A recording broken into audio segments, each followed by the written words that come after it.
Right now, you are told the story of humanity's fall was total, that during the long dark of the Age of Strife, everything was lost. But that is not the whole truth. Here is why. Hidden away, isolated worlds not only survived the galactic horror, they preserved a secret to humanity's resilience. Ignoring this secret means misunderstanding the very foundation of power in the galaxy, which is why in this sermon you will get the two proven survival strategies these worlds used to endure the apocalypse. The default approach during the collapse was simple: hide. Many worlds devolved, forgetting their past, destroying their technology out of fear and hatred for the nightmares of the dark. This was a catastrophic mistake. This is risky because it leads to total regression, leaving you weak and vulnerable when the galaxy comes knocking. The approach revealed here needs no new technology, only a choice of allegiance. You will get two simple solutions for survival, forged in the fires of the long night. We will start with the conventional path, then reveal the more powerful and more dangerous second option. Later, you will also see the three insidious costs that come with these choices. Let us start. Strategy 1. The Questa Imperialis Pledge. When you align with the Emperor's Great Crusade, you gain immediate, overwhelming military security. This is a pact of mutual defense. Here is what is happening. Your world's untapped resources and loyal warriors are exchanged for the protection of the vast imperial war machine. The Emperor's fleets parked in your orbit are a powerful deterrent. Here is exactly how you do it. First, you accept imperial diplomats and establish conventional trade agreements. Second, you agree to answer the call to arms, pledging your knights to walk into battle alongside the Emperor's legions. Third, you accept the imperial truth, integrating your world into the burgeoning imperium. Start with a simple oath of fealty. Your worlds are expected to contribute their formidable war machines to imperial campaigns as required. Remember, the Imperials are always quick to rattle their sabers. Refusal means condemning your world to death by conquest. Now, this strategy provides security, but it does little to solve the core problem of your decaying ancient technology. And that brings us to the second, more effective solution. Strategy 2, the Questa Mechanicum Pact. This alignment offers something the Imperium cannot: the complete restoration and upgrading of your most vital assets, your knights. It is a technological rebirth. Here is the mechanism. The tech priests of Mars possess knowledge from the dark age of technology. They treat each knight not as a mere machine, but as a holy relic, a masterpiece of engineering to be restored to its former glory. Think about it. Old, rusted armor panels are replaced with pristine sheets of highly durable alloys. Makeshift weapons are upgraded with the finest tools at the Mechanicum's disposal. Failing power systems are returned to a state of pristine glory. A recent study of these pacts shows that a knight household's combat effectiveness can increase by over 300% in just a few decades of Mechanicum oversight. Here is exactly how it works. First, your world's sacristans, the class of artisans who have maintained the knights for generations, are sent to Mars for re-education. Second, you grant the Mechanicum access to your world's technological vaults and resources. Third, you pledge your military might exclusively to the armies of the Omnissiah. Start by welcoming the Martian emissaries. The initial arrangements are simple: your military service in exchange for their technical expertise. To progress, you allow a deeper integration of their cult into your society. Always be aware, the tech priests are keen on worming their mechadendrite feeders into every secretive aspect of your feudal society. While this path offers unparalleled power, it comes with an unseen and insidious cost. Now that you have the two paths to survival, you must understand the dangers they conceal. The number one hidden danger: loss of self. This applies specifically to the Mechanicum Pact. Many nobles choose this path because the gifts are so great. The problem is that these gifts come with chains. The class of artisans and craftsmen who had preserved the knights for untold generations were now seen as antiquated by the priests. They cared not for ancient traditions, ordering for a mass upheaval to occur. Your craftsmen, taken from your world for re-education, do not return as their same old selves. They return as indoctrinated agents of the cult mechanicus, known now as sacristans, with a primary allegiance only to the technocrats of Mars. This caste separates itself out, forming religious brotherhoods that mix mechanicum knowledge with ancient feudal law. For example, on many Forge-allied worlds, the sacristans asserted themselves as the dominant political force, superseding the rule of the knightly households which had stood unopposed for generations. Instead of this slow decay, maintain clear lines of authority. The number two hidden danger, cultural erasure. This is also a primary risk of the mechanicum path. The tech priests see your culture, your myths, and your traditions as inefficient data, superstitious folklore to be purged and replaced with the true catechisms of their cult. Their reforms are designed to impose a uniform, mechanicum-approved system of maintenance and belief, erasing millennia of your world's unique development. This is a direct assault on the cultural bedrock of your society, undermining the very identity you fought to preserve through the long night. The nobles could not speak out, as the sacristans could simply refuse to maintain their knights, leaving the towering symbols of their strength to languish in untended ruin. And so the ancient households were now put in quite a predicament where their only route to survival would be to entirely bend the knee to the new power. Very warm welcome to the endless war of the 41st millennium. For though the heresy had concluded, the great war for humanity's soul had only just begun, and the knights, both loyal and traitor, would find their roles forever redefined in this new, bleaker age. The Imperium, now a paranoid and dogmatic theocracy, viewed all its subjects with a measure of suspicion, and the fiercely independent night worlds were no exception. Their ancient oaths and proven loyalty during the heresy granted them a degree of autonomy, but the watchful eyes of the Inquisition and the Adeptus Terra were ever present, ready to pounce on any hint of deviation from the imperial creed. The Quaestor Imperialis houses found themselves more deeply enmeshed in the Byzantine politics of the Imperium than ever before. Their worlds were now formally tithed, expected to provide not only warriors and war machines, but also resources, recruits for the Imperial Guard, and unwavering adherence to the ecclesiarchy. Many nobles chafed under these new strictures, finding the endless bureaucracy of the administratum a far more insidious foe than any orc wagh or chaos warband. The once simple arrangements of mutual defense made during the Great Crusade had been replaced by a mountain of legally binding charters and decrees, each one chipping away at their ancestral sovereignty. To refuse was unthinkable, a death sentence delivered by a fleet of battleships, and so the imperial knights learned to navigate the treacherous courts of sector lords and cardinal worlds, their martial prowess now supplemented by a necessary political cunning. Meanwhile, the Quaestor Mechanicum worlds continued their slow absorption into the Martian Empire. The sacristan orders, now fully indoctrinated and often heavily augmented, held the true power on these planets, with the noble houses reduced to little more than ceremonial figureheads whose primary duty was to produce suitable candidates for the throne mechanicum. The tech priests, ever hungry for resources and technological secrets, pushed their vassal worlds relentlessly. Ancient forests were clear-cut for promethium refineries, sacred mountains were leveled for adamantium mines, and the general populace was often treated as little more than a biological component in a planet-sized industrial machine.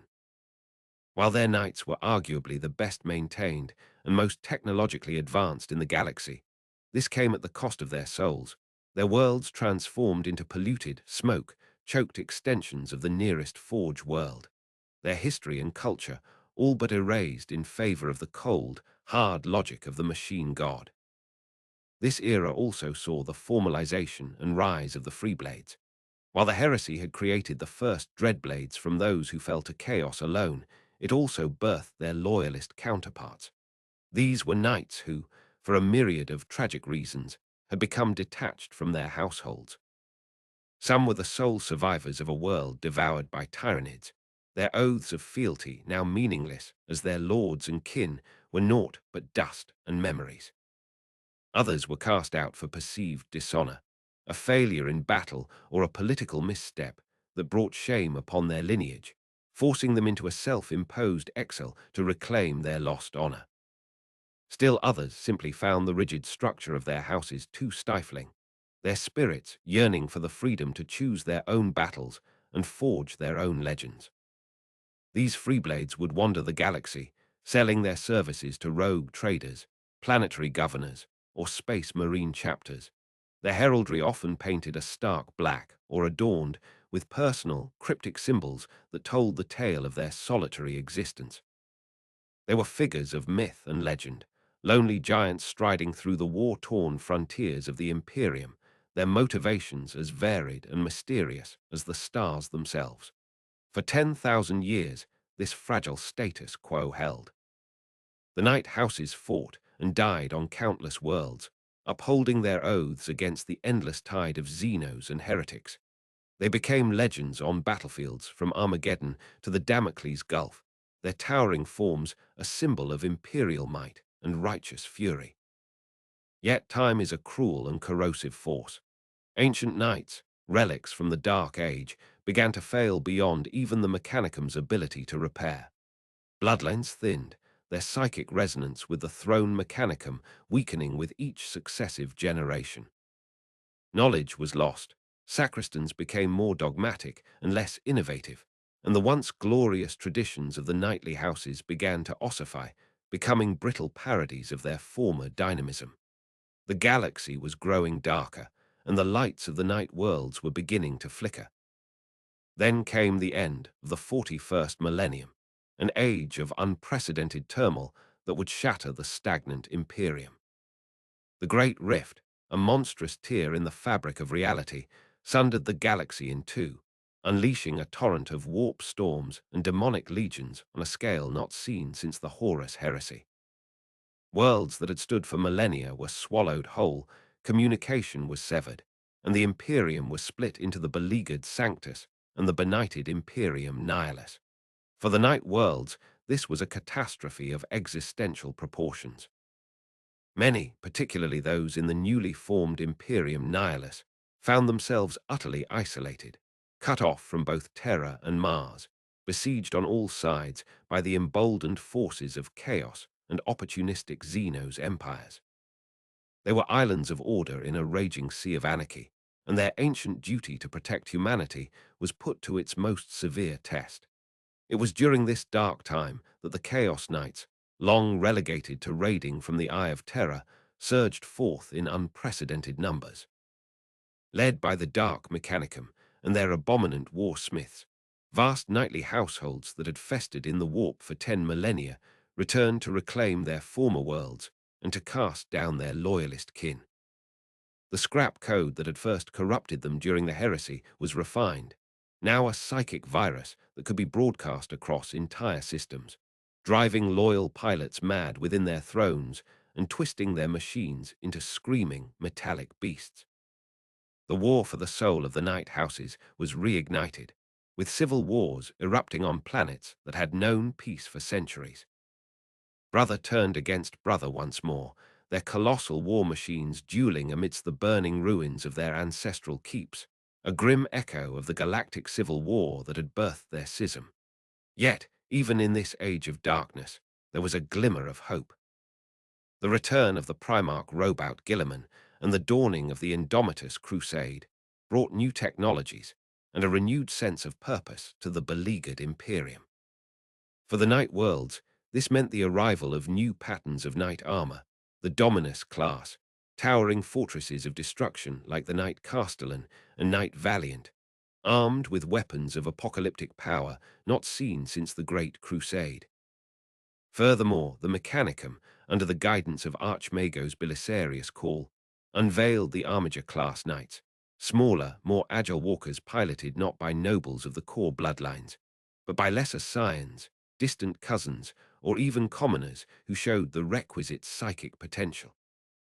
These armigers, operating as squires to the larger knights, allowed the households to field greater numbers of war machines than ever before, bolstering their shattered ranks and providing much-needed tactical flexibility. This influx of new technology and manpower was a double-edged sword. While it provided the strength needed to weather the storm of the Noctis Aeterna, it also disrupted the ancient traditions that had been the bedrock of knightly society for millennia. The elevation of commoners to the rank of pilot, even in a lesser armiger, shattered the strict caste systems that had defined the feudal worlds. Nobles, who had justified their rule through their unique, inherited ability to interface with a knight, now saw that power being disseminated, however slightly, among the lower classes. This bred resentment and internal strife, with some ancient houses refusing to field the new armigers, seeing them as an affront to their lineage, while others embraced them as a necessary evolution for survival. The rigid social structures of the night worlds began to crack under the pressure of this new, desperate war for survival. The relationship between the Quaestor Imperialis and the newly reorganized Imperium also grew more complex. With Guilliman at the helm, the Imperium became more militarily efficient, but also more centralized. Knightly houses that had long enjoyed a great deal of autonomy were now expected to integrate more directly into the command structures of the indomitous crusade fleets. A baron who was used to being the supreme commander on his world might suddenly find himself taking orders from a space marine chapter master half his age, or an imperial guard lord general with little appreciation for the finer points of knightly honor. These clashes of culture and command often led to friction, but the dire nature of the galactic situation meant that most nobles swallowed their pride for the sake of the greater good, their adherence to their oaths proving stronger than their desire for independence. The Chaos Knights, for their part, underwent their own terrible evolution.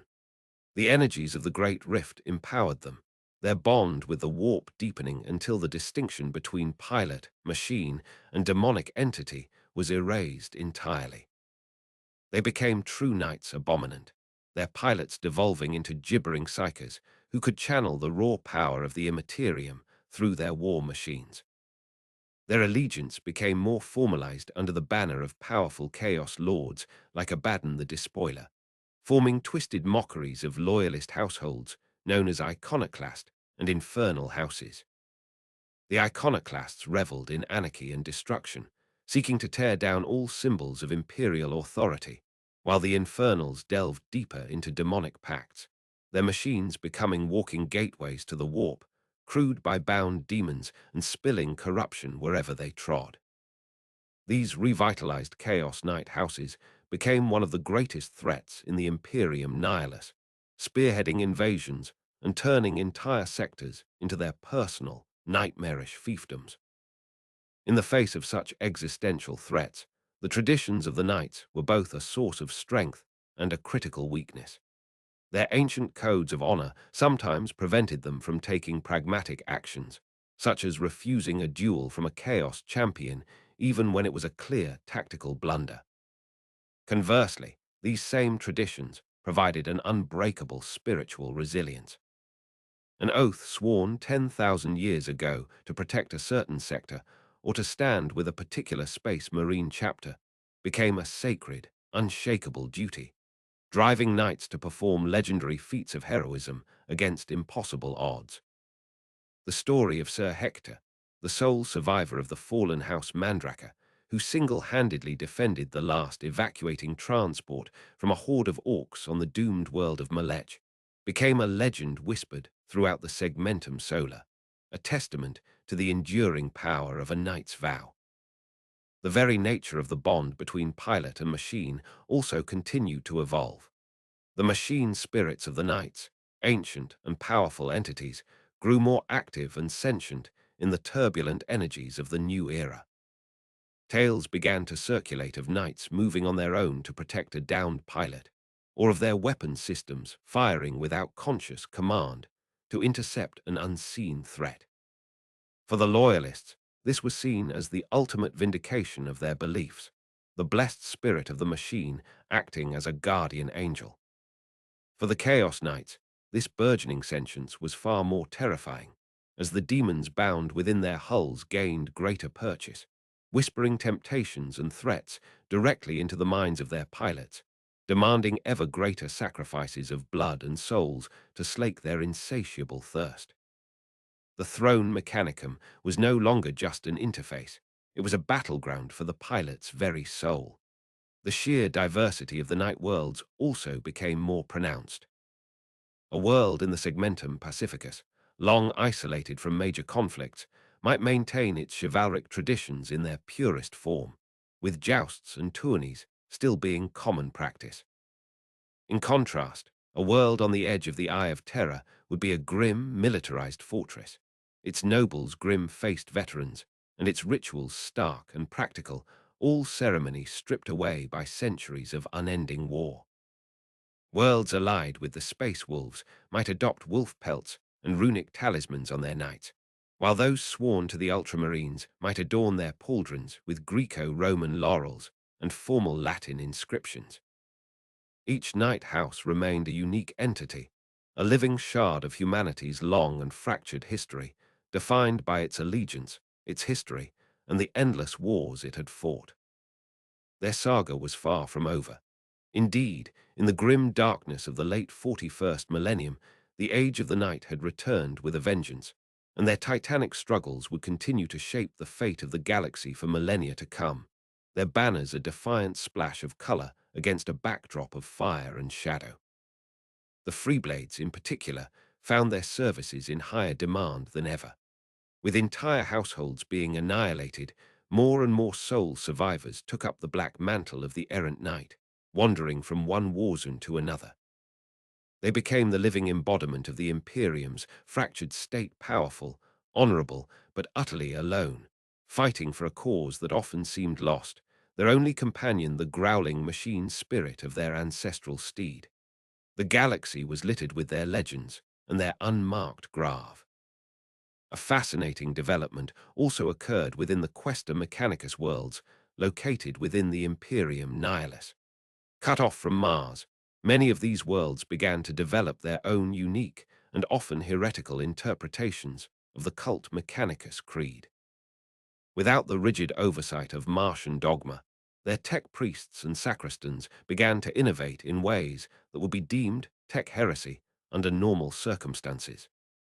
They experimented with forbidden Xenos technology scavenged from the battlefield, integrated it into their knights, and developed new rituals and doctrines based on their own isolated experiences.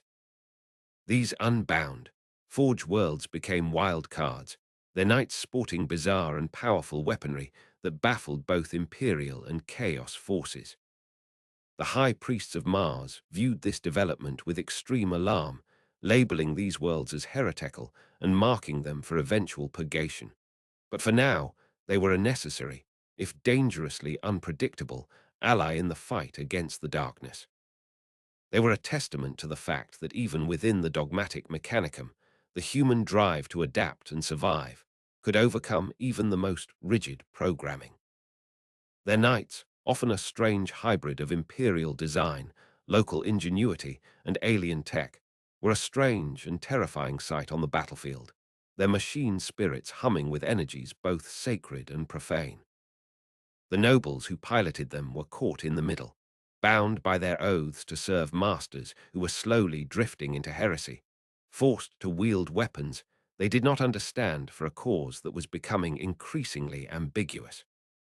Their internal conflicts mirrored the larger schisms, tearing the galaxy apart. For every knight who stood resolute in their faith, another felt the gnawing pull of doubt, wondering if the old oaths still held meaning in a galaxy where gods and monsters walked in the open, and the Emperor's light seemed so very far away.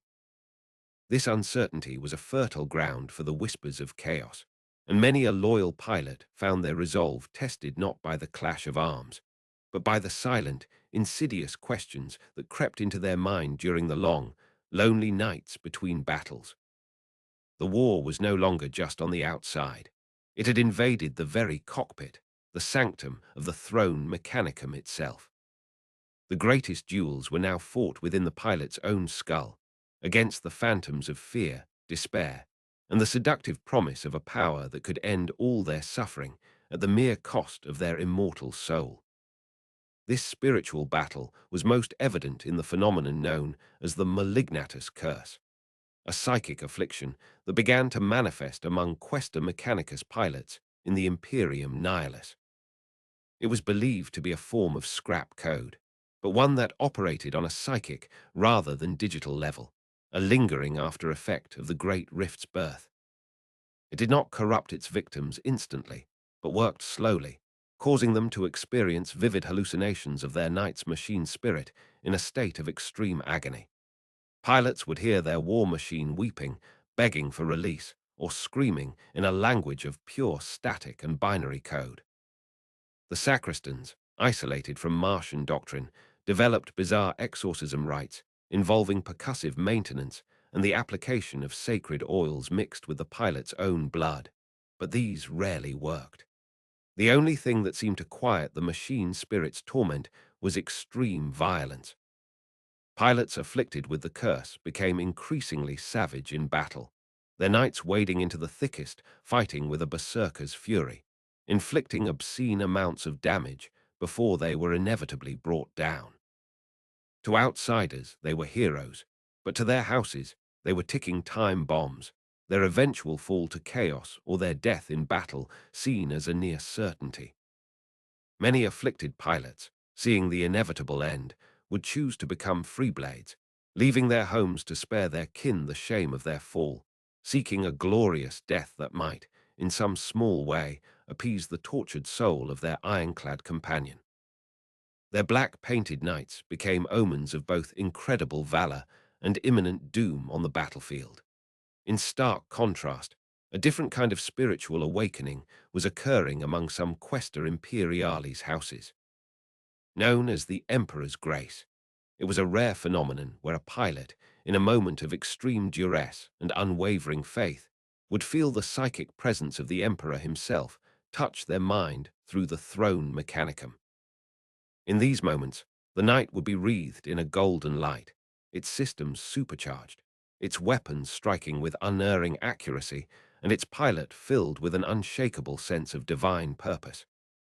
These sainted knights became living idols, their presence on the battlefield enough to turn the tide of a losing war, their every action seen as the manifest will of the god emperor. The ecclesiarchy was quick to capitalize on these events, declaring these knights and their households to be holy relics, organizing massive pilgrimages to their worlds, and crafting epic hagiographies of their deeds. For the nobles themselves, it was a heavy burden, the weight of being a living saint often proving more crushing than any physical foe. They were no longer just warriors. They were symbols, their every action scrutinized for theological meaning, their personal freedom sacrificed on the altar of imperial propaganda. They fought not just for victory, but to uphold the faith of trillions, a responsibility that could break even the strongest of wills. And so, the saga of the knights continued, a tale of contrasts, of glorious light and abyssal darkness. For every knight that ascended to sainthood, another fell into damnation. For every house that held true to its ancient traditions, another shattered under the weight of the new age. They remained, as they had always been, titanic effigies of humanity's best and worst impulses, their epic duels a microcosm of the galactic war. The clang of their adamantium feet was the heartbeat of the Imperium's endless struggle, a rhythm of honor, betrayal, faith, and despair. On a thousand worlds, the cry would go up from the beleaguered defenders of mankind. The knights are coming. Whether that cry was one of jubilant hope or mortal terror depended entirely on the sigils painted on the towering war machine that had just crested the horizon, its massive cannons already swiveling to select their first target. The legacy of these iron giants was still being written in fire and blood across the tortured stars, each battle adding another verse to the epic poem of their rise, their fall, and their eternal war. The Indomitus Crusade brought them to the forefront of battles in a way not seen since the heresy, their power an essential component in Guilliman's strategy to reclaim the lost worlds of Imperium Nihilus.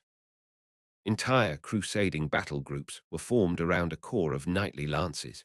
Their ability to deploy rapidly and provide overwhelming firepower, making them the ultimate spearhead force. The interactions between the newly returned Primarch and the ancient knightly houses were a fascinating study in political theatre. Guilliman, the ultimate pragmatist and empire builder, respected their martial power and their ancient oaths, but he had little patience for their more esoteric traditions or their feudal obstinacy. He would meet with the high kings and queens of the major houses, affording them all the ancient courtesies, but his demands were always clear and non-negotiable. He established new, standardized logistical chains to supply and repair knights in the field, overriding the authority of the local sacristans and integrating them directly into the mechanicum support structures of the crusade fleets. While this vastly increased the operational efficiency of the knightly lances, it was seen by many nobles as another intrusion, another step towards the complete erosion of their independence. They owed him their survival, yet they feared that the price of that survival was the very identity they had fought for millennia to preserve. This new era of warfare also saw the rise of specialized knightly roles. Certain houses, by virtue of their temperament or the unique quirks of their throne mechanicums, became renowned for specific tasks. House Terran, for example, with their obsession with swift, decisive cavalry charges, became the archetypal shock assault force. Their lances of knights gallant used to shatter enemy formations in lightning-fast attacks. House Griffith, on the other hand, honed their skills as monster hunters, their knights becoming experts at taking down the largest bio-titans of the Tyranid hive fleets, their thunderstrike gauntlets and thermal cannons, a bane to all mega-fauna.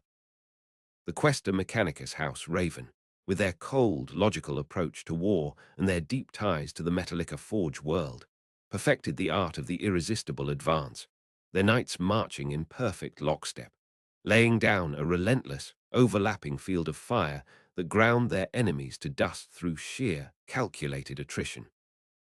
These specializations made them even more valuable assets to Imperial commanders, who could now request specific knightly houses to counter specific threats, treating them like finely tuned instruments in the grand orchestra of war. The Chaos Knights also diversified their tactics. The infernal houses, in their quest for demonic power, began to actively hunt the most powerful demons of the warp, seeking not to banish them, but to bind them within their war machines. This was an incredibly dangerous process, often resulting in the destruction of the knight and its pilot, but when it succeeded, it created a possessed knight of terrifying power.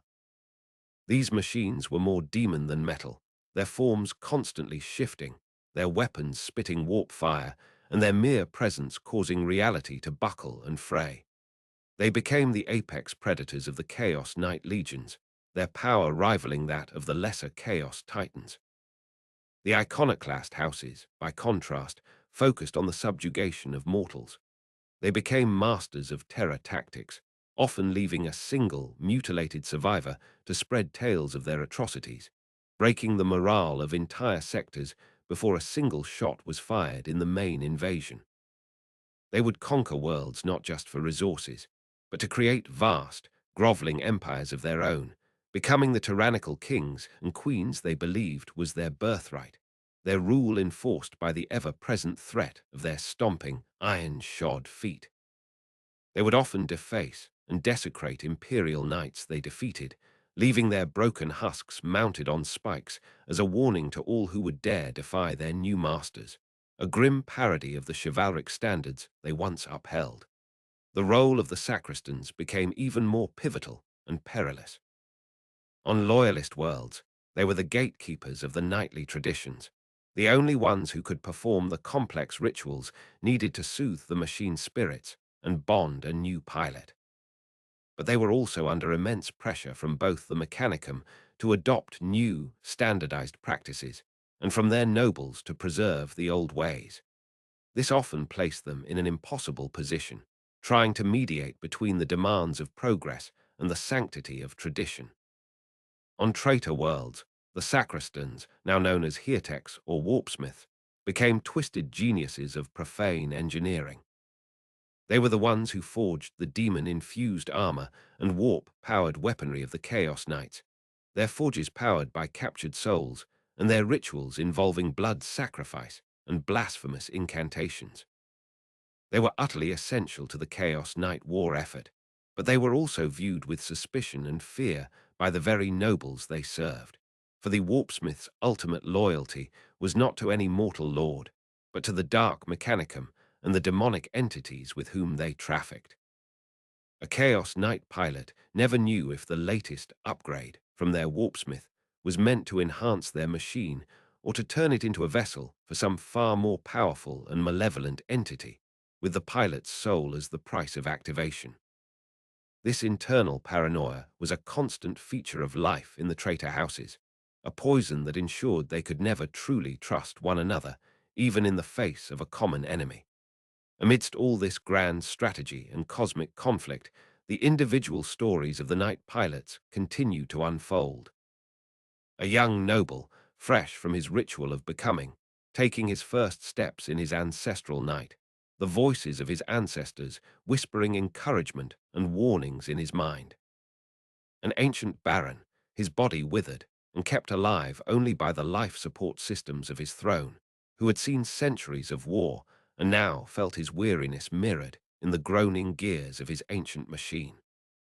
A Freeblade, haunted by the memory of the family she failed to protect, who painted a single tear beneath her knight's optic, a perpetual sign of her unending grief and penance. These personal dramas, played out within the cramped confines of a knight's cockpit, were the true heart of the knightly orders. For all their godlike power and immense size, the knights were still piloted by humans, with all their frailties, their courage, their doubts, and their capacity for both incredible heroism and terrible darkness. It was this human element that made them more than just war machines.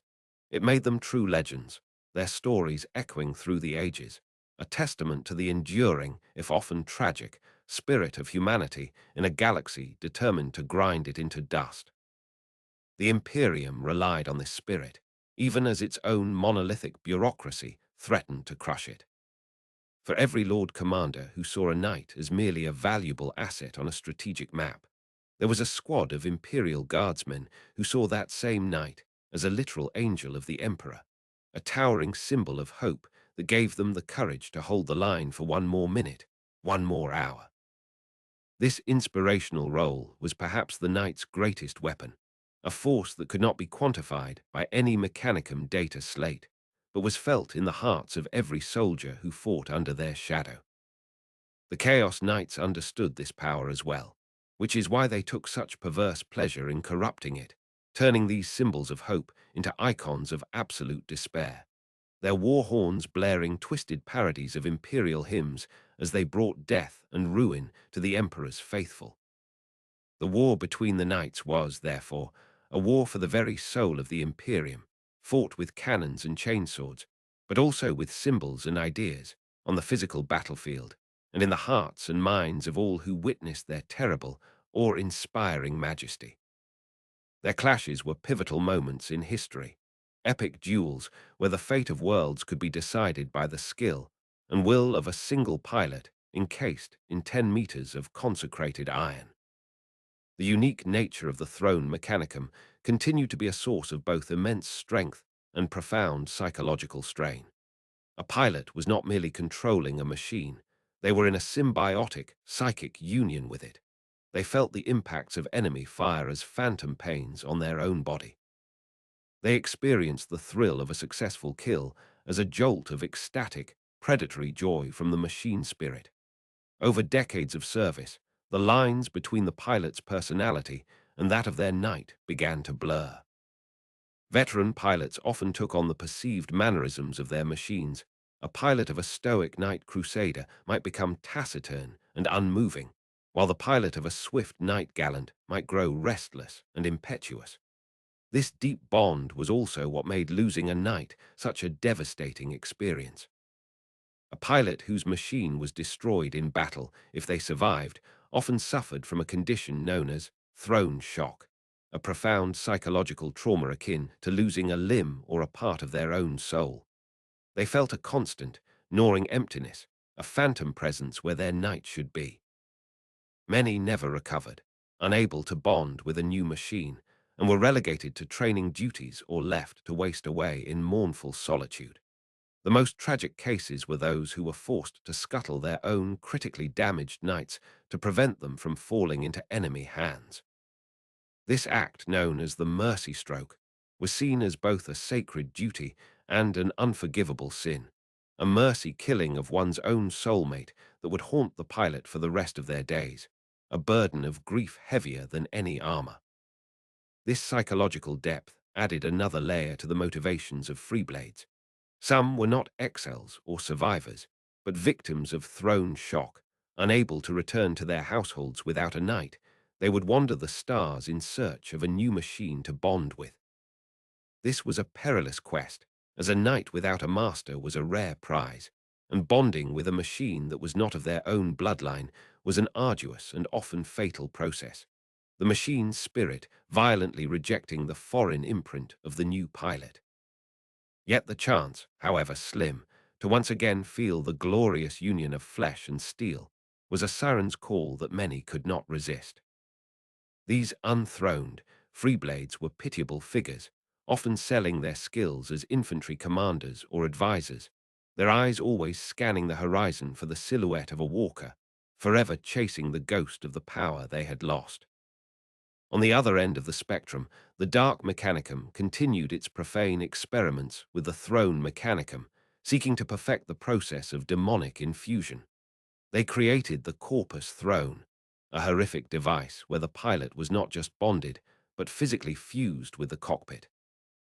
Their limbs would be amputated, their organs replaced with whirring machinery, and their spine hard-wired directly into the knight's central nervous system.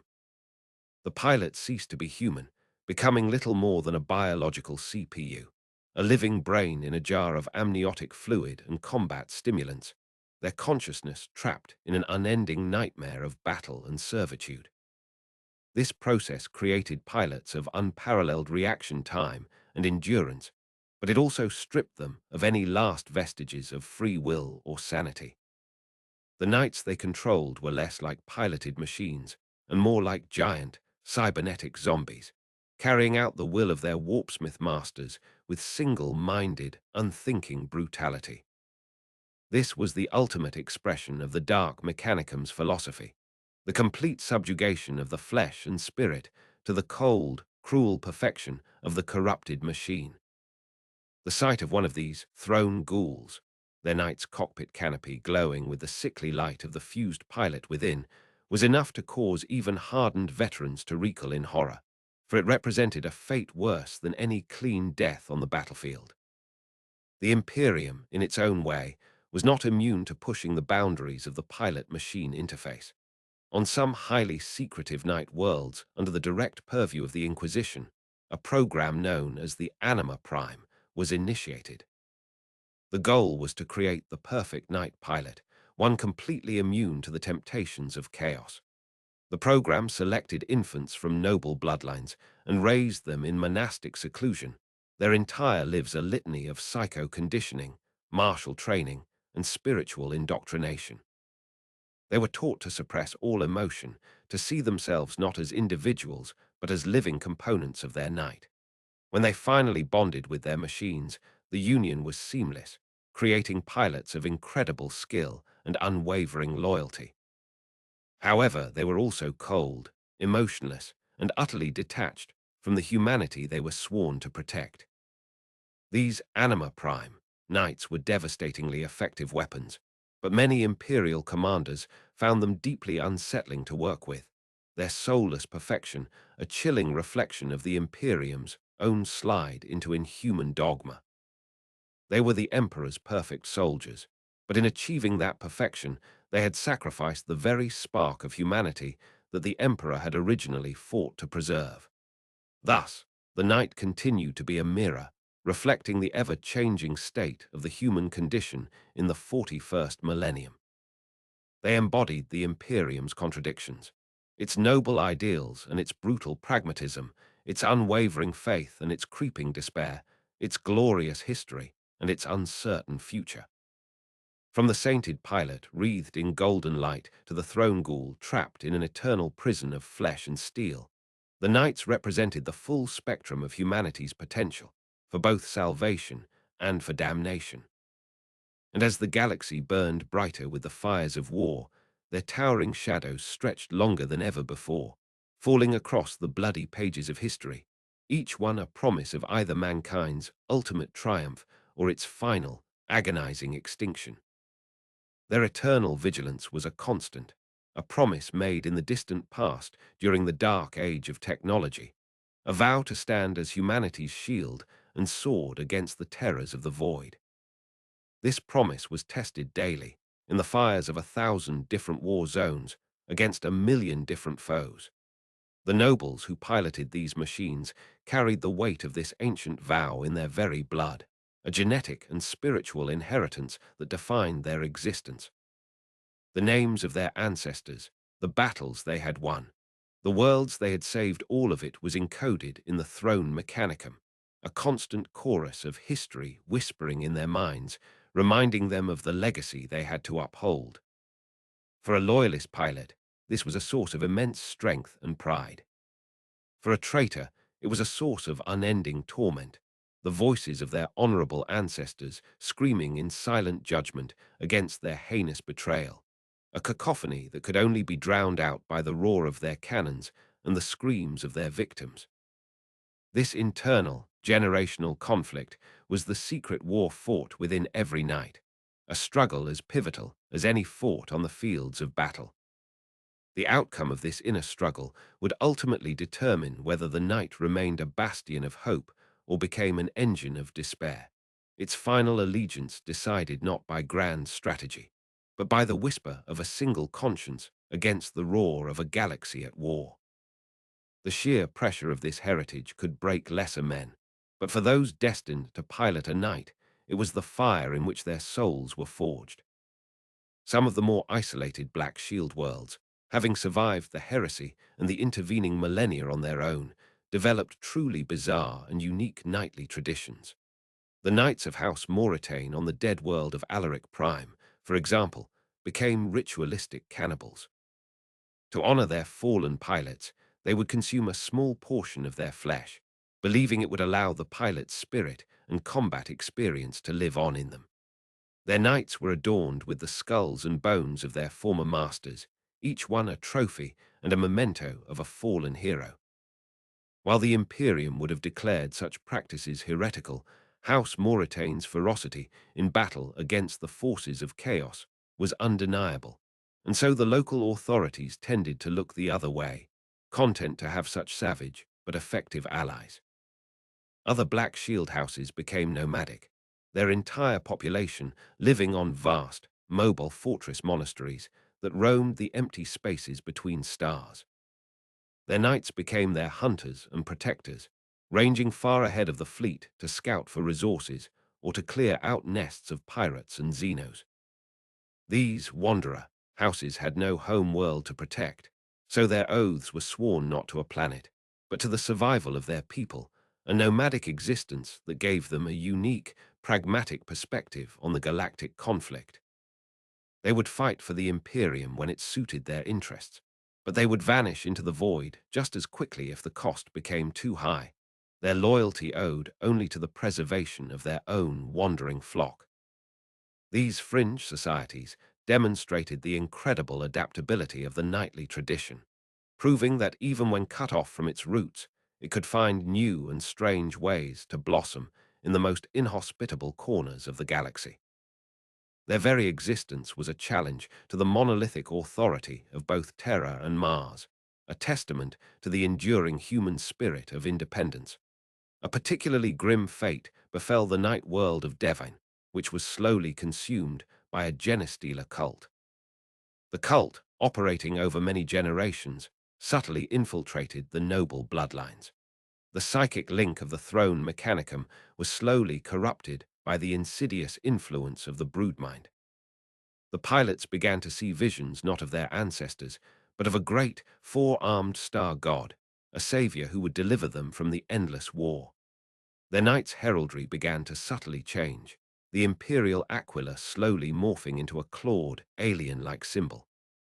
By the time the Hive fleet arrived in the system, the entire knightly house was under the sway of the patriarch.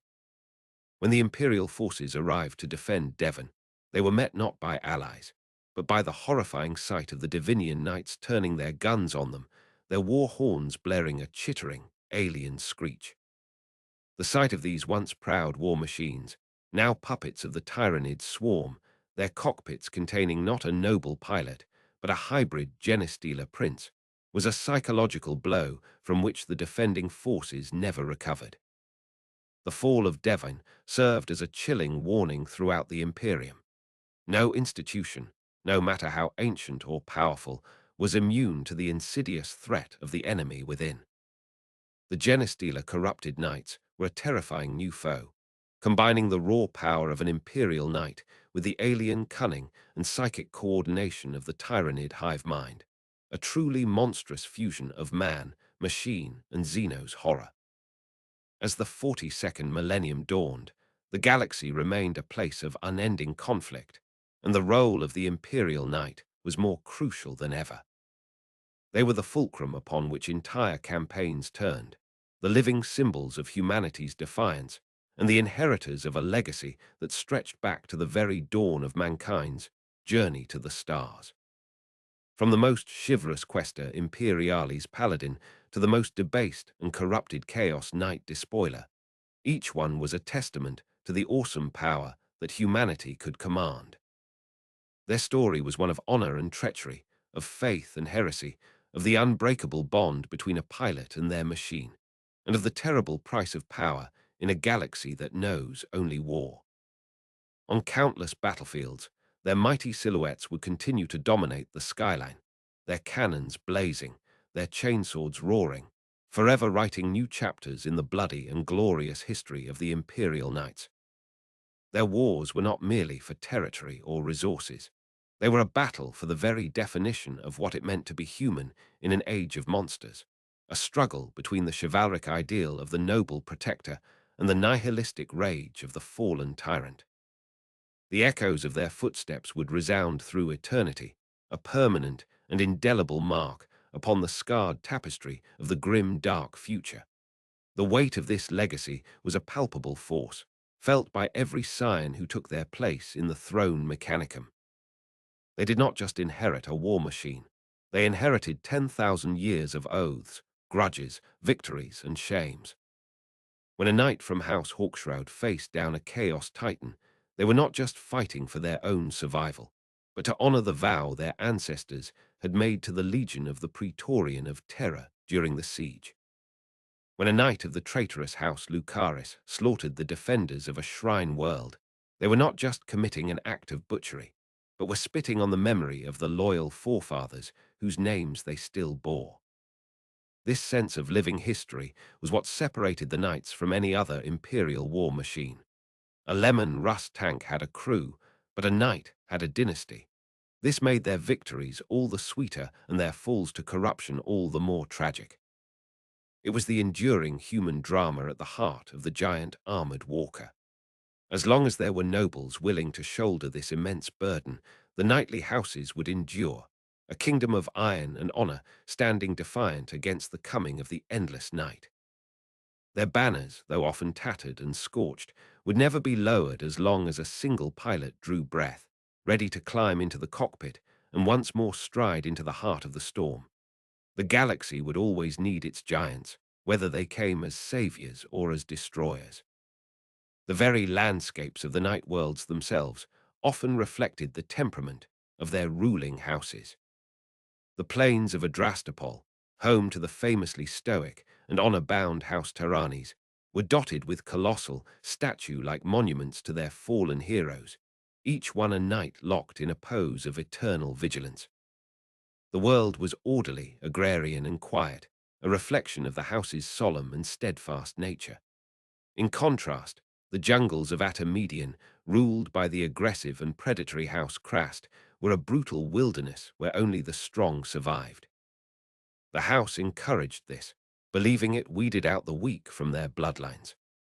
Their keeps were brutalist, jagged fortresses, and their training rituals often involved hunting the deadly megafauna that roamed the planet's wilds, a practice that honed their pilots into relentless and savage killers, perfectly suited to their house's infamous motto, "We slay the mighty." This symbiosis between a house's culture and its planet's environment created a rich tapestry of diversity among the night worlds, ensuring that no two were exactly alike, each one a unique crucible that forged a different kind of warrior. This diversity was a strength, giving the Imperium a wide array of different knightly traditions to call upon, but it was also a source of friction, as the rigid and honor-bound knights of Tyrannes often clashed with the brutal, pragmatic knights of Krast when forced to fight alongside one another. These internal rivalries and differing philosophies were a constant undercurrent in any large gathering of knightly houses, a reminder that even among the emperor's most loyal servants, old feuds and cultural pride could be as dangerous as any external foe. The Chaos Knight worlds were even more extreme parodies of this concept. The traitor world of Malech, now a demon world under the sway of House Divine, was a constantly shifting nightmare landscape of screaming faces and rivers of blood, the very ground itself writhing in agony. The Knights of Divine, deeply corrupted by Slaanesh, held grotesque tourneys where they dueled not for honor, but for the most exquisite and artful kill, their war machines adorned with flapping human skins and their pilots fueled by potent psycho-stimulants and the adulation of their depraved thralls. On the hell forges of Cyclothraith, the domain of the Cornate House Rajah, the entire planet was a single, massive arena. The house's knights engaged in a perpetual, bloody free-for-all, their only law being that blood must be spilled for the blood god. Knights would be repaired and refueled only to be sent immediately back into the fray, their pilots locked in a cycle of endless slaughter, their sanity long since eroded, replaced only by a constant, roaring rage. These worlds were no longer just planets. They were extensions of the Chaos God's own realms, personal hells designed to nurture and perfect a specific brand of madness and violence, creating Chaos Knights that were perfectly attuned to the whims of their dark patrons. They served as stark warnings of what happened when the noble traditions of the knightly houses were allowed to fester and corrupt, turning worlds of honor into abattoirs of the soul. Ultimately, the story of the knights is a cyclical one. A house rises in glory, serves with honor, but through pride, tragedy, or the insidious whispers of the warp, it falls into ruin, only for a new house to rise from its ashes or for a lone freeblade to carry on its legacy. It is a tale of feudal oaths made in a galaxy of incomprehensible scale, of medieval chivalry clashing with futuristic warfare, and of the eternal struggle of the human spirit trapped within a cage of iron and war. As long as the Imperium stands, and as long as the forces of chaos claw at its borders, the towering forms of the knights will stride across the battlefields of the 41st millennium, their weapons blazing and their banners held high. They are the last vestiges of a bygone age of nobility. Their ancient codes of honor are strange, and often tragic anachronism in a galaxy that has forgotten the very meaning of the word. Yet it is this very quality, this stubborn refusal to bow to the cynicism and despair of the age, that makes the loyalist knights such potent symbols of hope. They are a reminder of what humanity once was, and what, perhaps, it could one day be again. And in the grim darkness of the far future, such a reminder is worth more than all the armies and navies in the galaxy. Their continued existence is a small act of defiance, a statement of faith written in the fiery language of plasma and melter, declaring to the uncaring void that honor is not dead, that duty still matters, and that humanity's giants still walk the earth, ready to face whatever darkness may come. This undying resolve is their truest shield, more resilient than any iron screen, and their most potent weapon, sharper than any Reaper chainsword. For the war for humanity's future is fought not only with guns, but with will and the will of a knight, forged in the crucible of tradition and tempered by millennia of sacrifice, is a force that even the gods of chaos have learned to fear. The ever-present need for new pilots to continue the noble bloodlines has led to some of the most elaborate and dangerous traditions within the knightly households.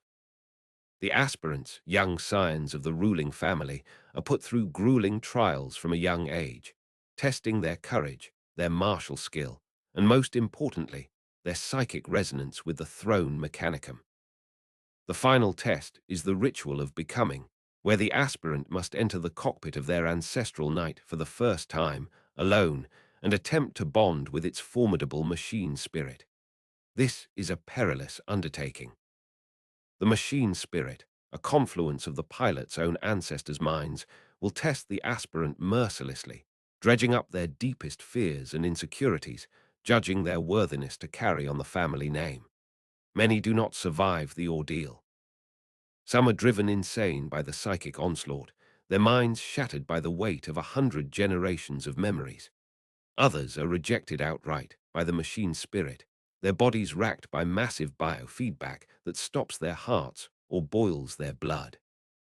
Only those with the strongest will and the purest lineage can pass through this trial, their consciousness merging with the knight's spirit, the voices of their ancestors, accepting them into their eternal choir. The aspirant who emerges from the cockpit is no longer a child. They are a knight, their mind and soul forever intertwined with their iron steed, ready to take their place in the endless war. This brutal rite of passage ensures that only the most worthy individuals are ever allowed to pilot a knight. But it also comes at a terrible cost, as the halls of every knightly keep are haunted by the ghosts of the failed aspirants who were found wanting. In recent times, the Adeptus Mechanicus has made controversial strides in mitigating the risks of the ritual of becoming, developing a process known as mnemonic inoculation. Before the ritual, the aspirant is injected with a psychoactive fluid containing processed memory engrams from their ancestors. This is intended to prime their mind, making them more compatible with the machine spirit and easing the psychic shock of the bonding process. While the process has a higher success rate, many of the more traditionalist imperial houses view it with deep suspicion, believing it to be a form of sacrilege. They argue that it cheapens the ritual, creating pilots who have not truly earned their place, their minds artificially shaped by Martian alchemy rather than their own inner strength. They fear that this process could also be a vector for mechanicum control, allowing the tech priests to subtly implant their own dogma and loyalties into the minds of the next generation of night pilots. This has created a new schism between the more progressive and the more traditionalist houses, a quiet conflict fought not on the battlefield, but in the halls of power and in the sacred sacristan workshops where the future of their bloodlines is decided. The debate over mnemonic inoculation is a perfect example of the central conflict facing the night worlds in the 42nd millennium.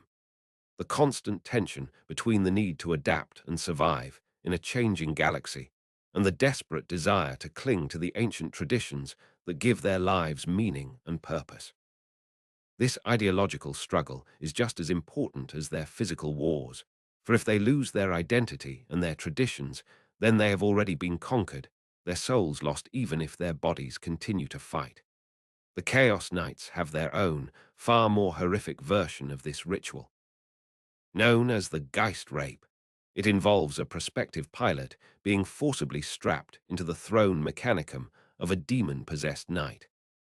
The demon within the machine will then violently assault the aspirant's mind, tearing apart their sanity, devouring their memories, and rebuilding their personality in its own malevolent image. The process is an excruciating psychic torture that few survive with their consciousness intact. Those who do emerge are no longer human in any meaningful sense. They are hollow shells, their bodies now a puppet for the demonic entity that has taken root in their soul. They are rewarded for their ascension with incredible power, able to channel the warp in ways that other pilots can only dream of, but the price is their absolute and eternal damnation. They become the most feared and powerful of the Chaos Knights, their machines wreathed in dark energy, their every action dictated by the whims of the demonic god that now resides within their skull. This brutal ritual is the ultimate expression of the Chaos Creed. Power at any cost, the sacrifice of one's own soul for the promise of godhood, a dark mirror to the noble sacrifice and duty that defines their loyalist counterparts. The contrast between the ritual of becoming and the Geist rape perfectly encapsulates the fundamental difference between the two factions. One is a test of worthiness, the other a violation of the soul. One creates heroes, the other creates monsters. And in the endless war of the 41st millennium, the galaxy has a desperate need for both. The Dreadblades, operating outside of any formal household structure, have no such rituals. For them, the bond with their knight is an intensely personal and often antagonistic one. A Dreadblade's machine spirit is often just as broken and traumatized as its pilot, scarred by the destruction of its house or the betrayal it has witnessed. The relationship is less of a symbiotic union and more of a constant, bitter negotiation. The pilot must constantly fight to impose their will on the vengeful or melancholic machine spirit, which may refuse to fire its weapons or shut down its systems at critical moments if it feels its pilot's actions are dishonorable or foolish. This makes Dreadblades incredibly unpredictable opponents. They might fight with the fury of a demon one moment, only to inexplicably retreat the next, their actions dictated by the silent, internal struggle being waged within the cockpit. To survive, a Dreadblade must learn to become a master of both war and psychology, not only outwitting their enemies on the battlefield, but also constantly placating, cajoling, or dominating the angry ghost that lives within their machine. This constant mental strain is why so many Dreadblades eventually succumb to madness or fall to chaos, as the whispers of the ruinous powers offer an easy way to dominate their rebellious machine and unlock its full power, a temptation that is often too great to resist for a pilot who is already at the very edge of their sanity. This intricate web of traditions, rituals, and psychological strains ensures that the world of the Imperial Knights is one of the most richly detailed and compelling corners of the Warhammer 40,000 universe. They are more than just giant robots. They are the inheritors of a fallen golden age, the keepers of ancient oaths, and the living embodiment of humanity's endless struggle against the darkness. Their tale is one of epic battles and personal tragedies, of god-like power and all too human weakness. And as the story of the 41st millennium continues to unfold, there can be no doubt that the towering figures of the knights, both loyal and traitor, will be at the very heart of its most dramatic and consequential events, their every step shaking the foundations of the galaxy and their every shot echoing into eternity. The future of humanity may very well be decided by the outcome of their endless chivalric war, a final, apocalyptic tourney played out on a stage of burning worlds. For in the end, the fate of the Imperium has always rested on the shoulders of its giants, and the knights are the last of a very old and very noble breed. Their ironclad forms a final bulwark against the tide of eternal night. Their legend is a beacon, and even the smallest light can seem blindingly bright in the oppressive darkness of the far future. The very existence of such honor and duty is an act of rebellion against the nihilism of the galaxy. The constant warfare has also taken a physical toll on the knights themselves. Many of the most ancient and revered knight suits, particularly those dating back to the dark age of technology, are now patchworks of different eras of technology. A leg actuator might be an irreplaceable piece of dark age archaeotech, while the shoulder pauldron it's attached to could be a cruder, but more robust, pattern forged during the Horus heresy, and the ammunition feed for its Avenger Gatling cannon might be a brand new Indomitus-era design supplied by Belisarius Call's factories. Each knight is a living museum of military technology, its every component telling a story of damage, repair, and adaptation. The sacristans who maintain these venerable machines must be masters of a dozen different technological disciplines, able to appease the machine spirits of components that were designed 10,000 years apart and were never meant to interface with one another. This patchwork protocol, as it is known by the mechanicum, is considered a necessary evil, the only way to keep these irreplaceable relics on the battlefield. It does, however, lead to unpredictable quirks and malfunctions. A knight's auspex might suddenly start displaying data in a long-dead dialect of High Gothic, or its plasma cannon might unexpectedly overcharge due to an incompatibility between its ancient power couplings and its new energy conduits. A skilled pilot learns to work with these eccentricities, treating their knight less like a perfect machine and more like an old, temperamental steed, knowing its every groan and shudder, and able to coax it into performing far beyond its technical specifications through a combination of skill, intuition, and sheer, bloody-minded willpower. This intimate knowledge of their machine's flaws and strengths is often what separates a veteran ace from a novice pilot, and it is a skill that cannot be taught, only earned through decades of shared hardship and battle. The Chaos Knights, free from the constraints of imperial dogma, take this concept of modification to a whole new, horrifying level. Their warpsmiths delight in fusing their machines with the wreckage of Xeno's war engines.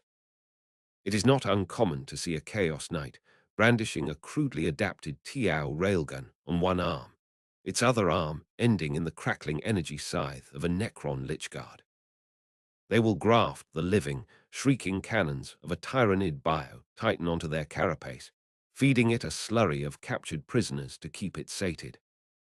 This practice of creating Xeno's hybris knights makes them incredibly unpredictable and dangerous foes, as Imperial forces can never be sure what kind of profane weaponry they will be facing.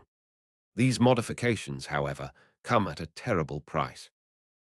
The alien technology is often poorly understood and inherently unstable, prone to catastrophic malfunctions at the worst possible moments. Furthermore, the machine spirits of the knights, already tormented by demonic possession, are driven into a frenzy of rage and self-loathing by the presence of unclean, alien technology within their sacred forms. This can cause the knight to go on uncontrollable rampages, attacking its own allies in a blind fury, its pilot little more than a helpless passenger as their machine tries to tear the offending Xeno's tech from its own body. This constant risk of self-destruction is a price the Chaos Knights are more than willing to pay for the chance to wield ever more esoteric and destructive weaponry, a perfect reflection of their self-destructive and nihilistic philosophy. The increasing prevalence of Titan-class weaponry on the battlefields of the 42nd millennium has also forced a change in knightly tactics. A single knight, no matter how powerful, stands little chance against the primary armament of a warlord battle titan. In response, knightly houses have rediscovered and perfected ancient formation tactics, learning to fight not as individuals, but as a coordinated pack. The most famous of these is the adamantium arrowhead, a formation where heavily armored knights like the castellan form the tip of the spear, absorbing the brunt of the enemy's fire, while faster knights like gallants and armiger warglaves race up the flanks, closing the distance to attack the Titan's more vulnerable legs and rear armor. This requires an incredible amount of coordination and discipline, with pilots linked by secure Vox nets, calling out targets and coordinating their movements with split-second precision. It turns a lance of knights from a collection of individual duelists into a single, cohesive Titan-killing weapon. These tactics have proven so effective that entire knightly houses are now designated as Titan Bane formations, their primary role in any major campaign being to hunt and destroy the enemy's largest war engines, leaving the rest of the Imperial forces free to deal with the smaller threats. This has elevated the status of the most skilled knight commanders, who are now seen not just as feudal lords, but as masters of a complex and deadly form of combined arms warfare, their tactical acumen as sharp as their Reaper chainswords. The political landscape of the Night Worlds has also been irrevocably altered by the return of Gilliman and the formation of the Council of High Lords on Terra. While the Night Worlds are technically independent, they are now more integrated into the wider imperial power structure than ever before. A High King of a powerful Quaestor Imperialis house might be granted a seat on the Segmentum Command Council, giving them a voice in the strategic decisions that shape the fate of an entire sector of the galaxy. This is a great honor, but it also drags them into the treacherous world of imperial politics, forcing them to make alliances, bargain for resources, and navigate the labyrinthine intrigues of the administratum, the ecclesiarchy, and the Inquisition. Many a noble warrior has found that the backstabbing and maneuvering of the imperial court is a far more dangerous battlefield than any war zone. A poorly chosen word in a council meeting could do more damage to their house than a dozen chaos titans. This has led to a split in many noble families, with one branch focusing on the traditional arts of war, while another is trained in diplomacy, rhetoric, and political science.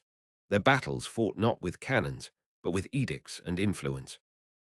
This new breed of knight diplomat is a strange but necessary evolution of the noble ideal, ensuring that their houses can not only survive on the battlefield, but also thrive in the halls of power. Their ancient voices now are part of the chorus that decides the fate of the Imperium itself. This new level of influence also brings new dangers, as a powerful knight house might find itself the target of assassination plots from rival factions within the imperial hierarchy, their political enemies seeking to remove a powerful piece from the great game of thrones that is a constant, simmering undercurrent of imperial life.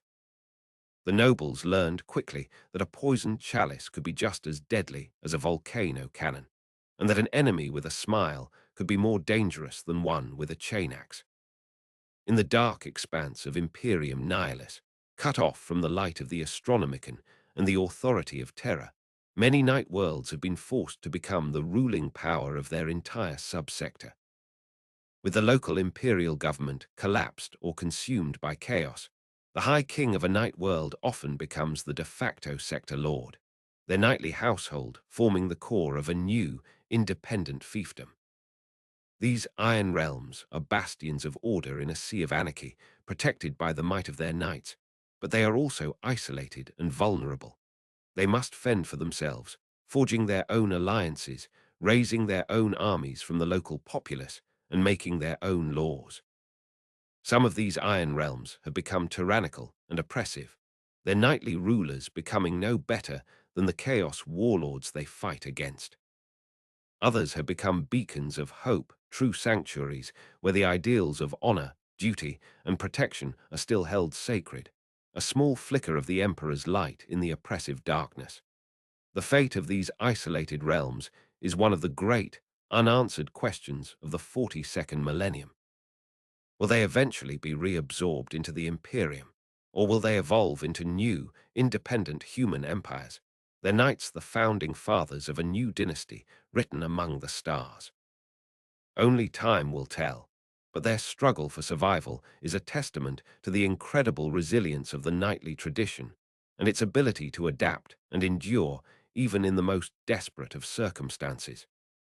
The Knights of the Iron Realms are a new breed, tempered by isolation and absolute responsibility, and they will undoubtedly have a major role to play in the future shaping of the galaxy, for good or for ill.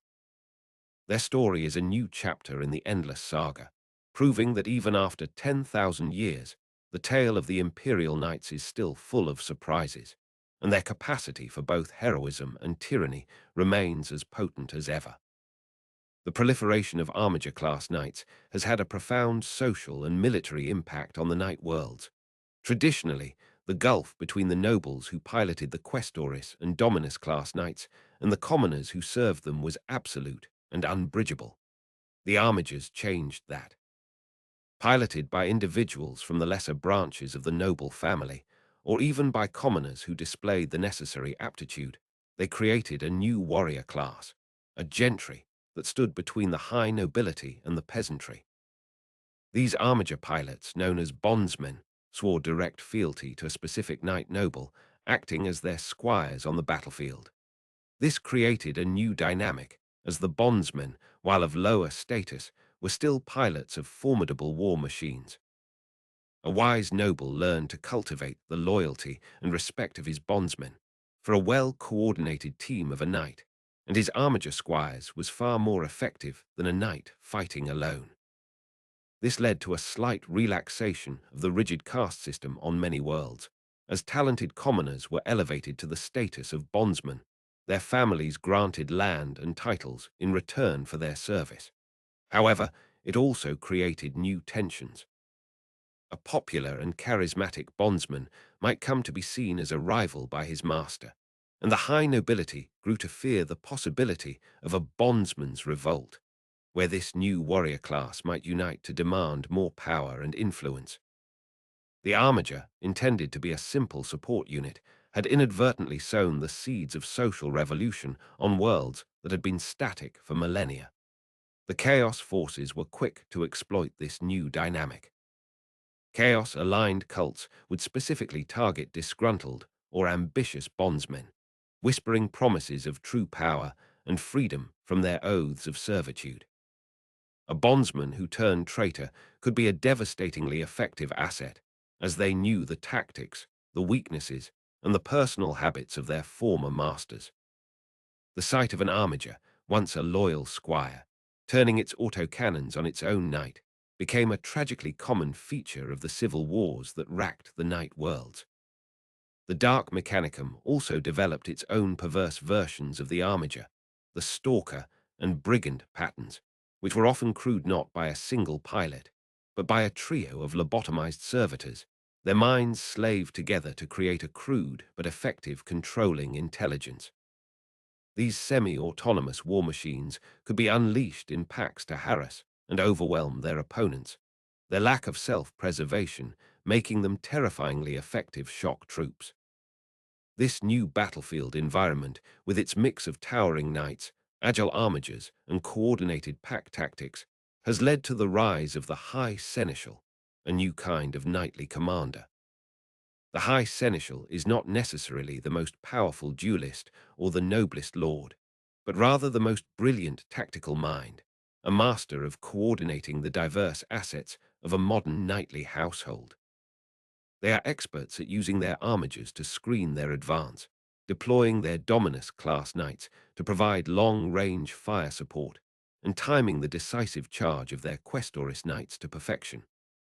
The High Seneschal often pilots a specialized Knight Warden or Knight Crusader, fitted with advanced command and control equipment, their throne mechanicum modified to process vast amounts of battlefield data. From their cockpit, they can see the entire flow of battle, issuing orders to their lances and bondsmen, orchestrating the complex dance of death with the cool, detached precision of a master chess player. The rise of the High Seneschal marks a shift in knightly culture, from a focus on individual heroism and chivalric duels to a more modern, professional approach to warfare. While some traditionalists lament this change, most recognize it as a necessary evolution. For in the brutal and unforgiving battlefields of the 42nd millennium, victory goes not to the most honorable warrior, but to the most cunning and effective commander. The age of the lone champion was over. The age of the coordinated, tactical lance had begun. This evolution was also reflected in the changing nature of the Freeblades. While the classic image of the lone, wandering knight still held true, a new type of Freeblade company began to emerge. These were not single pilots, but entire lances, often composed of the last survivors of a destroyed house, or a group of bondsmen whose master had fallen in battle. These Freeblade lances would hire themselves out as mercenary commands, selling their coordinated, tactical expertise to the highest bidder. They were highly sought after, as they offered the power of a knightly household without the political baggage and feudal obligations. A rogue trader might hire a Freeblade lance to protect their exploratory fleet, or a hard-pressed planetary governor might empty their treasury to secure their services for a desperate defense. These mercenary knights were often a rough and cynical bunch, their chivalric ideals tempered by a lifetime of war and loss, their loyalty bought and paid for in gold and promethium. They painted their knights in a motley collection of different colors, often combining the heraldry of their fallen house with their own personal symbols, a visual representation of their fragmented past and their uncertain future. They were a sign of the times, a reflection of an imperium where ancient oaths were being replaced by cold, hard contracts, and where survival often meant putting a price on one's honor. Yet even these hardened mercenaries would sometimes find a cause worth fighting for, a desperate last stand or a righteous crusade that would rekindle the spark of their old nobility, proving that even in the most cynical of hearts, the chivalric code of the knight could never be truly extinguished. Their story was a testament to the fact that even when a house falls, its legacy can endure, carried on the adamantium shoulders of its last, wandering sons. The psychic awakening that swept across the galaxy in the wake of the Great Rift also had a profound effect on the knights. The latent psychic potential within the noble bloodlines, the very quality that allowed them to interface with the throne mechanicum, began to manifest in more direct and powerful ways. Knight pilots began to develop strange and unpredictable psychic abilities. Some could project a shimmering shield of force around their knight, deflecting enemy fire. Others could instill a paralyzing terror in the hearts of their enemies, their knight's war horn broadcasting not just sound, but a wave of pure psychic dread. The most powerful of these knight psychers could even guide their machine's shots with telekinetic precision, their shells and missiles swerving in mid-air to strike their targets with impossible accuracy. The Imperium viewed this development with a mixture of hope and extreme paranoia. On one hand, these psychic knights were incredibly powerful assets. On the other, any unsanctioned psyker was a potential gateway for demonic possession. The Inquisition's black ships began to visit the night worlds with increasing frequency, taking many a promising young scion away for testing and sanctioning. Many noble houses resisted this, hiding their psychically gifted children away, training them in secret to control their powers.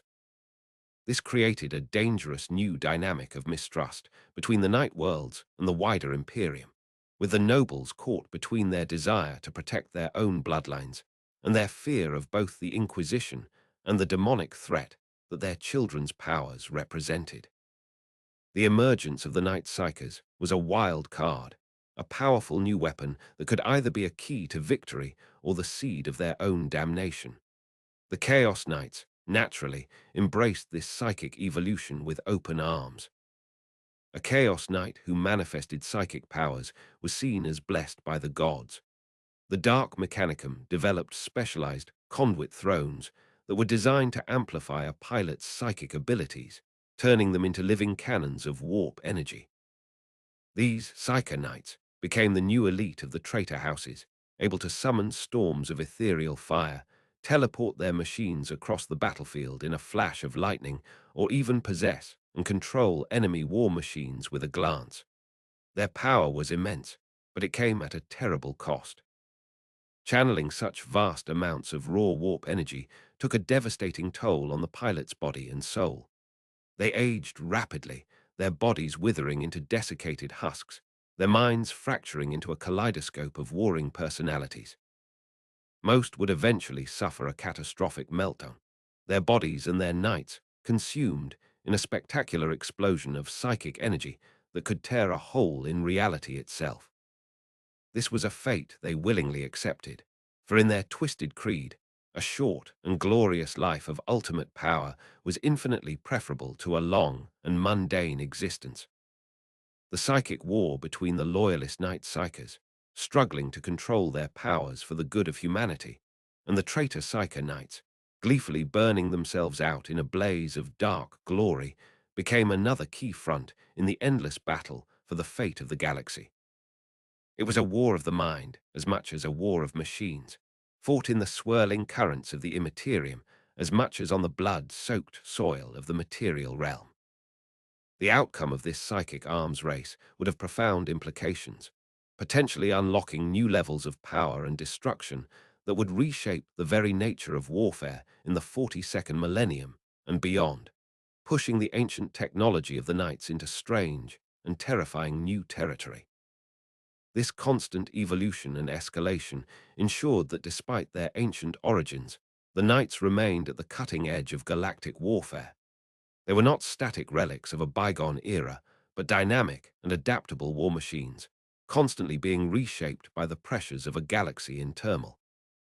The saga of the knights was not a closed book, but a story that was still being written every single day, in the workshops of the sacristans, in the courts of the nobles, and in the fiery crucible of battle.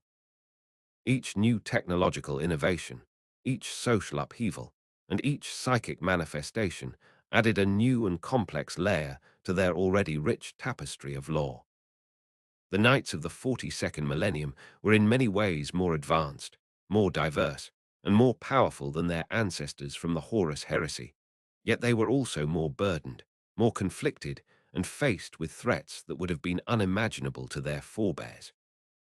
Their greatest tests were still ahead of them, as the forces of chaos, the Tyranid hive fleets, the resurgent Necron dynasties, and the burgeoning Orc WAAGHs all vied for supremacy in a galaxy that seemed to have less and less room for quaint notions like honor and chivalry.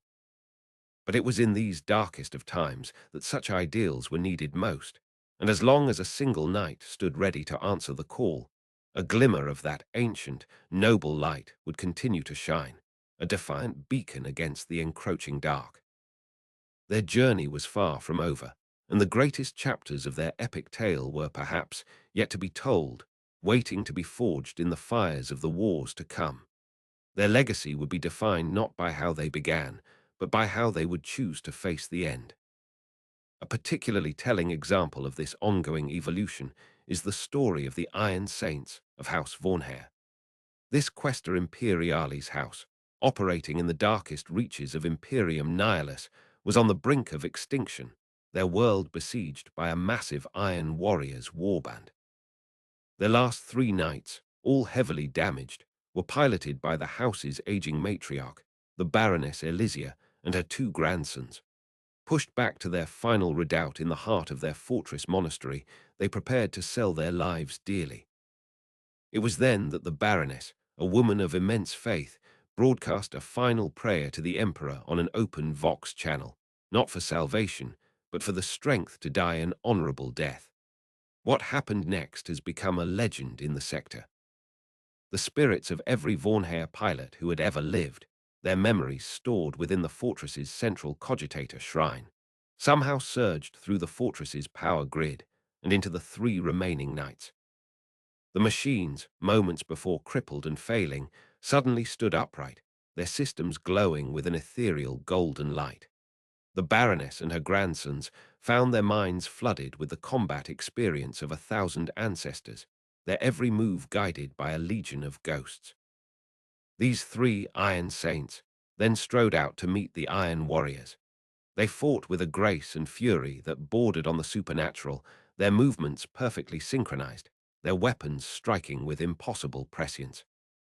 They single-handedly broke the Iron Warriors' assault, shattering their demon engines and forcing the Chaos Space Marines into a full retreat. The Baroness and her grandson survived, but they were forever changed, their consciousness now a permanent fusion of their own minds and the collective spirit of their entire lineage. House Vornhair had been saved, but at the cost of its last three pilots' individuality. They had become living ancestors, their knights now true holy relics, vessels for the undying spirit of their house. This event sent shockwaves through the nearby imperial worlds. The ecclesiarchy declared it a miracle, proof of the emperor's divine intervention. The mechanicum, however, was deeply disturbed, seeing it as a dangerous and uncontrolled manifestation of psychic power, a machine spirit apotheosis that defied all known principles of technology. The story of the Iron Saints became a potent symbol of the new, strange, and often terrifying ways that faith, technology, and psychic power were beginning to intertwine in the chaotic aftermath of the Great Rift, creating new legends and new horrors in equal measure. The Chaos Knights, not to be outdone in the realm of spiritual evolution, began to embrace the concept of the fell bond, a ritual where a knight pilot would willingly offer their machine as a host to a specific, named greater demon of their patron god. This was far more than the standard possession. It was a formal pact, a marriage of machine and neverborn. The result was a demon knight, a being of immense power that was a true avatar of its patron god. A cornate demon knight might be a brass-skinned juggernaut of unstoppable rage, its chainsword constantly dripping with spectral blood. A Nurgle demon knight would be a rusted, bloated horror, weeping filth and disease, its very presence causing the battlefield to decay into a plague-ridden swamp. A Tzynkian demon knight would be a constantly shifting mirage of crystal and warp fire, its weapons firing bolts of pure change that could turn its victims into gibbering chaos spawn. And a Slaneshi demon knight would be a sleek, elegant engine of agony and ecstasy, its movements impossibly graceful, its sonic weapons capable of bringing both exquisite pleasure and unbearable pain. The pilot in such a machine was not consumed, but elevated, becoming the favored mortal champion of the greater demon, their minds linked in a partnership of destruction. These demon knights became the ultimate leaders of the traitor houses, their power so great that they could challenge even imperial titans and win. Their presence on a battlefield was a sign that the gods themselves were taking a direct interest in the conflict, a terrifying omen of the apocalyptic scale of the wars that were now being fought across the ravaged galaxy. The duel between a Vornhair Iron Saint, guided by the spirits of 1,000 honorable ancestors, and a Slaneshi demon knight, partnered with an ancient herald of the Dark Prince, was not just a battle between two war machines. It was a physical manifestation of the fundamental conflict between faith and blasphemy, between ancestral duty and selfish ambition that lay at the very heart of the human condition. This escalation of power had a ripple effect, forcing even the most hidebound and traditionalist of houses to adapt or die. Ancient, ceremonial weapons that had not been used for centuries were brought out of storage and retrofitted for modern combat. Houses began to specialize in countering specific demonic threats, developing tactics and war gear specifically designed to fight the avatars of a particular chaos god. The need for more pilots led to a relaxation of the strict bloodline requirements, with houses adopting promising aspirants from outside their family, or even using advanced cloning techniques known as genocrafting to produce suitable candidates, a practice that was borderline heretical but deemed necessary for survival. The Knights of the 42nd millennium were being forged anew in the fires of the psychic awakening and the endless war against chaos, their traditions being shattered and reformed, their technology pushed to its absolute limits. They were entering a new, uncertain age, an era of ghost pilots and demon princes, where the lines between man, machine, and spirit were becoming increasingly blurred. The only certainty was that the war would continue, and the knights, in whatever form they took, would be on the front lines, their colossal forms casting long shadows over a galaxy that was teetering on the very brink of oblivion. Their final fate, and that of the Imperium they were sworn to protect, remained unwritten, a final bloody chapter waiting to be pennied by the actions of these last, flawed, and utterly magnificent heroes and villains. The sheer scale of the conflict meant that individual duels, while legendary, were becoming less decisive. Total war was the new reality, and the ability to project overwhelming force across vast fronts was paramount. This led to the development of the Exalted Court formation, a powerful and flexible command structure within the knightly households. An Exalted Court consisted of a high-ranking noble, often a princeps or a high king, piloting a dominus or questoris command pattern knight, who would be accompanied by a hand-picked retinue of his most skilled barons and bondsmen. This was not merely a lance, but a strategic asset, a self-contained battle group capable of operating independently for extended periods. The High King's Knight would be equipped with advanced cogitator arrays and vox casters, allowing them to coordinate not just their own court, but also local Imperial Guard regiments and even Astartes strike forces. The other knights in the court would be specialists, a gallant for shock assault, a crusader for fire support, a lancer for hunting enemy armor, and a squad of armiger warglaves for flanking and reconnaissance. The synergy between these different knight patterns, all piloted by veterans who had fought alongside each other for decades, made an exalted court one of the most powerful conventional military formations in the Imperium. The deployment of a full exalted court was a sign that the Imperium was committing to a major offensive, their arrival on a planet often heralding the turning point of an entire campaign. Naturally, the Chaos Knights developed their own twisted version of this concept, the Tyrant's Court. A Tyrant's Court was centered around a powerful Chaos Lord or Demon Knight who ruled over his subordinates not through loyalty, but through fear and domination. The other knights in the court were his subjugated rivals, forced to swear fealty after being defeated in brutal ritual combat. They fought not as a cohesive team, but as a pack of snarling wolves, each one constantly looking for a moment of weakness from their leader, hoping to challenge and usurp his position. This internal strife made them less predictable and less disciplined than an exalted court, but also terrifyingly ferocious. A tyrant's court on the attack was a whirlwind of chaotic violence, with each knight trying to outdo the others in acts of slaughter and destruction, hoping to win the favor of their dark gods and earn the chance to overthrow their hated master. The clash between a loyalist exalted court, fighting with disciplined precision and mutual trust, and a traitorous tyrant's court, driven by ambition and bloodlust, was a sight to behold, a perfect encapsulation of the ideological war between the Imperium and the forces of chaos. It was a battle between order and anarchy, between duty and desire, fought by demigods in machines of unimaginable power. The constant demand for new knights and the strain on existing ones also led to a resurgence of the art of knight-smithing. On many worlds, the sacristans and tech priests began to experiment with building entirely new knight chassis from scratch, rather than just repairing ancient ones. This was a monumental undertaking, as the secrets of their construction were shrouded in mystery and dogma. Using fragmented SDC data, archaeotech reverse engineering, and a great deal of ritual and prayer, these modern knight-smiths were able to create new war machines. These Novus pattern knights were often subtly different from their ancient brethren. They lacked the accumulated wisdom and quirks of a 10,000-year-old machine spirit, their own spirits being young, aggressive, and uncomplicated. They were also often more modular and easier to repair, their components designed with the realities of the 42nd millennium's strained logistics in mind. The traditionalist houses looked down on these new machines, seeing them as soulless copies that lacked the history and honor of a true ancestral knight.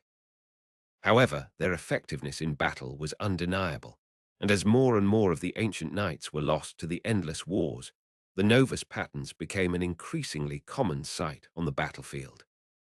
Their existence posed a profound philosophical question for the knightly houses.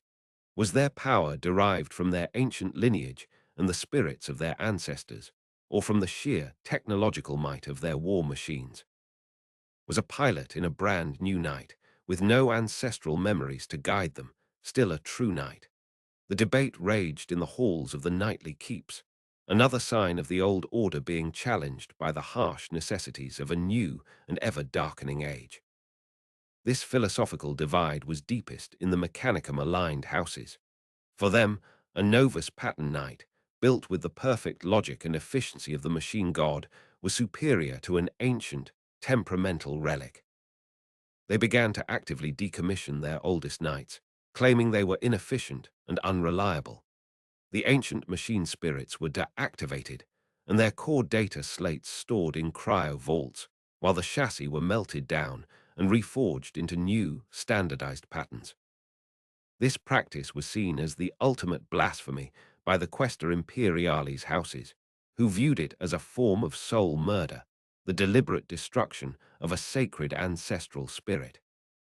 This led to a growing Cold War between the Quaestor Imperialis and the Quaestor Mechanicus, with the imperial houses accusing their Martian-aligned cousins of having lost their souls to the cold calculus of the machine, while the Mechanicus houses retorted that the imperial knights were superstitious relics, clinging to an inefficient past in a galaxy that demanded ruthless progress.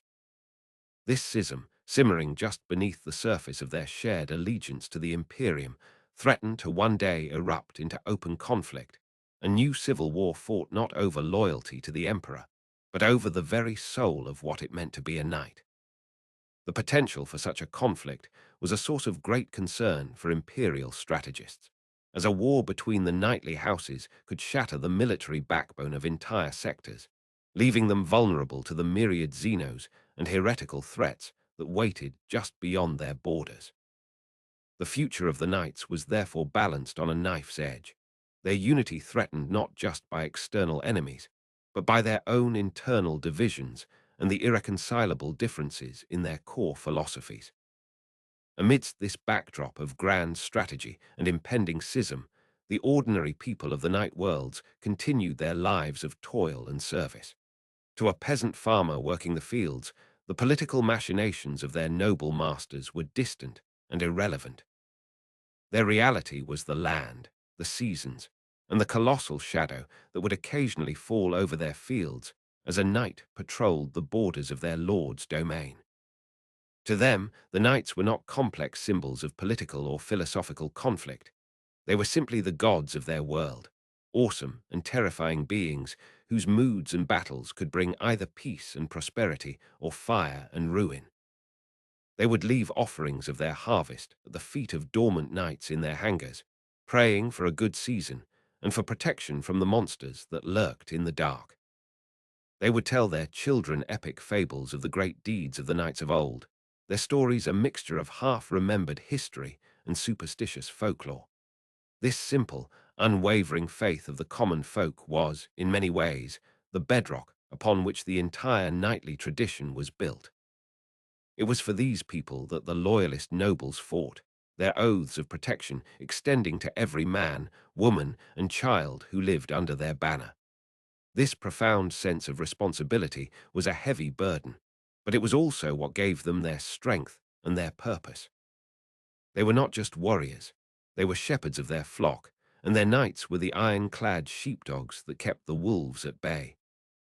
This fundamental truth was sometimes forgotten in the heat of battle or the complexities of politics, but it was always there, a silent, enduring reminder of the true meaning of their ancient, chivalric code.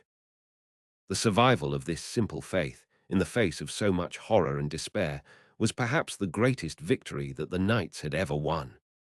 It was a victory not of arms, but of the spirit, a testament to the enduring power of hope in a hopeless age. The Chaos Knights, in their nihilistic rage, took a particular delight in corrupting this faith.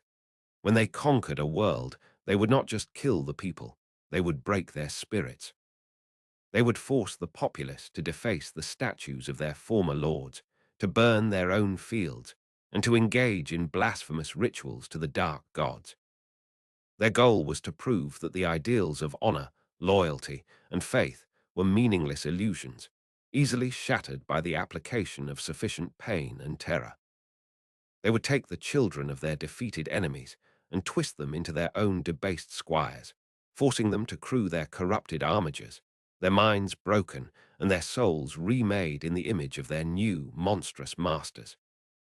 This psychological warfare was often more devastating than their physical attacks, leaving behind worlds that were not just ruined, but spiritually hollowed out, their populations turned into cynical, broken shells who no longer believed in anything but the primacy of brute force. The ultimate victory for a Chaos Knight was not just to defeat a loyalist knight in battle, but to capture their world and force its people to curse the very name of the hero who had died trying to protect them.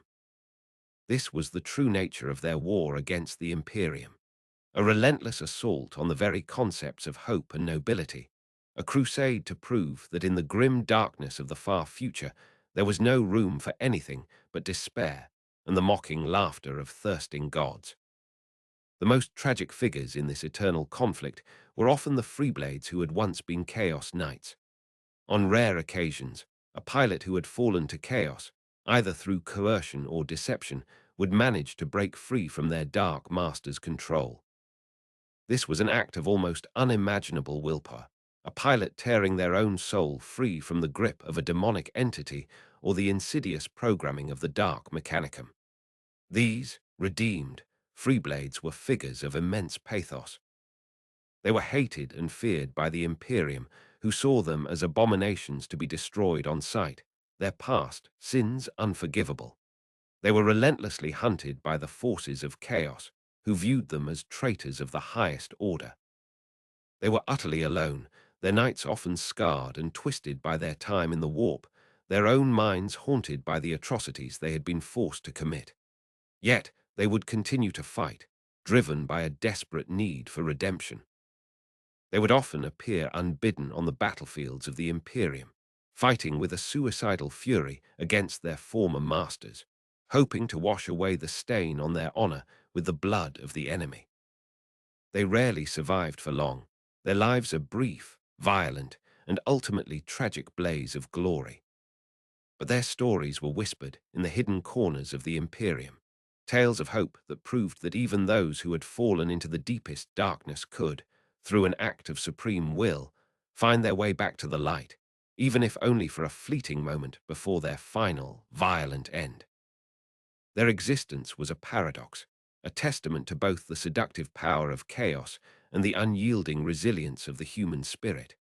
They were a living reminder that the line between hero and monster was often terrifyingly thin, and that the war for one's soul was the most difficult battle of all. The sheer variety of knight patterns available by the 42nd millennium meant that a household's composition could be tailored to its specific martial traditions and the nature of its enemies. A house located near an orc empire, for example, would favor knights errant with their thermal cannons for melting down crude orc walkers, and knights warden with their Avenger Gatling cannons and Stormspear rocket pods for scything through hordes of greenskin infantry. In contrast, a house fighting against the nimble and technologically advanced Eldari would field knights gallant and armiger helverins, focusing on speed and volume of fire to overwhelm the Xeno's superior agility and hollow fields. The Questa Mechanicus houses, with their access to the most esoteric technologies, were known to field entire lances of Knights Moirax, a highly adaptable armiger variant that could be equipped with rare and powerful weapons like lightning locks, graviton pulsars, and conversion beam cannons, allowing them to counter a wide array of threats with specialized energy weapons. This tactical diversity made the knightly houses an incredibly flexible military force, a toolbox of heavy-duty solutions that Imperial commanders could call upon to solve almost any strategic problem.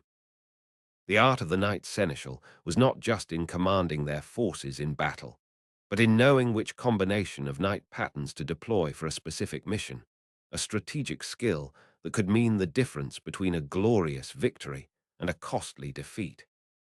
This diversity also extended to the Freeblades, whose choice of knight chassis often reflected their personal history and fighting style. A disgraced noble seeking to reclaim his honor through glorious single combat might pilot a knight gallant, eschewing all ranged weaponry in favor of a Reaper chainsword and Thunderstrike gauntlet, a clear statement of his intent to face his enemies up close and personal. A lone survivor of a world devoured by tyrannids might pilot a Knight Crusader, its armor covered in chitinous trophies, its battle cannons and Gatling cannon a symbol of their unending, one-night war against the great devourer.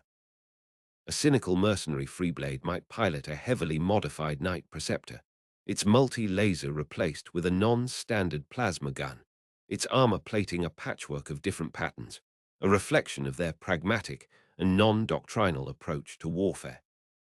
The silhouette of a Freeblade's knight against the horizon was often enough to tell a story, their choice of war gear and heraldry a form of personal expression, a visual biography written in adamantium and steel. The logistics of maintaining and deploying such a vast and diverse array of war machines were staggering. Entire forge worlds were dedicated to the production of knight components, their colossal manufactorums churning out armor plates, weapons systems, and power cores. Massive transport ships, known as knight haulers, were used to ferry the knights between war zones, their cargo holds designed like mobile sacristan workshops, allowing for repairs and rearmament even while in transit through the warp. The deployment of a full knightly household to a war zone was a logistical operation on par with the movement of an entire Space Marine chapter.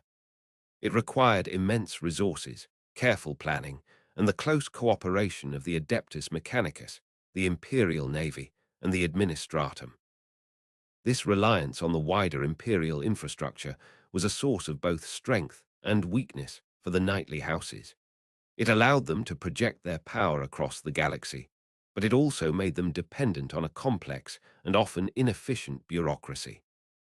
A delayed shipment of ammunition or a misfiled transport request could leave a knightly household stranded and vulnerable, a stark reminder that for all their power, they were still just one small part of the vast, creaking war machine of the Imperium. This interdependency was often a source of cultural friction. A knight noble, accustomed to giving orders and having them obeyed instantly, would often grow frustrated with the slow and methodical pace of the mechanicus tech priests or the endless paperwork demanded by the administratum scribes. Conversely, these other imperial factions often viewed the knights as arrogant and impetuous, their obsession with honor and glory often interfering with more pragmatic strategic objectives. A successful campaign often depended on the ability of a skilled Lord Commander or Warmaster to mediate between these different factions, to soothe the bruised egos of the knightly nobles, to placate the dogmatic tech priests, and to grease the wheels of the imperial bureaucracy, a delicate balancing act that required the skills of a diplomat as much as a general. The Imperium was a coalition of 1,000 different factions, each with its own culture, traditions, and agenda, and the knightly houses were one of the most powerful and idiosyncratic of them all. Forging these disparate elements into a cohesive fighting force was the greatest challenge facing any imperial leader, and the secret to victory often lay not in grand strategy, but in the careful management of the very human or post-human personalities that made up the vast and fractured might of the Imperium of man. The greatest fear of the knightly houses, greater even than the threat of chaos or Xenos, was the threat of obsolescence. They were the pinnacle of a certain type of warfare, but the galaxy was constantly changing. The Tyranids brought bio-warfare on an unimaginable scale. The Necrons wielded weapons that could unmake reality, and the Dark Mechanicum was constantly inventing new and more horrific engines of destruction. The nobles worried that a day would come when their brand of honorable, single combat would no longer be relevant, a day when their mighty war machines would be rendered as obsolete as the cavalry charges of old Earth's ancient history. This fear drove them to constantly push themselves and their machines to new heights, to seek out the most dangerous foes, and to take on the most impossible missions, all to prove that they were still the ultimate masters of the battlefield. It was a race against time and technology, a desperate struggle to maintain their relevance in a galaxy that seemed determined to leave them behind. This existential dread was the hidden engine that drove their relentless pursuit of glory, a fear of being forgotten that was even more powerful than their fear of death. For a knight, a glorious death in battle was a fitting end, but to fade away into irrelevance, their deeds forgotten and their traditions rendered meaningless, was a fate too terrible to contemplate. And so they fought on, their every battle a defiant roar against the dying of the light, a declaration that the age of the night was not over, and that as long as one of them still stood, the dream of chivalry would never truly die. This internal drive was what made them so formidable, their fear of being forgotten turning them into warriors who would rather charge into the mouth of a cannon than accept a quiet retirement. The role of women within the knightly houses was also a complex and varied one. On some of the more traditionalist and patriarchal worlds, women were relegated to the role of broodmares, their only duty to produce suitable male heirs to carry on the bloodline. However, on many other worlds, women were seen as the equals of men, their psychic aptitude and martial skill just as valued. These houses had a long and proud tradition of female knights, skilled warriors and brilliant commanders who led their lances with as much courage and honor as any male baron. In some rare matriarchal houses, the ruling title of High Queen was passed down exclusively through the female line, their sons and husbands serving as consorts and subordinate commanders. These female pilots often brought a different perspective to the battlefield, their strategies sometimes more subtle and their leadership more focused on the preservation of their forces than on the pursuit of personal glory. Figures like the legendary Lady Celeria of House Vextrix, a brilliant tactician who outwitted an orc WAAGH, that outnumbered her forces 10-1, or the fiercely protective matriarch of House Simrank, who single-handedly held a breach against a tide of demons to allow her household's non-combatants to escape, were as revered and celebrated as any male hero. The Chaos Knight houses also had their share of powerful female leaders, cruel and ambitious tyrants who ruled their domains with an iron fist and a silver tongue, their capacity for cruelty and ambition every bit the equal of their male counterparts. The presence of these powerful female figures challenged the simplistic, feudal archetypes of the knightly orders, adding another layer of depth and complexity to their rich and varied cultures, proving that courage and honor were not the exclusive domain of any one gender, and that a warrior's heart could beat just as fiercely within the chest of a baroness as it could a baron. This diversity of cultures and traditions was both a great strength and a potential weakness. When a crusade was called and dozens of different knightly houses gathered for war, the result was a spectacular, but often chaotic, assembly. The camp of a knightly army was a kaleidoscope of different banners, traditions, and rivalries. A knight from the austere and monastic House de Gallio might look with disdain upon the boisterous and feasting knights of House Cadmus. A pilot from the technologically advanced Questa Mechanicus house, Raven, might openly mock the superstitious rituals of a pilot from the fiercely independent Black Shield world of Panther. These cultural clashes and ancient rivalries could sometimes boil over into honor duels or outright brawls, requiring the constant intervention of the Crusade's commanders to maintain a semblance of order. However, when the time for battle came, these differences were usually set aside.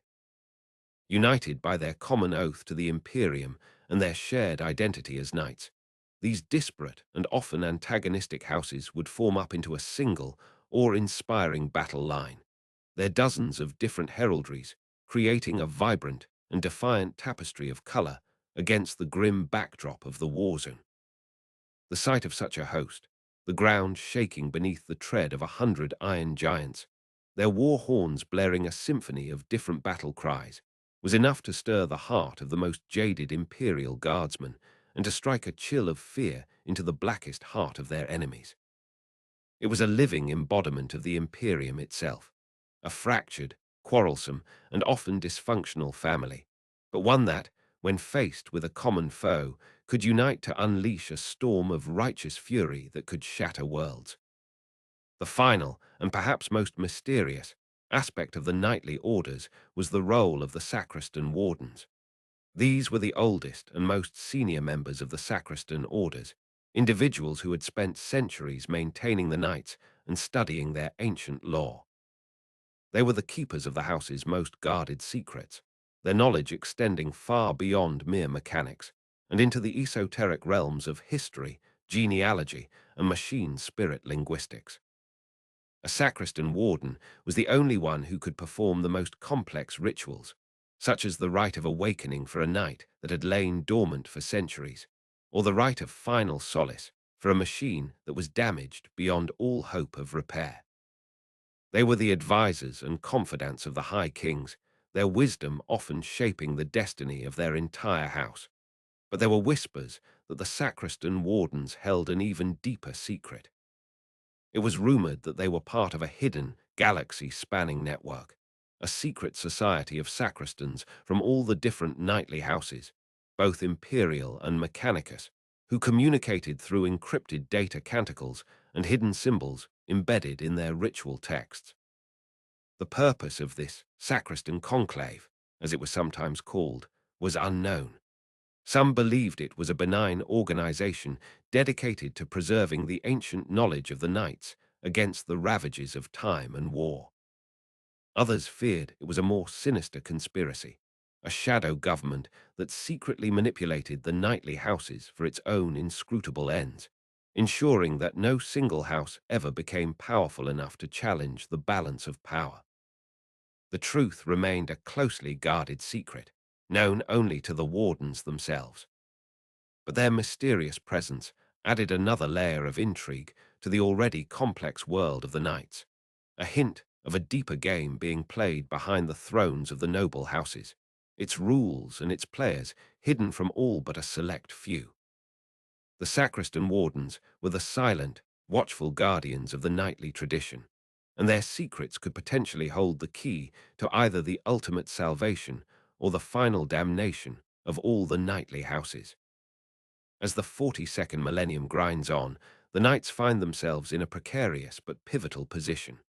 They are at once ancient relics and modern war machines, feudal lords and vital military assets, symbols of a noble past and key players in a brutal future. Their traditions are being challenged from within and without, their worlds are beset by enemies on all sides, and their very nature is being transformed by the psychic and technological upheavals of a new age. Yet, through it all, they endure. They continue to stride into battle, their banners held high, their oaths unbroken. They are a living paradox, a fusion of man and machine, of past and future, of honor and violence. And in the grim darkness of the far future, where humanity is besieged by endless horrors, this paradox is perhaps its greatest strength. For the knights are a reminder that even in an age of unreason, there can still be honor. Even in an age of despair, there can still be duty. And even in an age of overwhelming darkness, a single, towering beacon of light, clad in adamantium and armed with righteous fury, can still be enough to hold back the night, if only for one more day. Their saga is the saga of humanity itself, a tale of endless struggle, breathtaking heroism, and the stubborn refusal to surrender, no matter the odds. And as long as a single knight still draws breath and a single war horn still sounds its defiant cry, that story will never truly be over. The final battle is yet to come, and the giants will be there to meet it. The very concept of a knight's honor is itself a complex and fluid thing, varying wildly from house to house. For a knight of the rigidly codified House Morton, honor is found in unwavering obedience to the chain of command and the precise execution of battle plans. To deviate from an order, even if it leads to victory, is a mark of shame.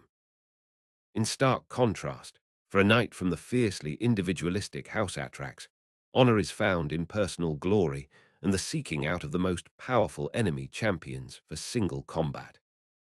A pilot from Atrax might break formation and abandon a strategic objective for the chance to duel a Chaos Lord, a decision that would be seen as the height of irresponsibility by their Morton counterparts, but as the pinnacle of bravery by their own peers. This fundamental difference in philosophy can lead to incredible friction when different houses are forced to fight together. The battlefield becomes a stage for their competing ideologies, with each victory or defeat being used as evidence for the superiority of their own particular code of honor.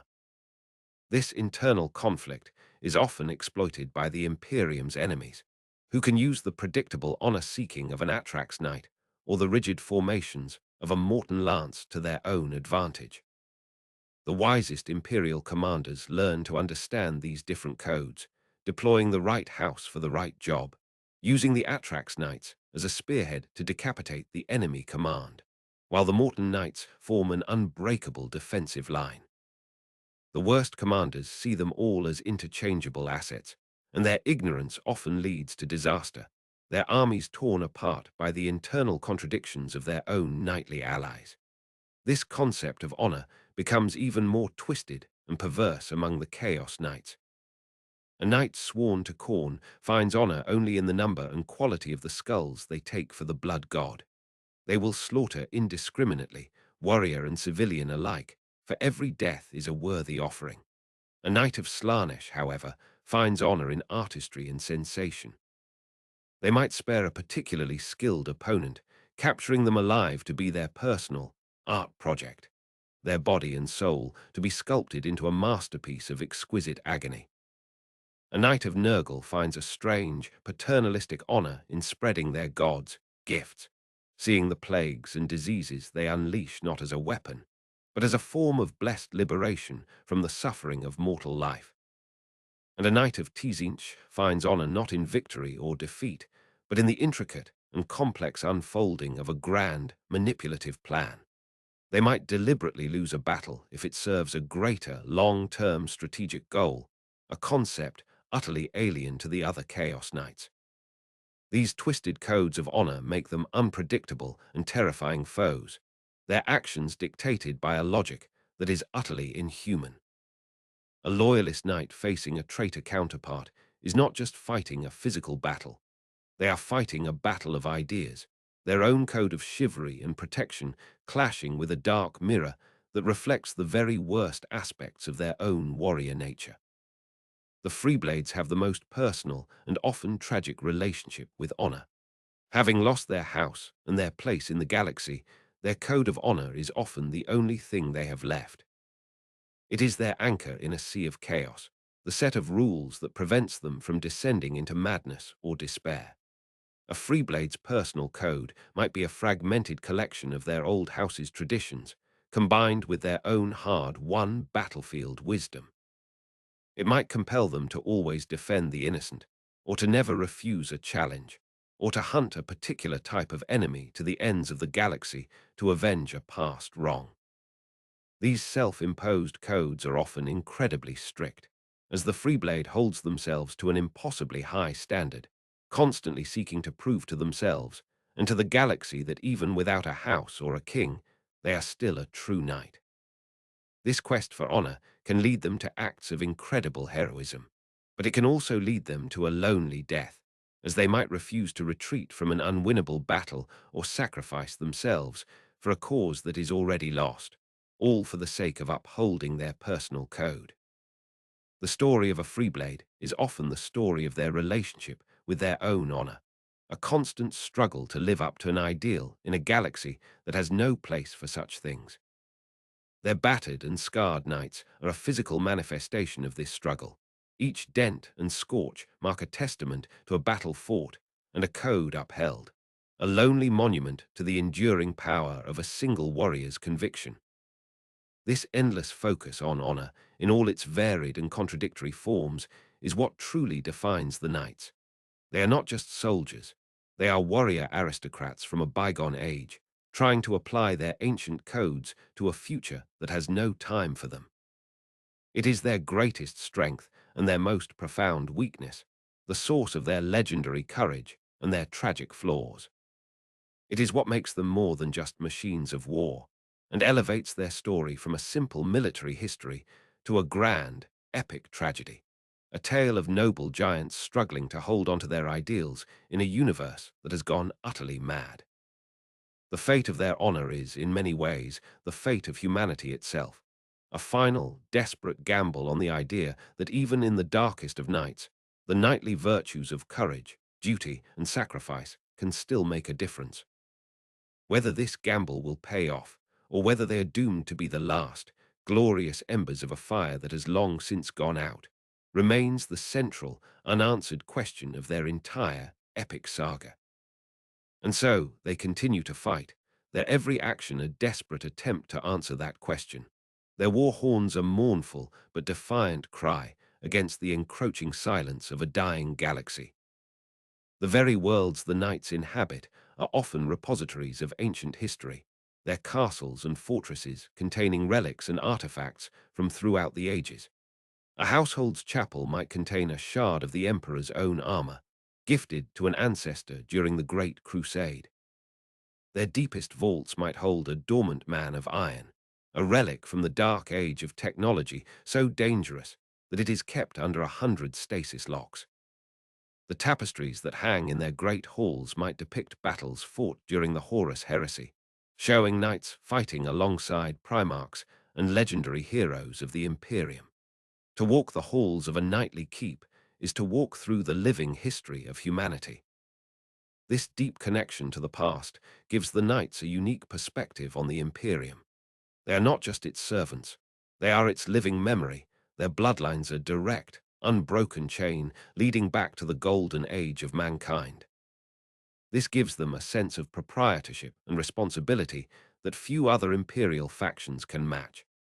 They see the modern Imperium, with its dogmatic religion and stifling bureaucracy, as a pale and corrupted shadow of the glorious secular empire they once swore to serve. This often puts them at odds with the ecclesiarchy and the administratum, whom they privately view as upstart usurpers who have twisted the emperor's original vision. This simmering resentment is usually kept in check by their profound sense of duty, but it is a source of constant tension, a philosophical divide that could one day have dire consequences for the stability of the Imperium. The knights are loyal to the emperor, but not necessarily to the Imperium that has been built in his name, a subtle but crucial distinction that shapes their every interaction with the wider galactic power structure. This connection to the past is also exploited by the forces of chaos. A demon might whisper to a knight pilot through their throne mechanicum, showing them visions of the Great Crusade, tempting them with the promise of restoring the Imperium to its former glory under the banner of a new, stronger leader like Abaddon the Despoiler. They will prey on the nobles' pride and their resentment of the modern Imperium, framing their rebellion not as an act of treason, but as a righteous crusade to restore a lost golden age. This is a seductive and powerful argument, especially for houses that feel marginalized or disrespected by the current imperial regime. It is this appeal to their sense of history and their noble pride, rather than simple promises of raw power, that is often the most effective tool in turning a loyal knight house to the cause of chaos. The traitors do not see themselves as villains. They see themselves as reformers, the true heirs to the emperor's original dream, a dream that they believe has been betrayed by the cowards and hypocrites of the High Lords of Terror. This ideological conviction makes them far more dangerous than simple marauders, as they fight with the fanaticism of true believers, convinced that their acts of destruction are a necessary step in the galaxy's salvation. The Freeblades, cut off from their own history, often become obsessed with it. They will spend their lives searching for scraps of information about their fallen house, trying to piece together the story of their ancestors from fragmented data slates and obscure historical texts. This quest for their own past often becomes their primary motivation, a way to give meaning to their lonely existence. Some become amateur historians and archaeologists. Their knights used to excavate ancient ruins or explore derelict space hulks in search of clues. Others become avenging angels, hunting down the descendants of those who betrayed their house centuries ago, seeking to settle ancient blood feuds that the rest of the galaxy has long since forgotten. This obsession with the past can be a source of great strength, giving them a purpose and a drive that other mercenaries lack. But it can also be a crippling weakness, as they can be easily manipulated by those who offer them false hope or manufactured evidence about their lost heritage. A Freeblade's relationship with history is a poignant and often tragic one, a lonely search for identity in a galaxy that is all too eager to erase the past and forget the fallen. Their quest is a microcosm of the larger imperial struggle, a desperate attempt to hold onto memory and meaning in the face of an overwhelming and nihilistic universe. Ultimately, the knights are defined by their relationship with time itself. They are ancient beings in a modern world, their minds filled with the ghosts of the past, their every action dictated by oaths made millennia ago. They are a bridge between the glorious dawn of humanity and its grim, uncertain future. They carry the weight of all that has been and all that is yet to come on their massive, adamantium shoulders. They are a paradox, a living anachronism, and yet they are more vital to the survival of the Imperium than ever before. Their story is a testament to the enduring power of history and a warning of its terrible burdens. And as they stride into the endless battles of the 42nd millennium, they are not just fighting for the future of mankind, but for the preservation of its past, a final, desperate stand against the forces of oblivion that seek to erase all traces of humanity's long and troubled journey among the stars. Their victory will not just be a military one. It will be a victory of memory over forgetfulness, a final, defiant assertion that the deeds of the past still matter and that the ghosts of history still have a voice in the shaping of the future. The final word in their saga has yet to be written, and the echoes of their ancient war horns will continue to resound for as long as there is a single soul left to remember their tale. The constant exposure to warfare and the deep, synaptic link with their throne mechanicum also means that many veteran night pilots eventually suffer from a unique form of psychological distress, colloquially known as iron malaise, or the long stare. As they accumulate the memories and battle trauma of their ancestors, their own personality can become diluted, their individual identity lost in the sea of 1,000 other lives. They begin to speak in archaic dialects, to react to stimuli that only existed in a previous era, and to see the ghosts of ancient enemies superimposed over their modern foes. They become detached from the present, their minds adrift in the vast ocean of their own lineage. While this can make them incredibly skilled warriors, their actions guided by an instinctive, ancestral wisdom, it also makes them difficult and unsettling companions. They are often melancholic and withdrawn, their conversations punctuated by cryptic references to battles fought 10,000 years ago. In the most extreme cases, the pilot's individual consciousness can fade away almost entirely, leaving their body on a form of autopilot, controlled by the collective will of the machine spirit and its ancestral ghosts. These echo knights, as they are known, are treated with a mixture of awe and pity by their houses. They are revered as living saints, conduits for the wisdom of the past, but they are also mourned as men and women who are already dead, their souls having passed into the machine long before their bodies will fail. This slow erosion of the self is seen as the ultimate sacrifice a pilot can make, a final, complete merging with the legacy of their house, a fate that many young nobles aspire to, even as their elders fear it. The dark mechanicum has, of course, found a way to weaponize this phenomenon. Through the use of forbidden viral agents and warp-infused data wafers, they can induce a hyper-accelerated form of the iron malaise in their pilots. This process, known as forced imprinting, crams centuries of simulated battle trauma and ancestral rage into a pilot's mind in a matter of hours. The result is a supremely skilled but utterly deranged warrior, a berserker knight, who exists in a state of perpetual hallucinatory warfare, seeing every person, friend or foe, as a hated enemy from 1,000 different historical conflicts. These pilots are incredibly effective shock troops, their madness making them fearless and unpredictable, but they are also completely uncontrollable. Once unleashed upon a battlefield, they will continue to fight until they are destroyed, their tortured minds trapped in an endless, imaginary battle from which there is no escape. The creation of a berserker knight is seen as a necessary but regrettable act by many warpsmiths, a one-way ticket to martial perfection and eternal damnation.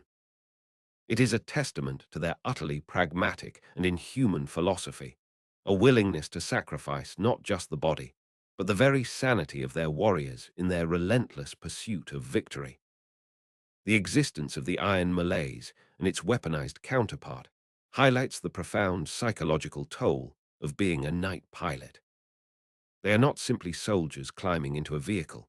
They are individuals who are offering up their very identity, their sense of self, to a machine and a legacy that is far older and more powerful than they are. It is a Faustian bargain, the price of God-like power being the slow, inevitable erosion of their own humanity. Every battle they fight, every memory they inherit, brings them one step closer to becoming a ghost in their own machine.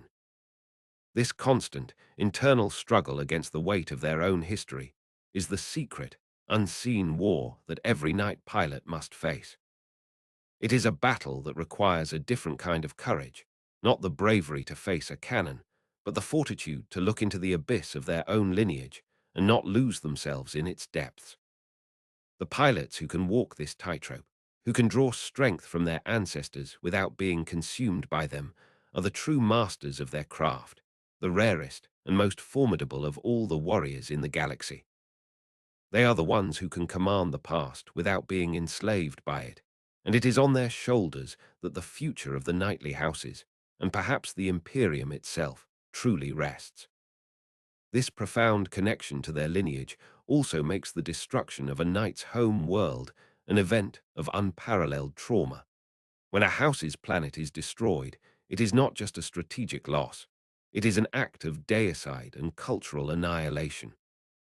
The ancestral fortress, with its tombs, its relics, and its central memory shrine, is the physical anchor for the house's collective soul. When it is destroyed, the machine spirits of their knights are grievously wounded, the psychic chorus of their ancestors silenced, replaced by a deafening, static-filled void. A pilot from a homeless house who bonds with their knight will no longer hear the guiding whispers of their ancestors, but only a faint, agonizing echo of their dying screams. This psychic trauma can drive a house to the brink of madness, their grief and rage turning into a burning, all-consuming desire for vengeance. These orphan houses often become the most fanatical and ruthless of all the knightly orders. They will abandon all other duties and oaths, their entire existence dedicated to hunting down and exterminating those responsible for their loss. They will become black shields, not out of a desire for independence, but because no oath is more sacred than their vow of vengeance. They will fight with a reckless ferocity, their knights adorned with mourning symbols and litanies of hate. They are a terrifying sight on the battlefield, their actions driven by a grief so profound that it has curdled into a pure, undiluted poison. The Imperium often turns a blind eye to their unsanctioned crusades of vengeance, content to point these grieving, rage-fueled demigods in the direction of a common enemy. But they are a double-edged sword, for a house that has lost everything has nothing left to fear, and their single-minded pursuit of revenge can often cause as much collateral damage as the actions of their enemies. They are a grim reminder that in the 42nd millennium, even the greatest of heroes can be transformed into monsters by the simple act of losing their home, a fate that has become all too common in a galaxy that is tearing itself apart. The orphan houses are the ghosts of the Imperium, a testament to all that has been lost. Their unending wore a mournful funeral dirge for a galaxy that is already dead, even if it does not yet know it. The most famous of these orphan houses is the Company of the Shadowed Star, the last remnants of House Astramax, whose world was devoured by Hive Fleet Leviathan. Comprising only a dozen knights, they are led by the Silent King, a pilot so traumatized by the psychic death scream of his planet that he has not spoken a word in over a century. They communicate through coded data bursts and hand signals, their movements on the battlefield a silent, coordinated dance of death. They have become the galaxy's preeminent tyrannid hunters, their entire existence dedicated to avenging their lost world. They will appear unannounced in war zones where the tyrannids are on the attack, their black and grey knights emerging from the smoke and chaos like spectres of vengeance. They fight with a cold, silent fury, their tactics honed by decades of studying their hated foe. They are a legend among the Imperial Guard regiments who have fought alongside them, a symbol of hope and grim determination. But they are also a deeply tragic figures, their lives utterly consumed by their loss. their humanity slowly being eroded by their single-minded obsession. They are a perfect embodiment of the knightly ideal taken to its most extreme and tragic conclusion. A life of unending duty, unending sacrifice, and unending war, with no hope of peace or rest until they have either exterminated their foe or joined their lost kin in death. Their silent crusade is a poignant and powerful chapter in the ongoing saga of the knights, a testament to the fact that even in a galaxy defined by loud and explosive conflict, the most profound stories are often the ones told in silence, by the actions of those who have lost everything but their will to fight on. The final element that defines the modern knight is their relationship with the common soldiers of the Imperium. In the age of the Great Crusade, the knights were seen as noble demigods, inspiring figures of awe.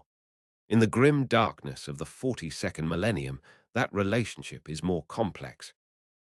To Akkadian guardsmen who have seen entire cities turned to glass by orbital bombardment, a knight is no longer a symbol of an idealized past, but a desperately needed tool of survival. The reverence has been replaced by a grim pragmatism. They do not cheer for the knight's honor. They cheer because its battle cannon has just vaporized the chaos predator that was about to annihilate their trench line. This has changed the way many knights view themselves. The younger generation of pilots, in particular, are often less concerned with chivalric duels and more focused on their role as protectors of the Imperial Guard. They see themselves not as lone champions, but as the senior partners in a combined arms team. They will use their immense size and durability to provide mobile cover for advancing infantry, their powerful auspex arrays to scout for hidden enemies, and their overwhelming firepower to eliminate the threats that the guardsmen cannot handle. This has led to the development of a strong sense of camaraderie between some knightly houses and specific, famous Imperial Guard regiments. The Knights of House Cadmus, for example, will always fight alongside the remaining Cadian shock troop regiments whenever possible, the two forces sharing a bond forged in the fires of 100 battles and the shared grief of a lost home world. This symbiotic relationship between the giants and the grunts, between the noble lord and the common soldier, is a new and powerful development. It is a sign that the ancient, feudal traditions of the knights are slowly being adapted to the brutal, egalitarian reality of a galaxy at total war. It is in this relationship, this mutual respect between the demigod in the machine and the humble soldier in the mud, that the true hope for the Imperium's future may lie. For if the highest and the lowest of its defenders can learn to fight as one, then perhaps there is no darkness that they cannot overcome. This is the final, evolving truth of the Imperial Knights, that their greatest strength is not in their towering height or their devastating weapons, but in the shadow they cast, a shadow that can provide shelter and hope to the countless, ordinary soldiers who continue to fight and die for the fading light of the Imperium of man. Their legend is not just their own. It is shared with every guardsman who has ever taken cover behind their massive legs, and it is in that shared struggle that their true immortality is found. This has even led to informal adoption of certain guard regiments by knightly houses. It is not unheard of for a knight baron to declare a specific regiment under his protection, a feudal oath that extends to ensuring the regiment is properly supplied and reinforced, often using the knight's own political influence to bypass the sluggish administratum. In return, the regiment will often adopt a variant of the knight's heraldry onto their uniforms and vehicles, proudly displaying their allegiance. These oath-sworn regiments become specialists in fighting alongside knights, developing unique tactics to support their giant patrons, such as using lascannon teams to paint targets for the knight's long-range missiles or deploying smoke grenades to cover the knight's advance. This bond can become so strong that it transcends generations, the children of the guardsmen enlisting into the same regiment to serve the children of the baron, a new, mobile form of feudalism born out of the necessities of war. This creates a powerful and resilient fighting force, but it also worries some within the imperial hierarchy, who fear that these oath-sworn regiments' loyalty might lie more with their knightly patrons than with the distant high lords of terror, a potential for fragmentation in an imperium that is already struggling to maintain its unity. The Chaos Knights, ever the dark mirror, have their own version of this relationship. They will often enslave the populations of the worlds they conquer, forcing the most capable into service as their personal cultist armies. These are not willing allies, but terrified thralls, their loyalty enforced by brutal discipline, demonic possession, and the ever-present threat of their giant masters. They are driven into battle as a living shield, their bodies used to clog the guns of the enemy while the Chaos Knights advance behind them. A Chaos Knight sees their mortal followers not as comrades, but as ammunition, a resource to be expended without a second thought. Yet even in this brutal relationship, a strange and terrible form of devotion can arise. Some cultists come to worship their monstrous masters, seeing their cruelty as a form of divine trial, their survival a mark of their god's favor. They will willingly sacrifice themselves for their knight, their dying screams a prayer to the dark gods. This twisted faith is a powerful weapon, allowing the Chaos Knights to command armies of fanatical zealots who are utterly immune to fear and morale checks. The clash between a loyalist knight and his oath-sworn regiment, fighting with mutual respect and camaraderie, and a Chaos Knight and his terrified cultist horde, driven by fear and fanatical devotion, is a perfect illustration of the moral abyss that separates the two factions. The Eldari have a particularly complex and often tragic relationship with the Imperial Knights. They see the Knights as a crude and barbaric imitation of their own Wraith Knight constructs, a blasphemous fusion of a living soul with a machine that the Eldari view with a mixture of pity and disgust. However, they also recognize the Knights' power, and on rare occasions have been known to form temporary, uneasy alliances with them against a common foe like Chaos or the Tyranids. These alliances are always fraught with tension, the ancient and subtle Eldari finding the Knights' direct, honor-bound approach to war to be infuriatingly simplistic, while the Knights view the Eldari as fickle and untrustworthy allies, prone to abandoning the field once their own inscrutable objectives have been met. Yet, despite this mutual suspicion, there is often a grudging respect between the two. An Eldari Farseer can appreciate the unwavering courage of a knight pilot, while a knight baron can admire the supernatural skill and grace of a Wraith Knight. These temporary team-ups have led to some of the most spectacular battles of the 42nd millennium. The brutal, direct power of the Imperial Knights, combined with the surgical precision and psychic might of the Eldari, creating a fighting force that few enemies can withstand.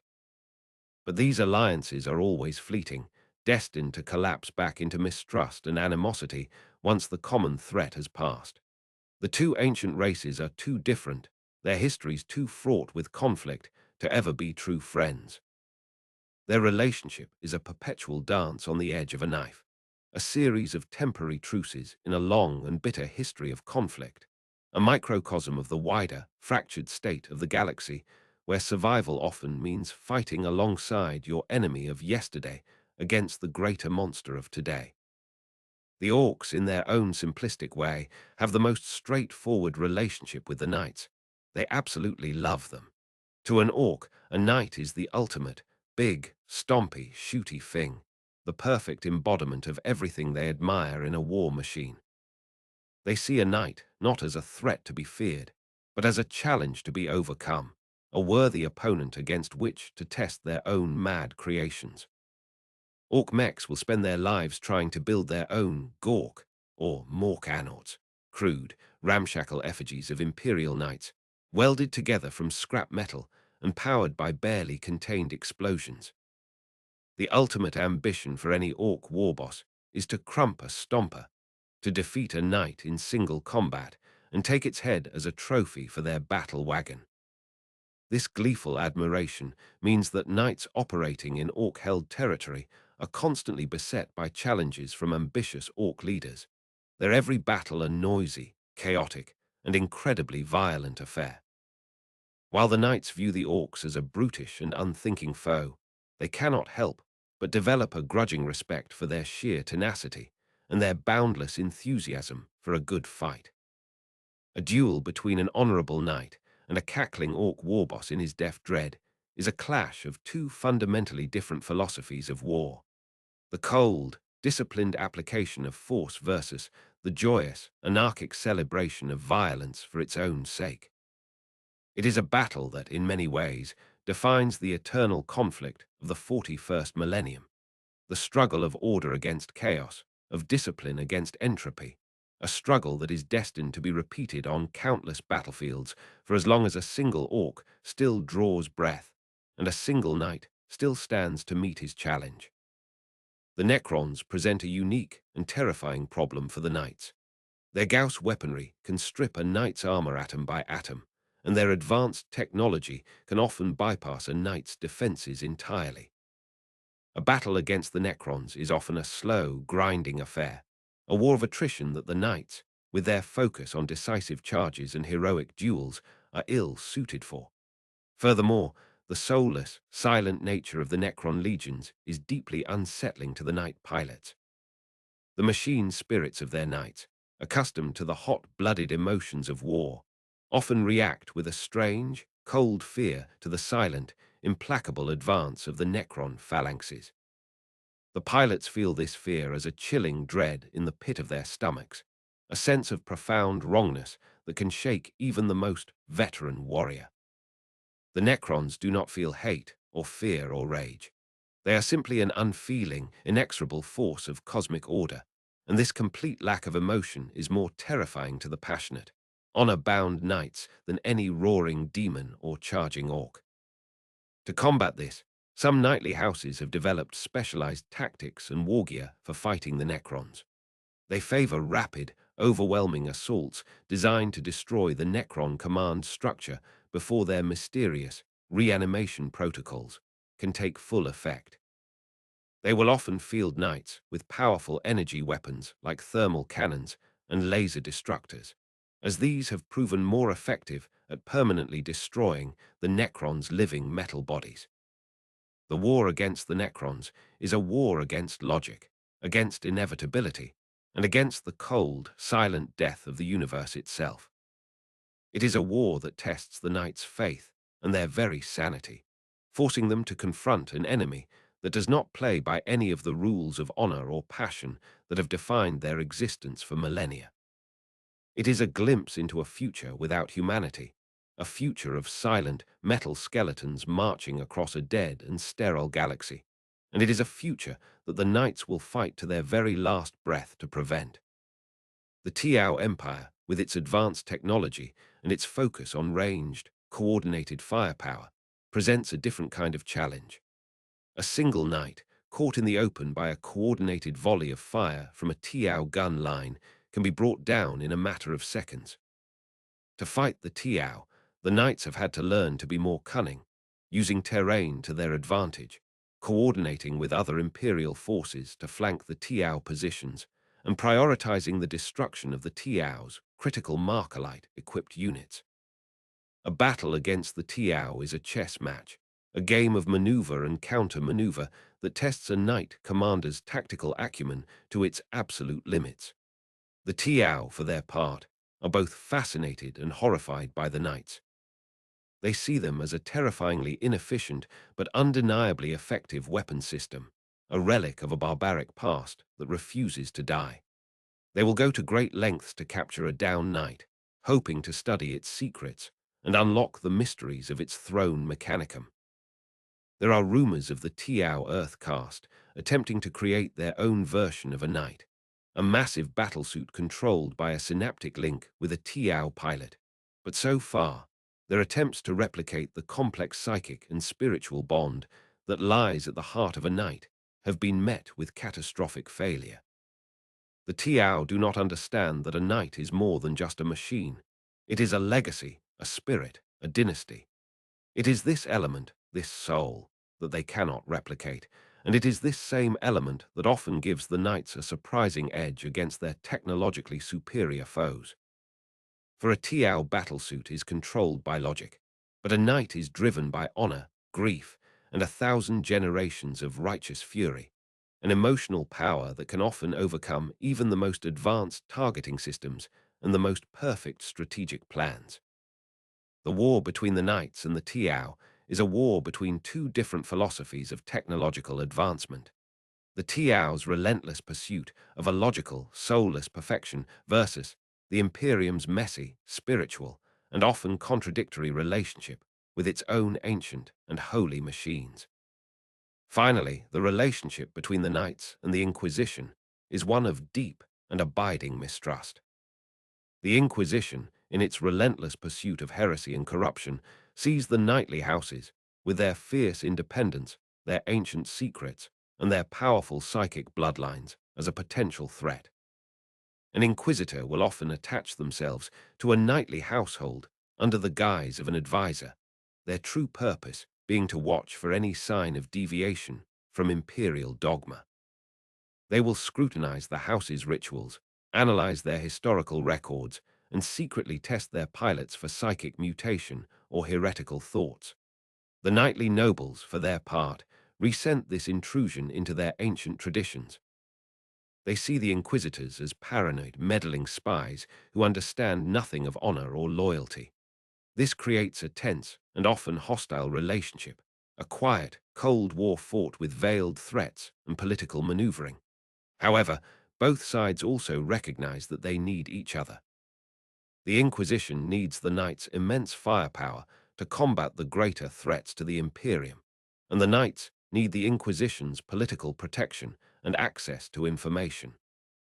This leads to an uneasy and pragmatic alliance, a partnership of convenience between two of the Imperium's most powerful and secretive factions. An inquisitor might provide a night house with the location of a chaos cult in exchange for their support in purging it. A night house might allow an inquisitor to borrow a freeblade for a deniable covert operation. This shadow war of favors and threats is as much a part of a knight's life as their public wars against the Xenos and the heretic. It is a constant reminder that in the Imperium of the 42nd millennium, the most dangerous enemies are not always the ones on the battlefield, but the ones who stand beside you, smiling, with a rosary in one hand and a hidden dagger in the other. The knights must navigate this treacherous political landscape with the same skill and courage they display in battle, for a misstep in this great game of thrones could be just as fatal as a direct hit from a volcano cannon. The survival of their house depends not just on their strength of arms, but on their ability to master this complex and deadly dance of power. The very concept of the throne mechanicum has become a subject of intense theological debate between the Adeptus Mechanicus and the ecclesiarchy. The tech priests see the throne as a holy piece of archaeotech, a sacred interface between the flesh of the pilot and the spirit of the machine, its function dictated by the pure, cold logic of the omnissiah. The ecclesiarchy, on the other hand, sees the throne as a conduit for the emperor's divine will, a sacred vessel through which a noble and faithful pilot can channel the emperor's own righteous fury. They point to the stories of the sainted knights as proof of their interpretation, arguing that the golden light that surrounds these machines is a manifestation of the emperor's own divine grace.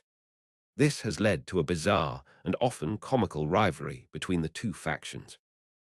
When a knight is undergoing repairs, it is not uncommon to see a tech priest anointing its gears with sacred oils, while a ministorum priest chants litanies and swings a censer of blessed incense right next to him, each one convinced that their own ritual is the one that is truly placating the machine spirit.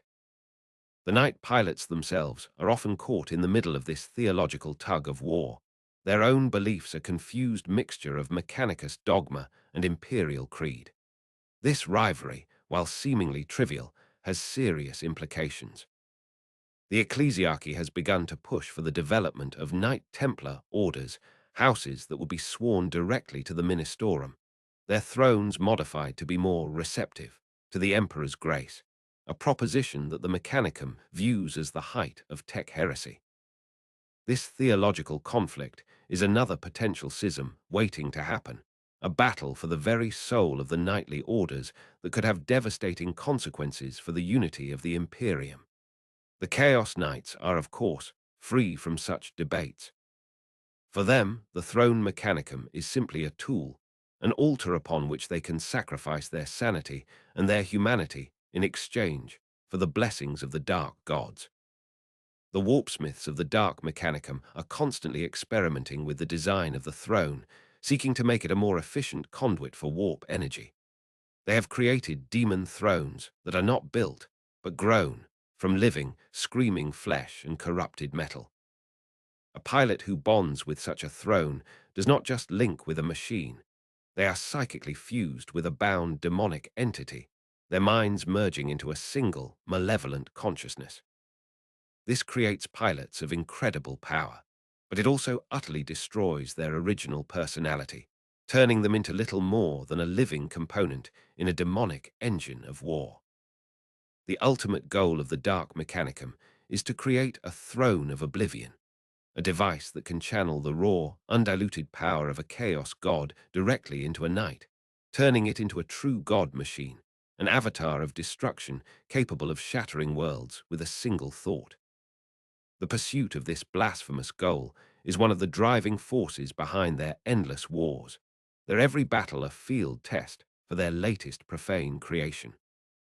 The sheer, unrestrained ambition of their science stands in stark contrast to the stagnant, dogmatic approach of the loyalist mechanicus, a testament to the terrible, creative power that can be unleashed when all morality and restraint are cast aside in the pursuit of knowledge and power. The Freeblades have the most unique and personal relationship with their thrones. For them, the throne is not just a machine or a holy relic. It is their only companion, their confidant, their link to the past, and their only hope for the future. A Freeblade will spend more time in their cockpit than out of it, their conversations with their machine spirit often more meaningful than their interactions with other humans. They will modify their thrones with personal trinkets and mementos, a faded portrait of their lost family, a tattered banner from their fallen house, a single, dried flower from the fields of their home world. These small, personal touches are a way of holding onto their humanity, of reminding themselves of who they were before they lost everything. The throne mechanicum of a Freeblade is a lonely, melancholy place, filled with the ghosts of the past and the uncertainties of the future. It is a hermit's cell and a king's throne, a prison and a sanctuary, all at once. The mental fortitude required to endure such an existence is immense, and it is this inner strength, this ability to find hope and purpose in the midst of utter desolation, that is the true mark of a Freeblade. They are the ultimate survivors, their lonely crusade a testament to the enduring power of the individual spirit in a galaxy that seeks to crush it. Their story is a quiet, personal tragedy played out on a galactic scale, a final, defiant stand against the overwhelming indifference of the cosmos. Ultimately, the throne mechanicum is the heart of the Imperial Knight. It is the source of their power, the vessel of their history, and the crucible in which their souls are forged. It is a piece of technology so advanced that it borders on the supernatural, a relic from a lost age that continues to shape the destiny of the 42nd millennium. To understand the throne is to understand the knight, and to understand the knight is to understand the complex, contradictory, and ultimately tragic nature of the imperium of man itself. A glorious, broken, and beautiful machine, forever haunted by the ghosts of its own past, striding defiantly into a future that promises only war. The hum of a throne mechanicum is the secret anthem of the Imperium, a song of memory, of duty, of sacrifice, and of the unending, lonely vigil of its greatest champions. It is a song that will continue to play until the very stars themselves grow cold, and the last battle has been fought, a final, enduring testament to the indomitable, if often flawed, spirit of humanity. The different knightly households have also developed unique traditions around the death of a knight. For the Stoic House Terran, when a knight falls in battle and cannot be recovered, its name is carved into the wall of heroes in their fortress monastery, a simple and solemn tribute. For the flamboyant House Griffith, the fallen pilot's helmet is recovered and incorporated into a grand, mournful mosaic that depicts the house's entire history, their face becoming a permanent part of their shared story. The Questa Mechanicus house, Raven, has the most pragmatic approach. The pilot's brain is surgically removed, and its memory engrams are downloaded into the house's central cogitator, their combat experience preserved as pure data to be used in future strategic simulations. The most poignant tradition belongs to the Black Shield Freeblades known as the Wraith Walkers. These knights, all sole survivors of their houses, will find a quiet, uninhabited moon and create a graveyard of giants. Here, they will bring their irreparably damaged knights to their final rest, leaving them standing in silent, sentinel poses, their banners slowly weathering in the thin atmosphere. These graveyards are incredibly sad and beautiful places, silent monuments to fallen heroes and lost kingdoms, a final, quiet tribute from the last of their line. The Chaos Knights have their own, far more gruesome traditions. A defeated Chaos Knight is often cannibalized by its brethren, its still warm armor plates and weapon systems torn off and grafted onto the victor's own machines, a brutal form of battlefield recycling. The pilot's skull is taken and mounted on a spike on the victor's knight, a trophy that is believed to impart some of the defeated warrior's strength and cunning. For the most powerful Chaos Lords, their death is merely a stepping stone to immortality. Their souls, pledged to the dark gods, are often rewarded by being transformed into a demon prince, their mortal form shed for a new, monstrous existence of eternal servitude and power. The most coveted reward is to have their soul bound into the very frame of a Chaos Knight, becoming a Hell Stalker, a sentient, demonic war machine that no longer requires a living pilot, its every action dictated by the pure, malevolent consciousness of the damned soul trapped within. These Hellstalkers are the ultimate terror weapons of the Chaos Knight legions, immortal engines of destruction that have shed the last vestiges of their mortal weakness.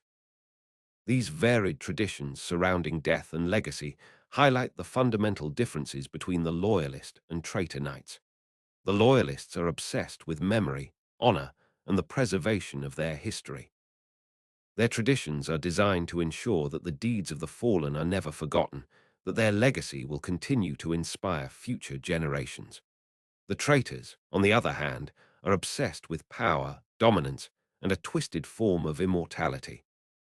Their traditions are designed to consume the past, to absorb the strength of the fallen, and to shed the weaknesses of their mortal forms. One seeks to preserve the soul, the other seeks to devour it. This fundamental, philosophical divide is the true source of their eternal conflict, a war that is fought not just for territory, but for the very meaning of life, death, and what comes after. It is a war that can have no true victor, only an endless cycle of heroic sacrifice and monstrous ambition, a perfect reflection of the eternal struggle that lies at the heart of the Warhammer 40,000 universe. The increasing number of knightly casualties in the wars of the 42nd millennium has also led to a desperate search for new sources of pilots. While the noble bloodlines are the ideal, their numbers are dwindling.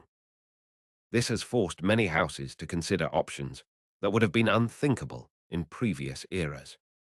Some have begun to accept promising aspirants from the lower classes, putting them through grueling genetic and psychic screening to see if they have the latent potential to bond with a throne mechanicum. This has caused outrage among the more conservative nobles, who see it as a dilution of their sacred bloodlines. But the harsh reality of attrition often leaves them with no other choice. The Adeptus Mechanicus has proposed a more radical solution: the use of vat-grown, genetically engineered pilots, homunculates, who are specifically designed from birth to interface with a knight. These homunculates would be loyal, efficient, and completely devoid of the troublesome pride and ambition of a true noble. While the Mechanicus-aligned houses are seriously considering this option, the imperial houses view it with horror, seeing it as the creation of a slave race, an abomination that goes against the very core of their chivalric code.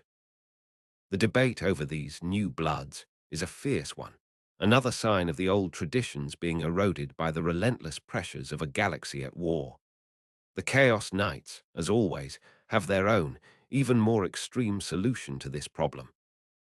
The warpsmiths of the Dark Mechanicum have perfected the art of soul forging, a blasphemous process where they can take multiple captured souls and forcibly fuse them together into a single, composite entity, a Legion soul. This Legion soul is then bound into the throne mechanicum of a knight, creating a machine that is piloted not by a single individual, but by a screaming chorus of 100 different minds, all locked together in an eternal prison of shared consciousness. These Legion Knights are incredibly powerful, their multiple minds allowing them to process battlefield information at an incredible rate, and to control their machine systems with an eerie multi-tasking efficiency. But they are also completely insane, their every action a chaotic compromise between the warring wills of the souls trapped within them. They are a terrifying and unpredictable weapon, a testament to the Dark Mechanicum's complete disregard for the sanctity of the individual soul.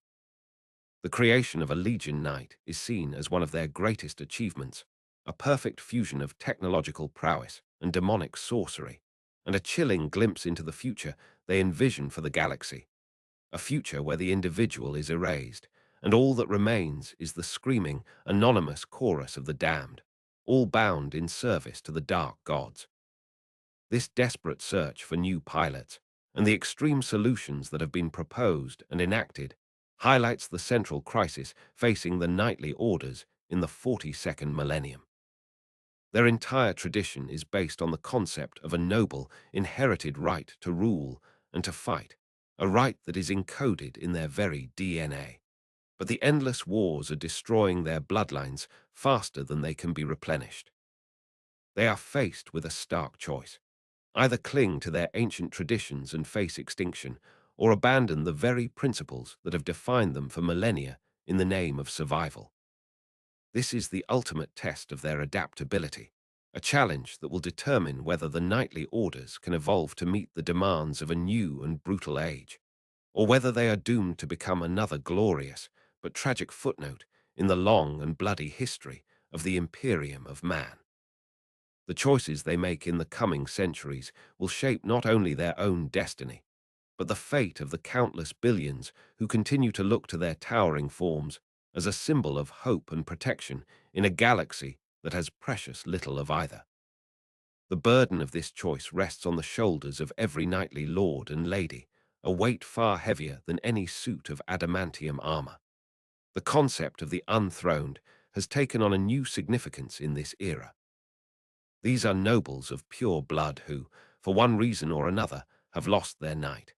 In previous eras, they would have been relegated to a life of shame and obscurity. But with the desperate need for experienced warriors, many houses have begun to form their unthroned into elite infantry units. Clad in customized suits of power armor that mimic the heraldry of their lost knights, and armed with the finest weapons their house can provide, these dispossessed are a formidable fighting force. They are driven by a burning desire to prove their worth and to earn the right to one day pilot a knight again. They will take on the most dangerous missions, fighting with a ferocity and a skill that often surpasses that of the Imperial Guard's elite storm troopers. The dispossessed are a common sight in the retinue of a knightly lord, serving as their honor guard and their personal task force. They are a poignant symbol of the house's resilience, a testament to the fact that even when a knight falls, the warrior spirit of its pilot endures. The ultimate dream of every dispossessed warrior is to one day be granted a new knight, often a Novus pattern chassis, and to once again feel the glorious union of the throne mechanicum. This hope is what drives them through the darkest of battles, a personal crusade for redemption that is a powerful and inspiring story in its own right. The Chaos Knights have a particularly cruel fate for their unthroned. A pilot who loses their machine through incompetence or cowardice is not given a second chance. Instead, they are subjected to the walk of the damned. They are stripped of their armor and weapons, and their bodies are surgically grafted with crude, robotic limbs and weapon systems. They are turned into grotesques, twisted mockeries of a knight. They're still living minds trapped within a shambling, cybernetic monstrosity. These grotesques are then used as cannon fodder, driven into battle by their former comrades. Their agonizing screams are warning to all the other pilots of the price of failure. This brutal tradition ensures that the Chaos Knight pilots will fight to the very last, as they know that death in battle is infinitely preferable to the living hell that awaits them if they fail their dark masters. It is a perfect example of the Chaos Creed of power at all costs, where even the fallen are repurposed into instruments of war, their suffering just another resource to be exploited in the endless conflict. The contrast between the hopeful crusade of the loyalist dispossessed and the eternal torment of the chaos grotesques is another stark reminder of the moral chasm that separates the two factions. The rise of the Primaris Space Marines has also had an impact on the knightly houses. Many of the more progressive houses have eagerly allied themselves with the new Primaris chapters, seeing them as the future of the Imperium's military. The Knights and the Primaris have proven to be a devastatingly effective combination, the Knights' overwhelming firepower perfectly complementing the Primaris' tactical flexibility and resilience. This has led to the formation of new, long-term alliances, with some knightly houses swearing oaths of brotherhood to specific Primaris chapters, their destinies now intertwined. However, the more traditionalist knightly houses view the Primaris with suspicion. They see them as artificial creations, mass-produced soldiers who lack the history and the soul of the firstborn Marines they are replacing. They are wary of their creator, Belisarius Call, seeing him as a dangerous radical who is tampering with the Emperor's sacred work. This has led to a cooling of relations between some of the oldest knightly houses and the new Primaris chapters, a rift that could have serious consequences for the unity of the imperial war effort. This division over the Primaris question is another example of the central conflict within the knightly orders, the struggle between the embrace of a necessary future and the preservation of a sacred past. The Chaos Knights, for their part, have reacted to the Primaris Marines with a mixture of hatred and glee. They hate them as a symbol of the Imperium's renewed strength, but they are also delighted to have a new, more powerful type of foe to test their skills against.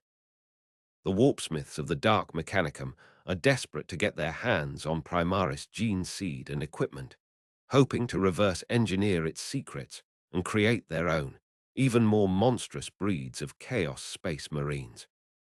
The duel between a Chaos Knight and a Primaris Redemptor Dreadnought has become a common and spectacular sight on the battlefields of the 42nd millennium, a clash between two of the most powerful and advanced war machines of a new and brutal age.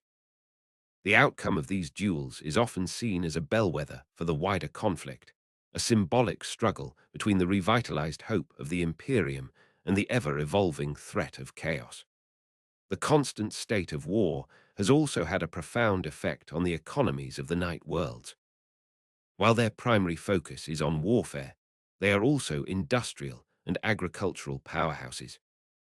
The vast forges that produce Night components also churn out weapons and equipment for the Imperial Guard, and the sprawling farmlands that feed their populace also produce a surplus that is tithed to feed the hungry masses of nearby hive worlds.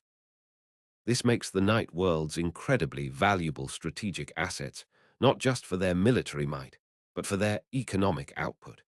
They are the linchpins of their local sector's economy, and their capture or destruction can have a crippling effect on the entire region's ability to wage war. This has made them priority targets for the enemies of mankind, but it has also given their rulers a great deal of political leverage. A high king can use the promise of increased agricultural tithes or a shipment of lemon rust battle tanks to secure a favorable treaty or to call in favors from a beleaguered sector lord. This has turned the knightly nobles into shrewd political operators, their skills in the art of diplomacy and economic statecraft becoming almost as important as their skills in the art of war. The modern knight is not just a warrior king. They are the CEO of a massive military-industrial complex, a complex and demanding role that requires a mind as sharp as any chainsword. The Chaos Knight worlds are a dark parody of this concept. They are not productive economies, they are parasitic ones. They do not build, they plunder. Their worlds are often barren, polluted husks, their resources stripped bare to fuel their war machine. They sustain themselves through constant raiding, descending on loyalist worlds to steal resources, technology, and slaves. A Chaos Knight household is less like a kingdom and more like a pirate fleet, its existence a constant drain on the resources of the galaxy. Their ultimate goal is not to build a lasting empire, but to consume everything in a final, glorious blaze of nihilistic destruction. This fundamental difference in economic philosophy is another reason why the war between the loyalist and traitor knights is so intractable. It is a war between creation and consumption, between sustainability and entropy, a conflict that can only end with the complete and utter annihilation of one side or the other. There can be no peace, no compromise, only the endless, grinding war between those who seek to build and those who seek only to burn. The Freeblades exist outside of this economic system. They are the ultimate freelancers, their survival dependent on their ability to find work and to manage their own meager resources. A Freeblade must be not only a warrior, but also a mechanic, a merchant, and a quartermaster. They must learn how to scavenge for spare parts, how to negotiate a fair price for their services, and how to make a single fuel cell last for a dozen battles. This hardscrabble existence makes them incredibly resourceful and self-reliant, but it also means that they are always living on the edge, one bad contract or one critical malfunction away from disaster. The life of a Freeblade is a constant struggle for survival, a lonely and precarious existence in a galaxy that has no safety net for its forgotten heroes. Yet, it is this very struggle that gives them their strength and their character. They are the ultimate embodiment of the rugged individualism that lies at the heart of the human spirit, a testament to the ability of a single person to not just survive, but to thrive in the face of overwhelming odds. Their story is a powerful reminder that even in the vast, impersonal machinery of the 41st millennium, the fate of the galaxy can still be shaped by the courage and the conviction of a single, solitary warrior. In the final analysis, the Imperial Knights are a living tapestry of the Imperium itself, woven from threads of honor, duty, faith, and violence. They are at once its noblest ideal and its most brutal reality, its most ancient memory and its most vital future. Their story is a microcosm of the human condition, a timeless tale of heroes and monsters, of sacrifice and ambition, of the eternal struggle between the light of civilization and the encroaching darkness of barbarism. As they stride into the unending wars of the 42nd millennium, they carry on their shoulders not just the weight of their weapons, but the weight of a 10,000-year legacy and the hopes of 1 trillion souls. They are the giants of the Imperium, and as long as they stand, the dream of humanity, however battered and besieged, will never truly die. Their war horns are the last, defiant song of a dying age, a promise that even at the end of all things, humanity will not go quietly into the night, but will face its destiny clad in iron and wreathed in fire, its banners held high against the storm. The saga continues, written in the scorched earth and the shattered stars, and its final chapter is still a long way from being told. For in the grim darkness of the far future, the age of the night is eternal. Their shadows stretch long across the bloody landscape of the galaxy, a constant reminder of the awesome power and the terrible cost of being human in an age of endless war.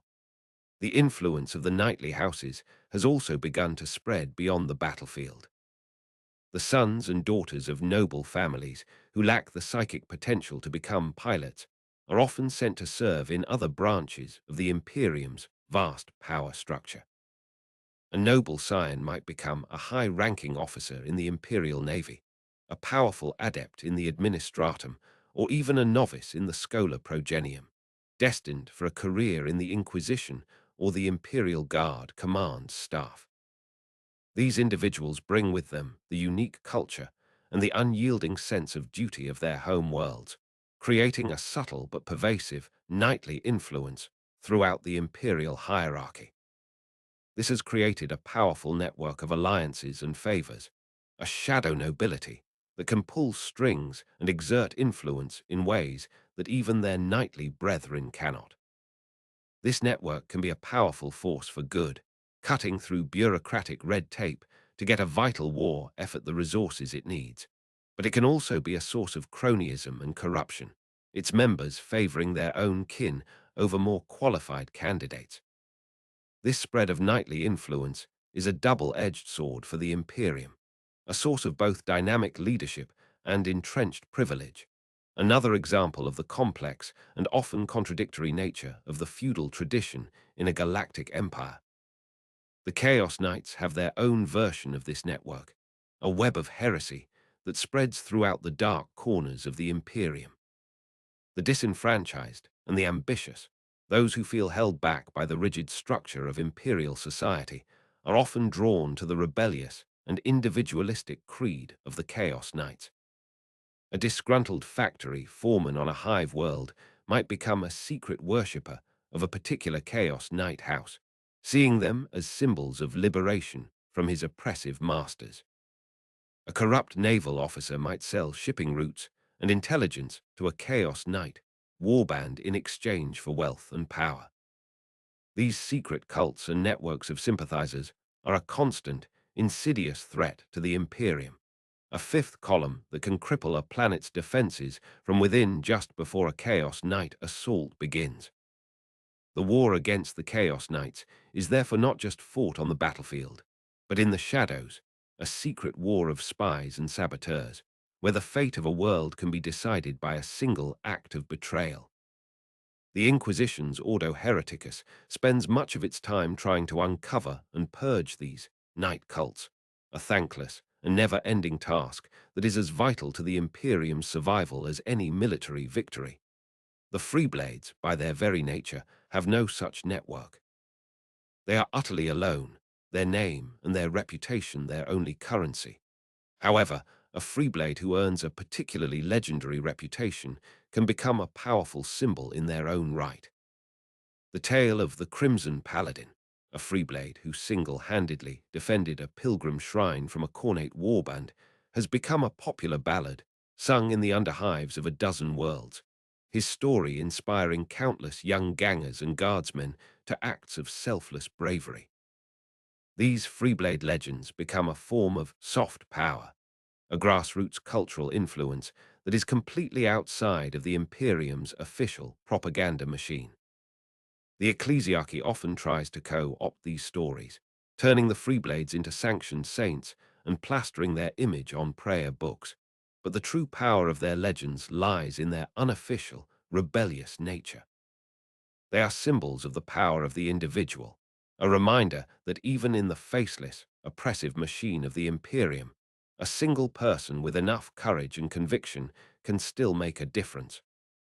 This makes them both an inspiration and a potential threat to the imperial authorities, who are always wary of any symbol that promotes individualism over obedience to the collective. The Freeblade is therefore a walking contradiction, a lone warrior fighting for a monolithic empire, a symbol of rebellion who often serves the ultimate authority, a forgotten hero whose legend may end up being more powerful than any army. The ongoing Indomitus Crusade has forced all these disparate elements into closer contact than ever before. The massive Crusade fleets are a melting pot of different imperial factions, with knights, space marines, imperial guard, mechanicus, and Inquisition all forced to work together in close quarters. This has led to an unprecedented level of cooperation and cultural exchange, but also to increased friction and rivalry. A night pilot might find themselves sharing a mess hall with a Primaris Marine, a tech priest, and a Cadian guardsman.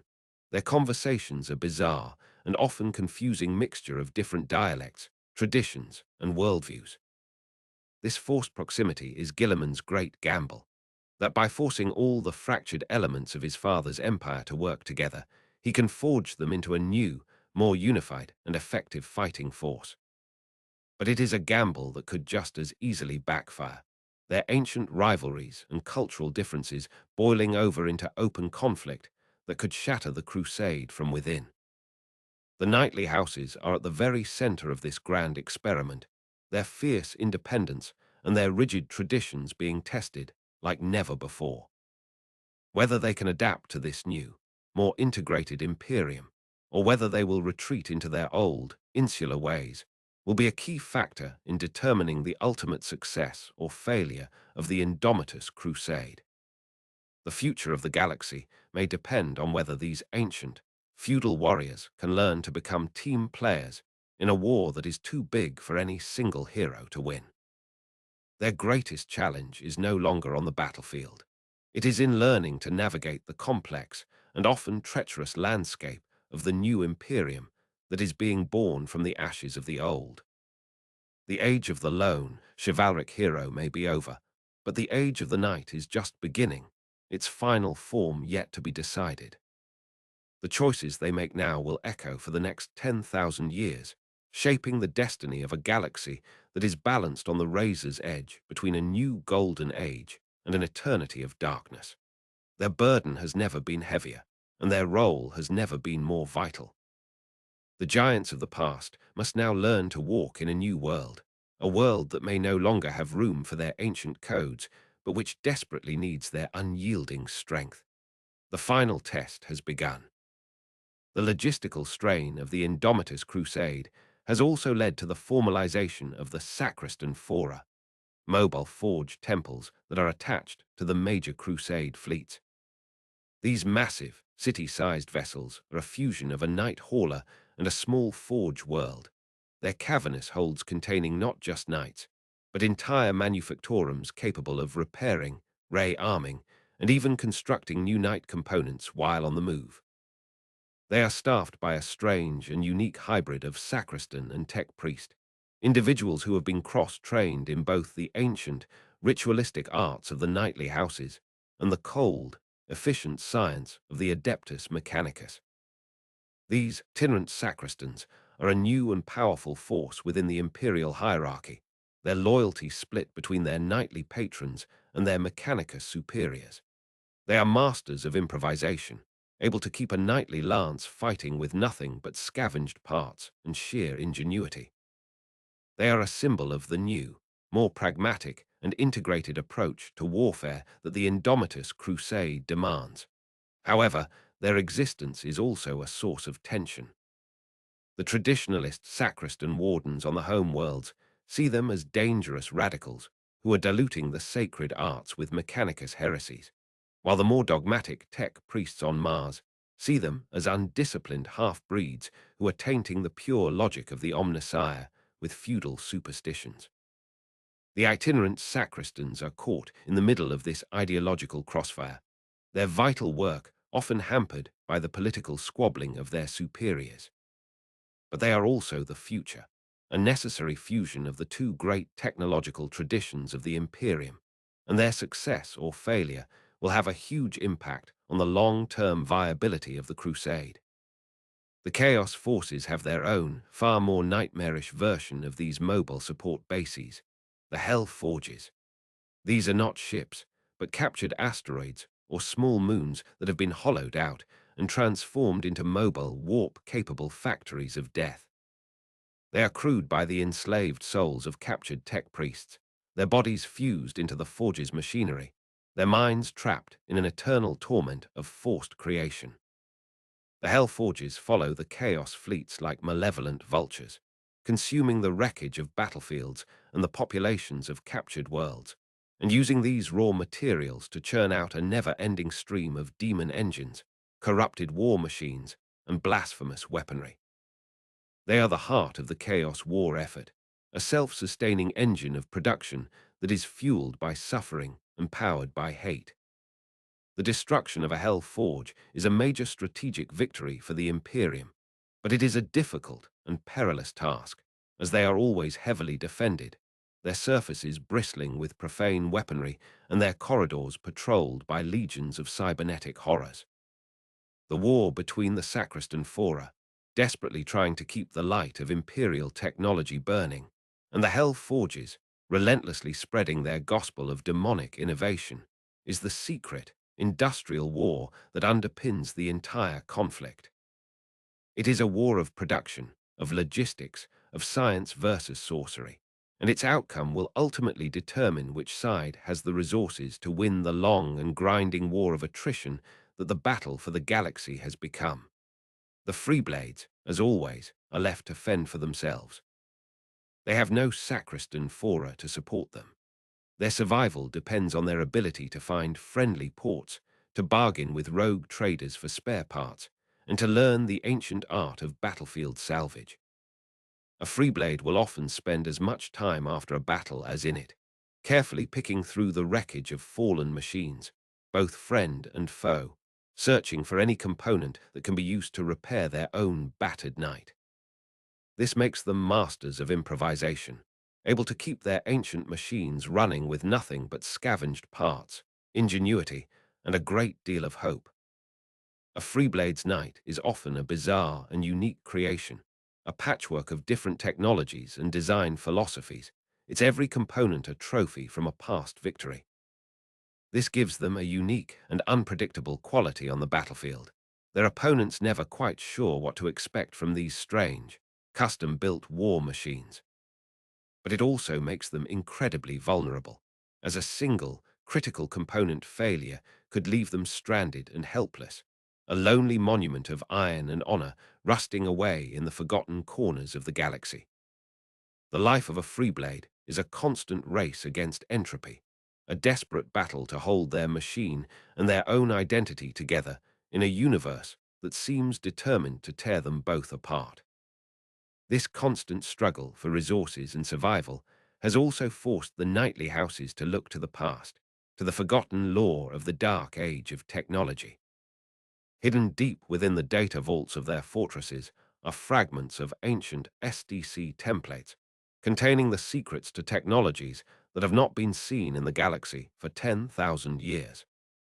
The sacristan wardens have begun to cautiously experiment with these ancient blueprints, hoping to rediscover lost secrets that could give them an edge in the endless war. This is a dangerous game. The technologies of the Dark Age are incredibly powerful, but they are also often unstable and poorly understood. The line between archaeotech and heresy is a thin one, and the sacristans risk invoking the wrath of the Adeptus Mechanicus, who believe that they alone are the keepers of such sacred knowledge. But the desperation of the times is forcing them to take such risks. The rediscovery of a single, powerful new weapon system or a more efficient power core could change the balance of power in an entire sector. This has led to a secret, technological arms race among the knightly houses, each one hoping to be the first to unlock a war-winning secret from the forgotten lore of their ancestors. This quest for lost knowledge is another dangerous and unpredictable element in the already chaotic landscape of the 42nd millennium, a gamble that could either lead to a new golden age of technological marvels or unleash horrors that have been safely dormant since the dawn of human history. The knights are once again at the forefront of this great endeavor, their ancient legacy and their future survival inextricably linked to the forgotten secrets that lie buried in the deepest, most dangerous corners of their own history. The ghosts of the past are rising, and their impact on the future will be profound and unpredictable. The most sought after of these lost technologies is the fabled adamantine weave armor, a form of ceramite that is said to be almost invulnerable to conventional weaponry. According to legend, the very first knights were clad in this material, and its rediscovery would make a knightly house virtually unstoppable. The quest for the adamantine weave SDC has become a holy grail for many sacristan orders, a secret crusade that is pursued with a religious fervor. They will launch expeditions into uncharted space, explore perilous space hulks, and even bargain with Xenos races, all for a chance to uncover a fragment of this lost lore. This quest has put them in direct conflict with the Adeptus Mechanicus, who also seek the SDC for themselves and who view the sacristan's independent search as a form of technological theft. This has led to a shadow war between the two factions, a series of covert operations, data heists, and even assassinations, all fought over the control of humanity's technological past. The knightly houses are caught in the middle of this conflict, their loyalty torn between their own sacristans and their formal allegiance to the Mechanicus. The outcome of this secret war for knowledge could be just as decisive as any open battle, as the faction that rediscovers the lost secrets of the Dark Age will hold a decisive advantage in the endless conflicts to come. The Chaos Knights are also engaged in their own dark quest for forgotten lore. They seek not the secrets of technology, but the secrets of sorcery. They delve into the forbidden texts of the Horus heresy, searching for the rituals and incantations that were used by the first traitors to bind demons and channel the power of the warp. They are particularly interested in the lore of the word-bearers, Legion, the first and most devout of all the traitor legions, whose knowledge of demonic pacts and warp craft is legendary. A Chaos Knight who uncovers one of these ancient rituals can gain immense power, able to summon demonic allies, to curse their enemies, and to imbue their own machine with profane energies. This quest for sorcerous knowledge often leads them into the most dangerous corners of the galaxy, to demon worlds and ancient, haunted battlefields, where the veil between reality and the warp is thin. Many are driven insane or are consumed by the very powers they seek to control, but for those who succeed, the rewards are immense.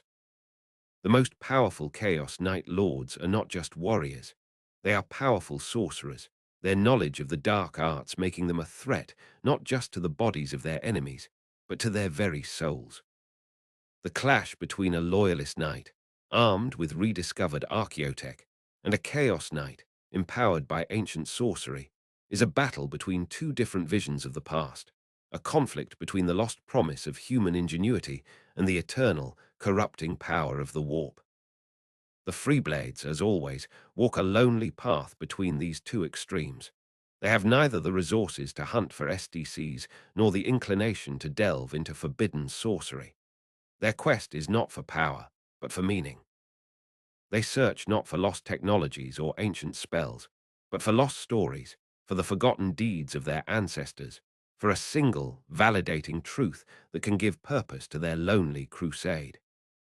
A Freeblade might spend years searching for the final resting place of their house's founder, hoping to find some final wisdom in their last words. They might hunt down a particular ancient orc warboss, not for glory, but because that warboss was the one who destroyed their home world, and they feel a personal duty to be the one to end its reign of terror. This quest for personal meaning and historical justice is a far more esoteric and personal one than the grand crusades of the loyalist and traitor houses, but it is no less important. For in a galaxy that is defined by vast, impersonal conflicts, the story of a single individual struggling to find their place and to make sense of their own history is a powerful and poignant reminder of the human drama that lies at the heart of all the carnage and destruction. The Freeblade is the soul of the knightly orders, the lonely wanderer whose personal quest for redemption and meaning reflects the larger struggle of humanity itself. Their story is a testament to the fact that even in the face of galactic apocalypse, the search for one's own truth is a battle worth fighting and a victory worth winning.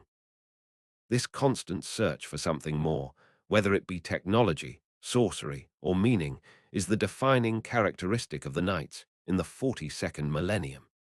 They are no longer content to simply be the guardians of the status quo. The galaxy has changed too much, the threats are too great, for them to simply stand still. They are all in their own way on a quest, a desperate search for some new weapon, some new power, some new purpose that can give them an edge in a war that seems increasingly unwinnable. This has made them a dynamic and unpredictable force, their actions no longer dictated solely by ancient tradition, but by a new and desperate sense of urgency. They are playing for the highest stakes, and they are willing to take risks that would have been unthinkable in previous eras. This makes them more dangerous, more heroic, and more tragic than ever before. They are the heralds of a new age, an age of desperate gambles and forgotten secrets, an age where the heroes and the monsters are both looking to the past to find the key to their future. The outcome of their respective quests will determine the shape of the galaxy for millennia to come, and the final, epic chapter of their saga is only just beginning to unfold. The giants are on the move, and the galaxy will tremble in their wake. Their final charge has been sounded, and its echoes will be heard to the very end of time. The increasing desperation of the times has also led to the rise of knightly cults on many imperial worlds. These are not chaos cults, but rather extremist sects that have taken the chivalric code of the knights to a fanatical and often dangerous conclusion. The cult of the adamantine saint, on the shrine world of Lucia, for example, worships a specific, legendary knight pilot as a literal saint of the imperial creed.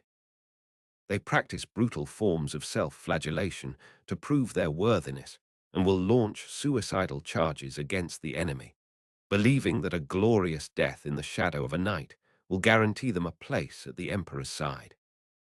While their fanaticism can be a powerful weapon, it is also uncontrollable and often leads to massive, unnecessary casualties.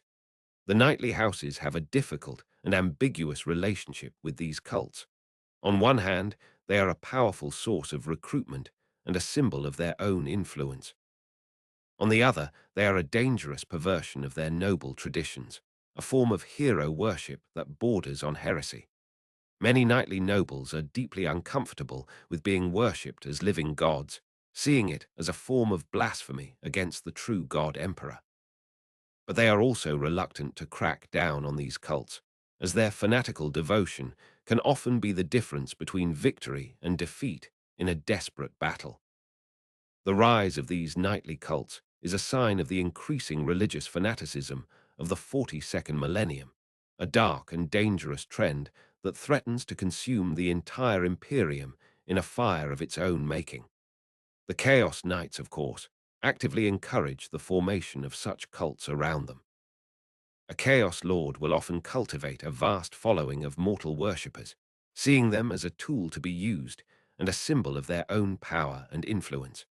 They will encourage the most depraved and bloodthirsty rituals, rewarding their followers with demonic gifts and promises of power.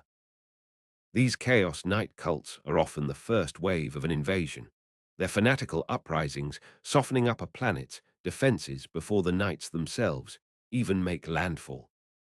The relationship between a Chaos Knight and their cult is a twisted parody of the bond between a loyalist knight and their people.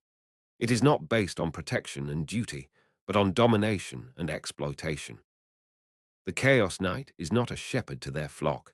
They are a wolf, and their followers are merely sheep to be led to the slaughter.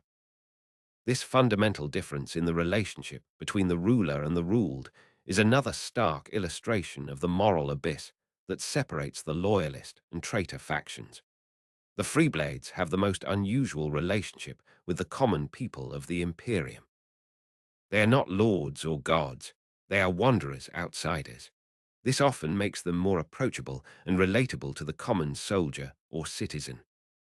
A Freeblade might share a ration pack with a guardsman, or listen to the stories of a refugee, their shared experience of loss creating a bond that transcends the vast gulf of social status.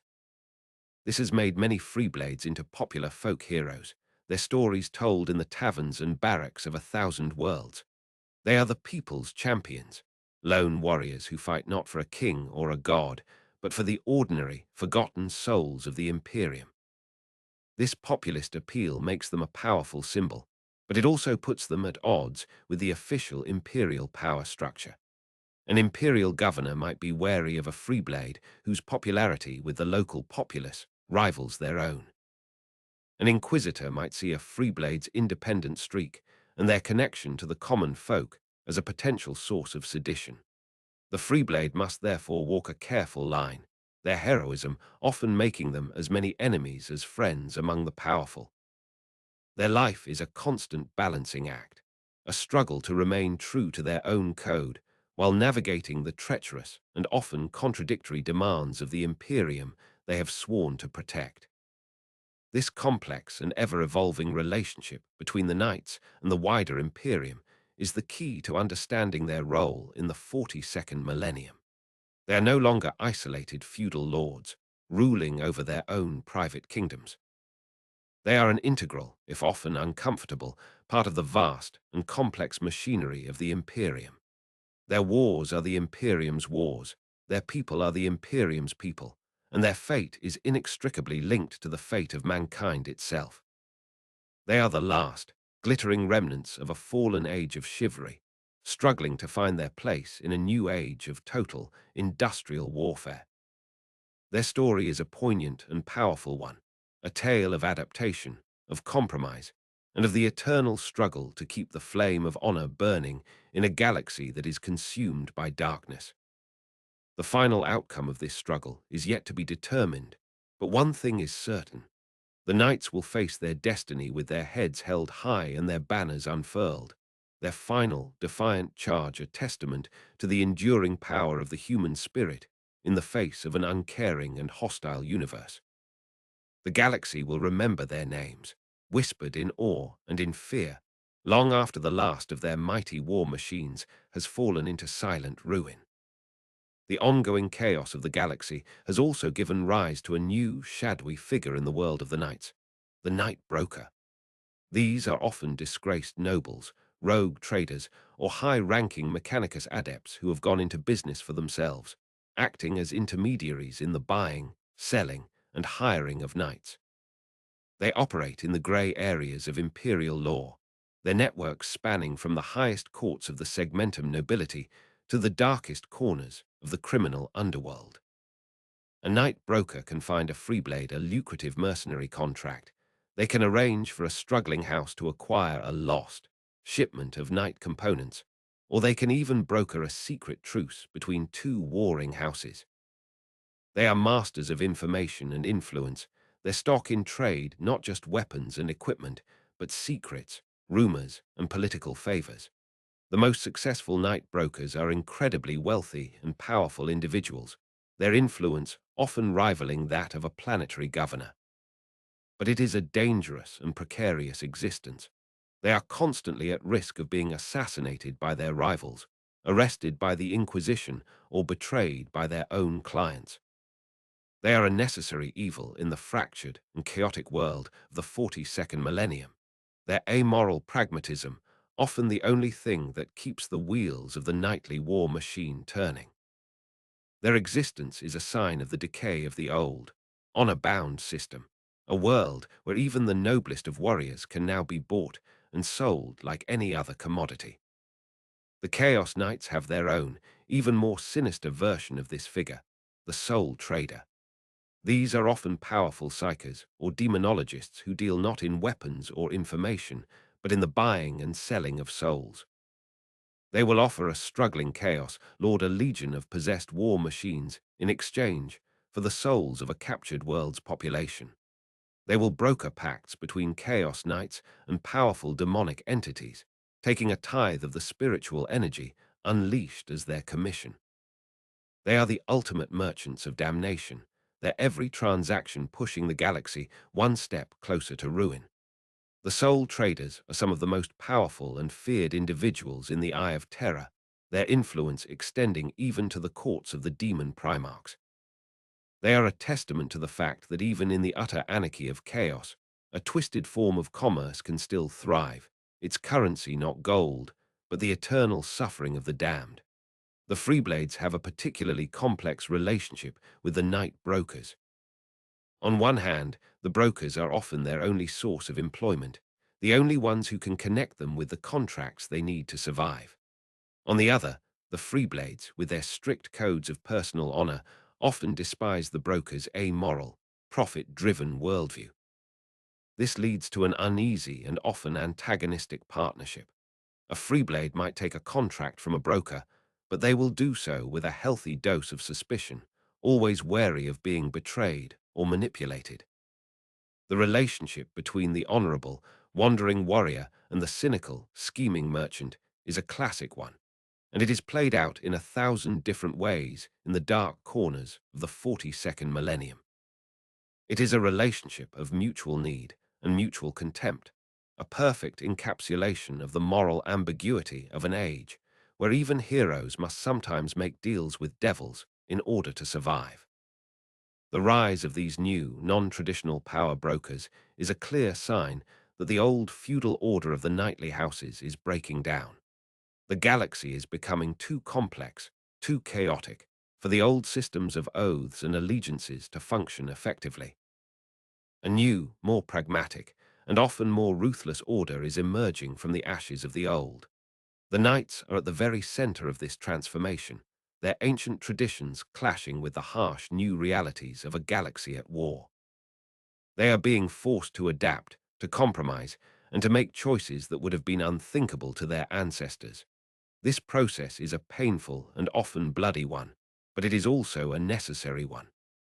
For if the knights are to survive and to continue their sacred mission of protecting humanity, they must learn to navigate this new and treacherous landscape. They must learn to be not just warriors, but also politicians, merchants, and spies. They must learn to fight not just on the battlefield, but in the shadowy world of intrigue and commerce.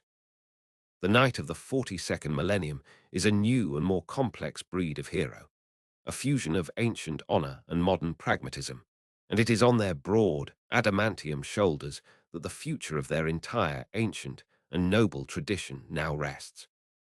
Their final, and perhaps greatest, trial has just begun, the trial of adaptation, a battle not against an external foe, but against the weight of their own history and the relentless, grinding pressure of a changing universe. The very worlds the knights come from have started to reflect this new complexity. While many remain feudal or forge worlds, some have evolved into entirely new types of societies. Sanctuary worlds are knight worlds that have become major centers of the imperial creed, their high kings ruling in close partnership with a powerful cardinal from the ecclesiarchy. Their knights are adorned with sacred texts and relics, and they go into battle alongside legions of fanatical crusaders and sisters of battle. Their society is a rigid theocracy, their every action dictated by their interpretation of the imperial faith. In contrast, mercenary worlds are knight worlds that have almost completely abandoned their feudal traditions in favor of a purely commercial, profit-driven model. Their houses operate like massive mercenary corporations, their lances for hire to the highest bidder. Their culture is a brutal and competitive one, with individual pilots and lances constantly vying for the most lucrative contracts, their success measured not in honor, but in profits. These new societal models are a source of great debate and controversy among the other knightly houses, who see them as either a dangerous deviation from tradition or a necessary evolution for survival. The Chaos Knights have also seen a diversification of their societal models. While many of their worlds are anarchic hellscapes, some have evolved into more stable, if no less horrific, forms of civilization. Tyranny worlds are ruled by a single, all-powerful Chaos Knight Lord, their society a rigid and oppressive hierarchy based on fear and absolute obedience. Arena worlds are planets that have been turned into massive, continent-sized gladiatorial arenas, where different Chaos Knight factions fight in an endless series of bloody spectacles for the amusement of their dark gods. And Forge cult worlds are planets that are ruled not by a noble, but by a powerful warpsmith of the dark mechanicum, their society a twisted fusion of a factory and a demonic cult, their entire population dedicated to the creation of ever more profane and powerful war machines. This diversity of societal models is a sign of the increasing complexity and sophistication of the chaos threat, a reminder that they are not just a mindless horde, but a burgeoning and evolving civilization with its own dark and terrible vision for the future of the galaxy.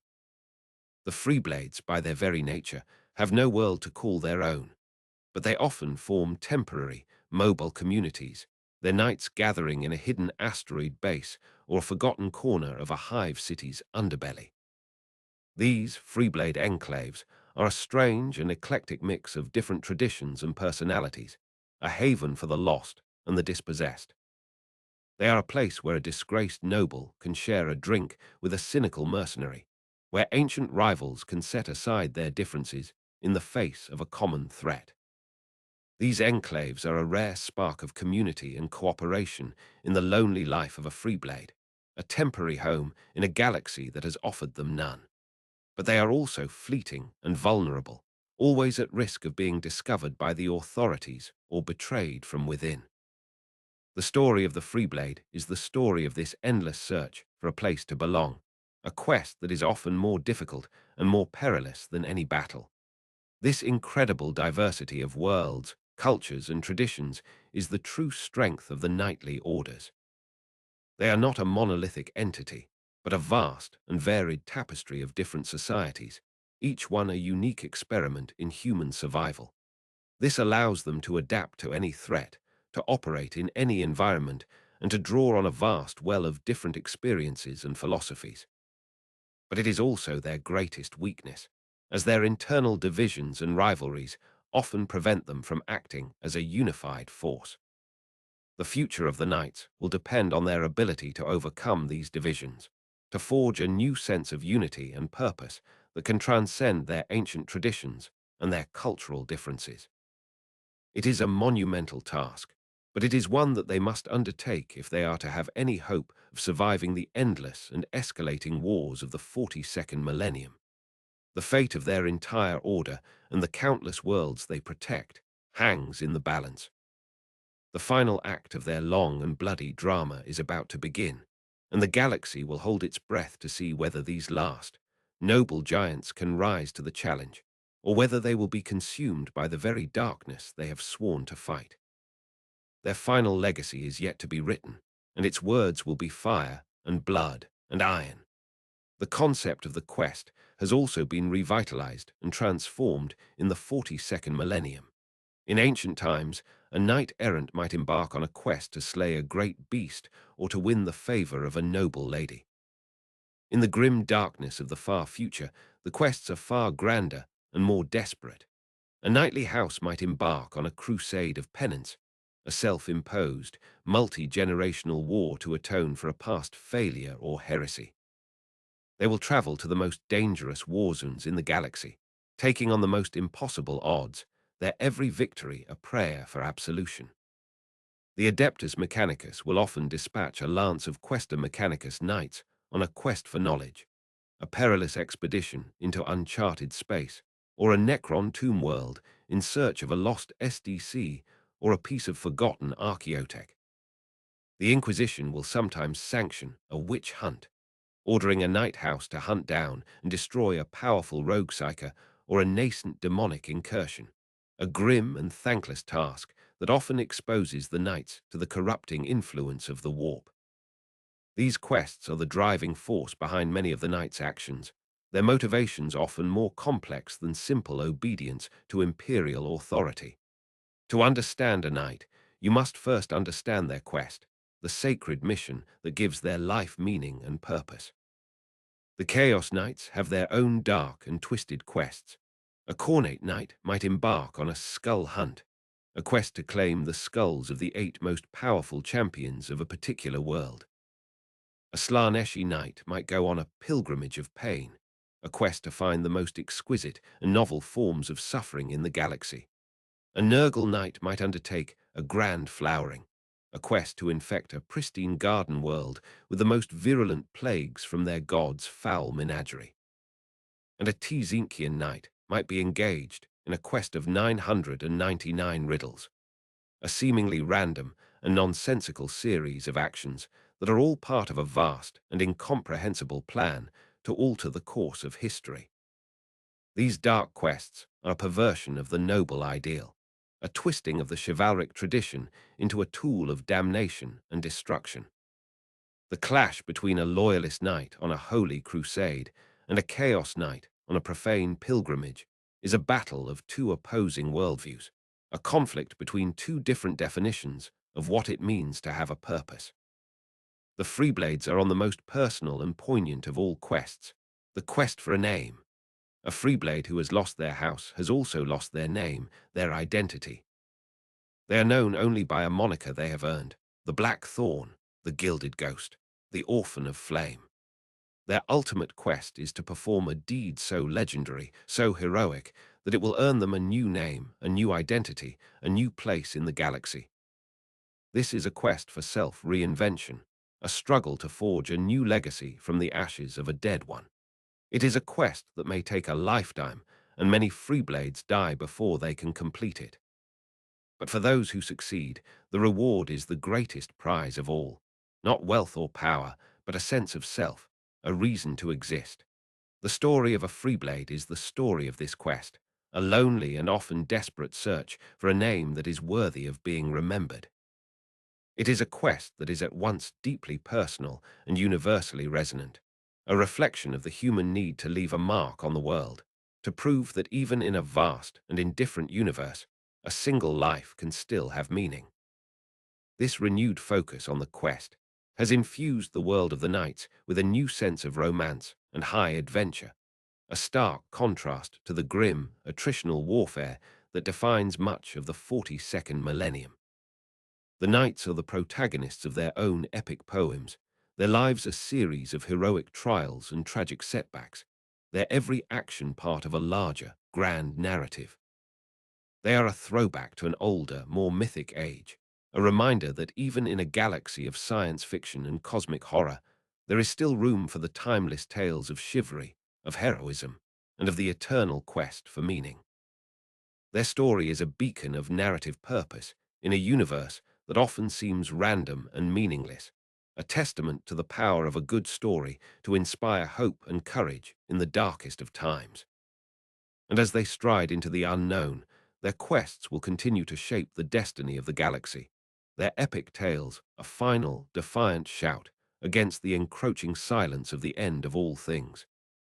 Their legend is not just a history, it is a promise, a vow that as long as there is a single quest left to undertake, the age of heroes will never truly be over. The increasing prevalence of psychic phenomena has also led to a strange and rare occurrence: the Echo Throne. This happens when a particularly powerful or traumatized night pilot dies in their cockpit. Their psychic essence can become permanently imprinted on the throne mechanicum, creating a sentient, disembodied ghost within the machine. A knight with an Echo Throne no longer requires a living pilot. It is controlled by the will of the lingering spirit, its actions dictated by the personality and the dying obsessions of its former master. These ghost knights are a rare and unsettling sight. They fight with a supernatural skill and a mournful silence, their movements often unnaturally smooth and precise. They are a powerful asset to their house, but they are also a source of great sorrow, a constant, walking reminder of a fallen hero. The sacristans have tried to replicate this phenomenon, but they have found it to be an unpredictable and uncontrollable process, a strange alchemy of technology, psychic power, and raw emotion. The ghost knights are a testament to the increasingly blurred lines between life, death, and the machine in the 42nd millennium, a sign that the very nature of consciousness is being rewritten by the chaotic energies of a new and terrifying age. The Chaos Knights have their own, far more common and horrific version of this: the Demon Throne. As previously mentioned, this is when a demon is bound into the throne mechanicum, but a particularly vile variant exists where the original pilot's soul is not destroyed, but trapped alongside the demon. The pilot becomes a helpless passenger in their own body, their consciousness a tiny, screaming speck in the vast, malevolent mind of the demonic entity. They are forced to watch, to feel every atrocity their body commits, their eternal torment a source of amusement and nourishment for the demon that controls them. This is considered the ultimate damnation, a fate worse than any death, and it is a fate that the Chaos Lords often reserve for their most hated rivals. A knight with a demon throne is a truly terrifying foe, for it is powered not just by the raw energy of the warp, but by the endless, concentrated agony of a trapped human soul. The suffering of the pilot fuels the demon's rage, making the machine stronger, faster, and more savage. It is a self-perpetuating engine of pain and destruction, a perfect embodiment of the cruel and sadistic philosophy of the dark gods. The existence of these ghost pilots, both benign and malevolent, has added a new, supernatural dimension to the world of the knights. Their battles are no longer just physical contests of skill and firepower. They are also spiritual conflicts, battles between the lingering will of heroes and the ravenous hunger of demons. The battlefield has become a haunted place, filled with the echoes of the dead and the whispers of the damned. This has had a profound effect on the morale and the psychology of the living pilots. A loyalist night pilot might pray to the spirits of the ghost knights for guidance, while a chaos night pilot lives in constant fear that if they fall, their soul will be used to power a new demon throne. The war has become a war for the soul in the most literal sense, the ultimate prize, not just victory, but the very essence of one's being. This has raised the stakes of every conflict to an almost unbearable level, turning every battle into a desperate gamble for eternal salvation or eternal damnation. The Freeblades have a unique and often tragic relationship with this phenomenon. A Freeblade who pilots a knight with an echo throne is in a constant dialogue with the ghost of its former master. This can be a source of comfort and guidance, the ghost acting as a mentor and a companion in their lonely crusade. But it can also be a source of conflict, as the Freeblade's own desires and goals may clash with the lingering obsessions of the ghost. The Freeblade must learn to either coexist with their spectral passenger or to assert their own will and become the dominant personality, a struggle for control that is fought in the silent, psychic realm of the throne mechanicum. A Freeblade who encounters a knight with a demon throne, however, faces a different kind of challenge. They often feel a profound sense of pity for the trapped soul within, and their goal is not just to destroy the machine, but to grant the tortured pilot the mercy of a final death. This turns their battle into a grim and reluctant exorcism, a final act of compassion in a galaxy that has precious little of it. The Freeblade's journey is therefore not just a physical one, but a spiritual one, their path littered with the ghosts of the past and the damned souls of the present. They are not just warriors, they are wanderers in a haunted world, their every action a choice between honoring the dead, saving the damned, and forging their own uncertain future. The proliferation of these supernatural phenomena has also led to a rise in superstition among the knightly houses. Pilots will develop complex pre-battle rituals. They will carry good luck charms and talismans, and they will see omens and portents in the flight of birds or the patterns of the stars. The sacristans, for all their technical knowledge, are often the most superstitious of all, their maintenance rituals becoming increasingly elaborate and esoteric, their workshops filled with the smoke of sacred incense and the sound of chanted binary prayers. This turn towards mysticism and superstition is a natural human reaction to a universe that is becoming increasingly irrational and terrifying. It is a way of imposing a sense of order and meaning on a reality that seems to have gone insane. But it is also a dangerous path, as the line between harmless superstition and the worship of the dark gods can be a very thin one. The Inquisition watches this trend with growing alarm, seeing it as a sign of the Imperium's spiritual decay, a fertile ground for the insidious whispers of chaos. The Knights are once again at the forefront of this cultural shift, their ancient traditions and their deep connection to the supernatural making them particularly susceptible to this new age of unreason. The future of their order may depend on their ability to find a balance between their ancient faith and the new, more dangerous forms of mysticism that are sweeping through the galaxy, a spiritual tightrope walk that could determine the fate of their very souls. The final, and perhaps most profound, change in the world of the Knights is the growing sense of an approaching endgame. For 10,000 years, the Imperium has been fighting a defensive war, a long, slow retreat against the encroaching darkness. But the return of Guilliman, the opening of the Great Rift, and the dawning of the Indomitus Crusade have shattered this status quo. The galaxy is in a state of flux, the old certainties gone, the future unwritten. There is a growing sense among the knightly houses that the long war is entering its final phase, that a great and terrible climax is approaching. This has filled them with a new sense of purpose and a new sense of dread. They are training harder, fighting fiercer, and pushing themselves and their machines to the absolute limit, determined to be ready for the final battle, whatever form it may take. The old rivalries are being set aside, the ancient traditions are being re-examined, and a new, more unified and pragmatic spirit is beginning to emerge.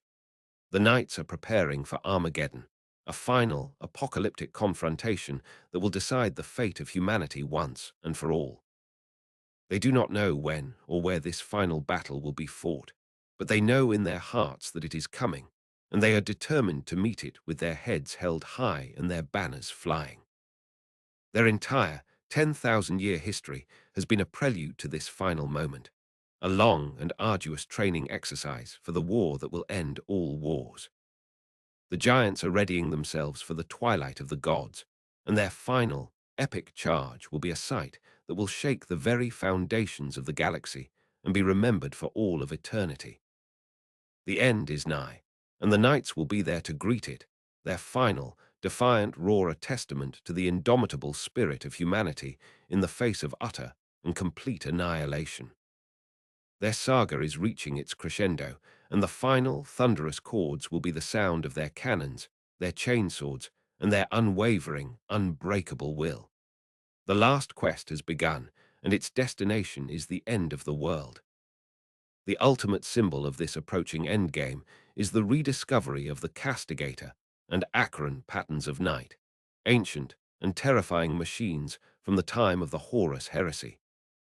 The castigator, with its twin-linked bolt cannon and its devastating Tempest warblade, is a master of slaying infantry hordes. The Acheron, with its hellfire-spewing flame cannon and its brutal chainfist, is a terrifying siege breaker and a creature of pure incendiary rage. These knights were thought to have been lost to history, their designs too dangerous and too resource-intensive for the stagnant Imperium to produce. But the desperation of the times and the rediscovery of lost SDC fragments have allowed a few, select forge worlds to begin constructing them once more. They are a sign that the Imperium is finally unleashing its most terrible and ancient weapons, holding nothing back in a final, desperate gamble for survival. The pilots of these heresy-era knights are a special breed, often the most grim and fatalistic of their houses, as they know that they are piloting machines that were designed for a single purpose: total and utter annihilation. They are the heralds of the new, more brutal age of warfare, their presence on the battlefield a sign that the time for chivalry and restraint is over, and the time for extermination has begun. The Chaos Knights have also been delving into their own dark past, unleashing their most terrible and ancient creations. The Knight Tyrant, a monstrous, walking fortress of hate and firepower, has been seen in increasing numbers, its dark science and demonic energies a match for any loyalist war machine. More terrifying still is the re-emergence of the Warp Ghasts, knights that have become so saturated with the energies of the Immaterium that they can partially phase out of reality, their forms flickering and insubstantial, their attacks bypassing armor and shields to strike directly at the heart of their targets. These supernatural war machines are a terror to behold, their presence a sign that the veil between reality and the warp is growing dangerously thin. The war between the loyalist and traitor knights has become a war of escalation, each side unleashing ever more powerful and terrifying weapons from their ancient arsenals, turning the battlefields of the 42nd millennium into a charnel house of forgotten technologies and arcane horrors. This arms race has had a profound effect on the psyche of the night pilots. They know that they are living in a legendary, apocalyptic age, a time of heroes and monsters that will be spoken of for millennia to come, if there is anyone left to speak of it. This has filled them with a sense of fatalistic grandeur, a feeling that they are actors in the final, epic scene of a great and terrible play. They fight with a ferocity and a desperation that comes from the knowledge that their actions, their victories, and their defeats will have consequences that will echo through all of eternity. They are no longer just fighting for their homes or their honor. They are fighting for the very soul of the future, for the shape of the galaxy that will emerge from the ashes of this final, all-consuming war. This has made them more heroic, more tragic, and more dangerous than ever before. They are the demigods of the endgame, their every action a hammer blow on the anvil of history, forging a new and uncertain destiny for all of mankind. The final act has begun, and the knights are ready to play their part, their final, glorious charge, a defiant roar against the coming of the endless, silent night. The galaxy will burn in their wake, and from its ashes, a new age will be born, an age that will be forever marked by the long and terrible shadow of these last, noble, and utterly magnificent giants. The final, and perhaps most significant, evolution in the world of the knights is the emergence of the exiled prince, a new and powerful type of freeblade. These are not disgraced nobles or lone survivors. They are the high-born sons and daughters of major knightly houses who have willingly chosen to leave their homes and their inheritances behind. They are driven not by shame or tragedy, but by a profound sense of disillusionment with the current state of the Imperium. They see the endless, attritional warfare, the stifling bureaucracy, and the growing religious fanaticism as a betrayal of the Emperor's original vision. They believe that the only way to truly honor their ancient oaths is to operate outside of this corrupt and decaying system, to become independent agents who can fight for the true ideals of the Imperium, rather than the political whims of a distant and out-of-touch High Lord. These exiled princes are often the most skilled and charismatic of their generation, their departure a huge loss to their houses. They travel the galaxy, gathering a retinue of like-minded freeblades and other disaffected warriors, forming their own independent crusading companies. They are a new and unpredictable power in the galaxy, their loyalty sworn not to any institution, but to an ideal. The Inquisition sees them as dangerous renegades, a potential catalyst for a new civil war. But many common citizens and beleaguered imperial commanders see them as a new hope, a symbol of a purer, more heroic form of leadership that has been lost in the modern Imperium. The story of the exiled princes is the story of a new generation struggling to find its own way in a galaxy that seems to have lost its moral compass. Their choices, their victories, and their failures will have a profound impact on the future of the knightly orders and the Imperium itself. They are the wild cards, the unknown factor in the great and terrible equation of the 42nd millennium, and their journey has only just begun. Their legend will be written not in the dusty halls of their ancestral keeps, but in the fire and chaos of the forgotten war zones at the very edge of the Imperium, a new and vibrant chapter in the endless and ever-evolving saga of the Imperial Knights. The ultimate fate of these exiled princes is a matter of intense speculation. Some believe they will eventually be hunted down and destroyed by the Inquisition, their rebellious ideals a threat that the Imperium cannot tolerate. Others believe they will become the seeds of a new kind of knightly order, one based not on inherited titles, but on merit and conviction. A few more radical thinkers whisper that they might even become the leaders of a new, breakaway human empire in the dark expanse of Imperium Nihilus, a second Imperium, based on the more secular and rational ideals of the Great Crusade.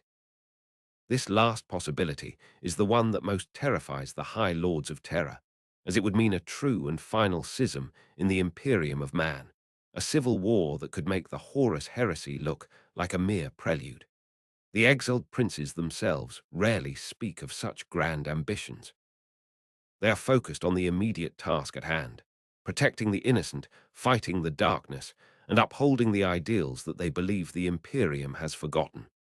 But their very existence is a challenge to the status quo, a question that the Imperium must one day answer. Are they heroes or are they heretics?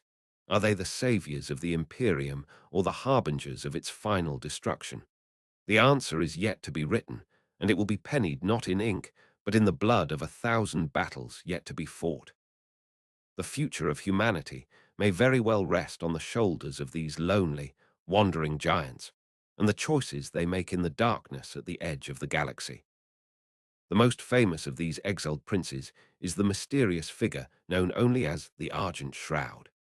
He is said to be the former heir to one of the oldest and most powerful Quaestor Imperialis houses, who abandoned his titles and his inheritance after witnessing a particularly brutal and cynical act of political maneuvering by a high-ranking inquisitor.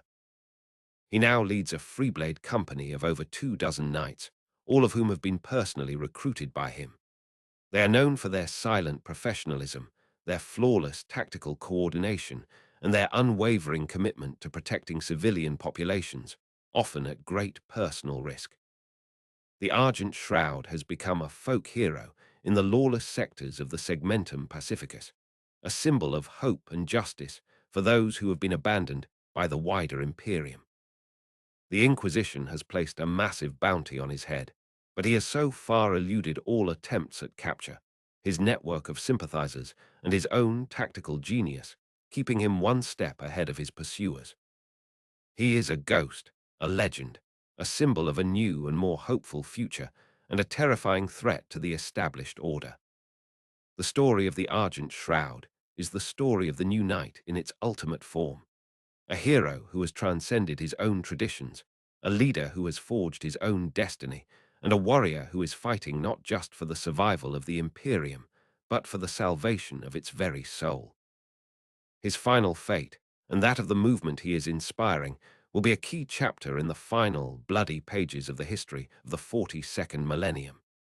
This constant churn of evolution, schism, and rebirth is the true hallmark of the knightly orders in the current era. They are not a static, unchanging institution, but a living, breathing entity, constantly adapting to the relentless pressures of a galaxy at war. They are a fusion of the ancient and the new, of tradition and innovation, of honor and pragmatism. Their story is a complex and often contradictory one, filled with heroes and villains, saints and monsters, triumphs and tragedies. But through it all, one thing remains constant: their unwavering presence on the front lines of the Imperium's endless war. They are the giants of humanity, its ultimate champions and its most tragic figures. And as the galaxy spirals ever deeper into darkness and despair, their towering forms have become more than just war machines. They have become a symbol of defiance, a promise that even in the face of utter annihilation, the spirit of humanity will not be broken. They are the last wall against the tide, the final, desperate hope of a dying empire. Their legend is etched in the very fabric of the Imperium, and their war will not end until the very stars themselves have grown cold. The saga of the Imperial Knights is the saga of the Imperium of man, a tale of faded glory, unending war, and the stubborn, irrational hope that even after 10,000 years of darkness, a new dawn may one day be possible. And if that dawn ever comes, it will be because the giants were there to hold back the night. Their final legacy will be the future that they fought and died to create, a future that they themselves may never see, but one that will be forever built on the foundation of their sacrifice. The eternal question that hangs over all of the knights is whether their personal honor and their feudal codes can truly coexist with the brutal, utilitarian needs of the Imperium. A knight might be bound by an ancient oath to accept any challenge to a duel, but a pragmatic Lord Commander might see this as a foolish waste of a valuable asset. This conflict between the knight's personal code and the Imperium's strategic needs is a constant source of tension. A knight who upholds their honor at the cost of a battle might be celebrated by their peers, but they will be condemned by the Imperial command. A knight who breaks their code to achieve a strategic victory might save a world, but they will be forever shamed in the eyes of their own house. This is the central, unsolvable dilemma of the modern knight. They are forced to choose between being a good knight and being a good soldier, and the two are often mutually exclusive. This choice is a heavy one, and it is a choice that every pilot must make every single day. The path they choose will determine not only their own fate, but the fate of the countless lives that depend on them. It is a burden that would crush a lesser man, but for a knight, it is simply the price of their power, the eternal weight of the crown they have chosen to wear. The Chaos Knights are free from this dilemma. Their only code is the will of their gods and their own selfish desires. This gives them a terrible freedom. They are not bound by honor or duty or compassion. They can be as cruel, as treacherous, and as pragmatic as they need to be to achieve their goals. This is their greatest advantage over their loyalist counterparts. They are not constrained by the moral complexities that plague the Imperial Knights. They have embraced the darkness, and in doing so, they have unleashed their full, terrible potential. The war between the loyalist and traitor knights is therefore not just a war of machines, but a war of philosophies. It is a war between the constrained, honorable warrior and the unbound, amoral predator. It is a war to determine which of these two paths is the true key to survival in a galaxy that seems to have no room for heroes. The outcome of this philosophical war will be just as important as the outcome of any physical battle, for it will define the very nature of the human spirit for the next 10,000 years. The Freeblades exist in the grey area between these two extremes. They are not bound by the rigid codes of a house, but they have not abandoned the concept of honor entirely. They are free to forge their own path, to create their own code, to decide for themselves what is right and what is wrong. This makes them the ultimate individualists, their every action a testament to their own personal philosophy. They are the living embodiment of the struggle to find a moral compass in a galaxy that has lost its own. Their story is a quest for a workable code of ethics in an age of utter moral collapse. This makes them, in many ways, the most important and the most relatable of all the knights. They are not demigods or monsters. They are individuals, struggling to do the right thing in a universe that is actively hostile to the very concept. Their lonely crusade is a powerful and inspiring one, a reminder that even in the darkest of times, the choices of a single person can still matter, and that the quest for a personal sense of honor is a battle worth fighting, even if it is a battle that can never be truly won. The final, overarching theme of the knights in the 42nd millennium is one of transformation. The old knight, the chivalric hero of the Great Crusade, is dead. In his place, a new, more complex, and more tragic figure has emerged. This new knight is a product of 10,000 years of war, of compromise, of loss, and of adaptation. They are at once more powerful and more vulnerable, more heroic and more flawed than their ancestors.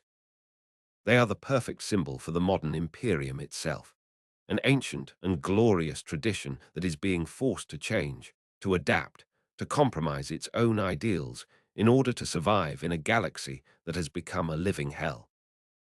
The story of the Knights is the story of this painful, ongoing transformation.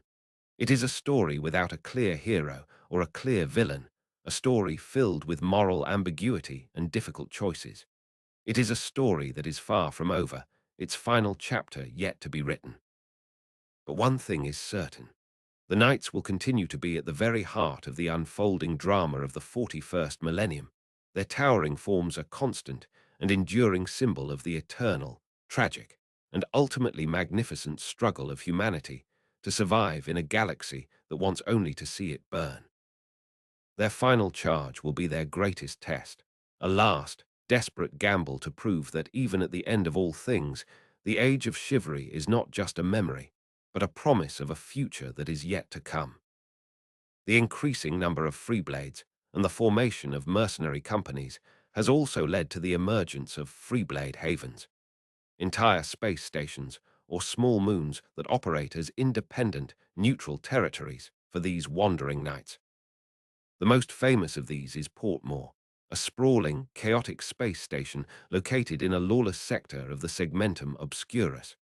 Portmore is a place where a freeblade can get their knight repaired, ray-armed and resupplied, no questions asked. It is a haven for mercenaries, pirates, rogue traders, and all manner of galactic scum, all held together by a fragile truce and the mutual understanding that conflict on the station is bad for business. The barons of the port, a council of the most powerful and respected freeblades currently docked at the station, enforce a strict code of conduct, and their combined might is enough to deter even the most ambitious pirate lord or chaos warband. Port Moor is a place of incredible opportunity and incredible danger, a microcosm of the chaotic, freelance lifestyle of the freeblades themselves. It is a testament to their resourcefulness and their ability to create their own small pockets of order in a galaxy that has descended into chaos. The Chaos Knights have their own versions of these havens, anarchy ports, which are often located in the swirling chaos of a warp rift or in the heart of a pirate-infested asteroid field. These are places of absolute lawlessness, where the only rule is that the strong survive. A Chaos Knight might come to an anarchy port to trade slaves for a new set of warp-forged armor, or to challenge a rival to a duel to the death for the ownership of their machine. These ports are a hotbed of treachery and ambition, their corridors echoing with the screams of the tortured and the laughter of the damned. They are a perfect reflection of the Chaos Creed, a celebration of pure, unadulterated strength and the freedom to indulge one's darkest desires. The contrast between the pragmatic, business-like order of Port Moor and the brutal, anarchic chaos of an anarchy port is another illustration of the fundamental differences between the freeblades who still cling to a semblance of honor and those who have completely abandoned it in favor of raw power. The existence of these neutral territories has created a new and complex dynamic in the galaxy. They are centers of a powerful, grey economy that operates outside of the control of the Imperium. They are also hotbeds of espionage and intrigue, with agents from the Inquisition, the Chaos Gods, and various Xenos races all trying to gather intelligence and recruit allies. A freeblade operating out of one of these havens must be a shrewd judge of character, able to tell the difference between a legitimate contract and a trap, between a potential ally and a hidden assassin. This has turned many of them into cynical and world-weary veterans, their idealism tempered by a lifetime of betrayal and hard choices. They are the ultimate realists in a galaxy of fanatics, their worldview shaped not by ancient texts or divine revelations, but by the harsh, uncompromising logic of survival. This has also led to the rise of a new kind of story in the 41st millennium, the Night Noir. These are dark, gritty tales of intrigue and betrayal set in the shadowy underbelly of the galaxy. The protagonist is often a cynical, world-weary freeblade, a private investigator in a 10-meter suit of power armor, who takes on a seemingly simple case that quickly spirals into a complex web of conspiracy and murder. These stories are a departure from the grand, epic tales of glorious battle, and they offer a more intimate and personal look at the world of the knights. They are stories about the moral compromises that even heroes have to make, about the corrupting influence of power, and about the search for a single, elusive truth in a galaxy that is built on lies. The Night Noir is a new and exciting evolution of the knightly mythos, a sign that their stories can be just as compelling in the smoky back rooms of a pirate space station as they are on the fiery battlefields of an imperial world. It is a testament to the enduring appeal of these iconic figures and their ability to adapt to any genre, any story, any corner of the vast and unforgiving universe they inhabit. The ultimate expression of this new, more cynical worldview can be seen in the rise of the Iron Circle, a mysterious and powerful mercenary guild of freeblades. The Iron Circle is not just a loose association of pilots. It is a formal organization with its own secret rules, its own internal hierarchy, and its own hidden agenda. They are said to be the most professional and the most ruthless of all the mercenary knights, their services available only to the wealthiest and most powerful clients. They are a ghost-like organization, their existence officially denied by the Imperium, but their hand can be seen in dozens of major conflicts across the galaxy. They are rumored to have their own intelligence network, their own secret bases, and even their own private fleet of transport ships. The leadership of the Iron Circle is a complete mystery, their identity one of the most closely guarded secrets in the galaxy.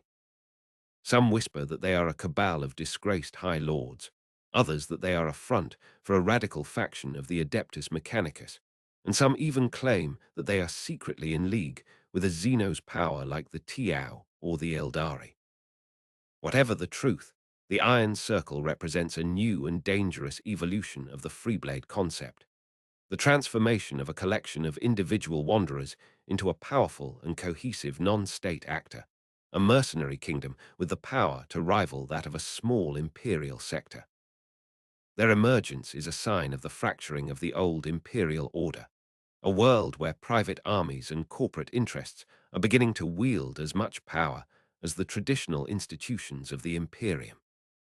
The Iron Circle is a force of pure, amoral pragmatism in a galaxy of fanatics, and their impact on the future of the 41st millennium is sure to be as profound as it is unpredictable. They are the ultimate wild cards, their every action a potential catalyst for a new and even more destructive era of conflict. The age of honor may be dying, but the age of the mercenary king has just begun. The Chaos Knights have their own, even more terrifying version of this concept, the Dread Pact. This is not a formal organization, but a loose and ever-shifting alliance of the most powerful and ambitious Chaos Knight lords. They are bound together not by loyalty, but by a series of complex and magically binding oaths, their alliances forged in blood and sorcery.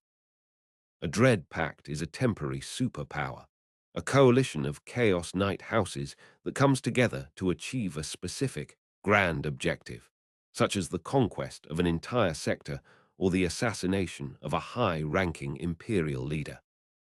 These pacts are incredibly powerful, their combined might enough to shatter even the most heavily defended imperial worlds.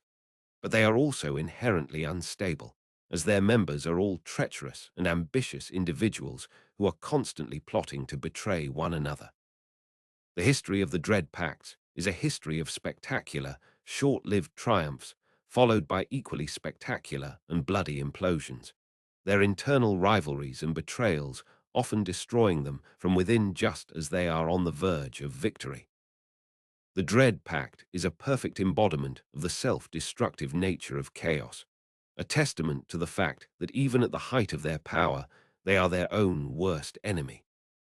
The Imperium has learned to fear the formation of a Dread Pact, but they have also learned to wait, knowing that if they can just hold out long enough, the traitor's own ambition and paranoia will inevitably tear them apart.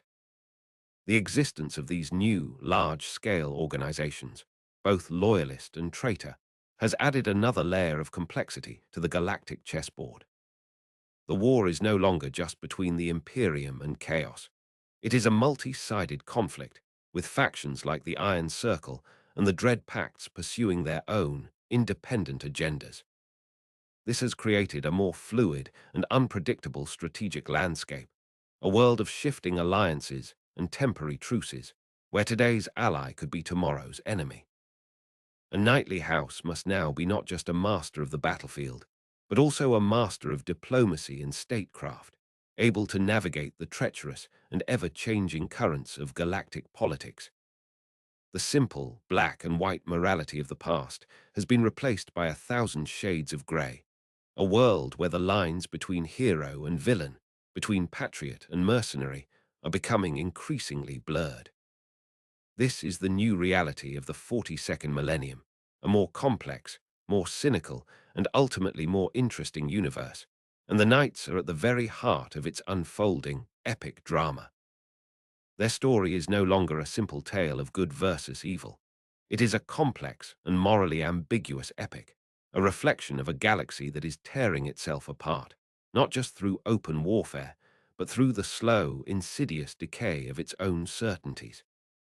The final outcome of this grand, tragic play is still unknown, but its cast of characters has never been more compelling, and its stakes have never been higher.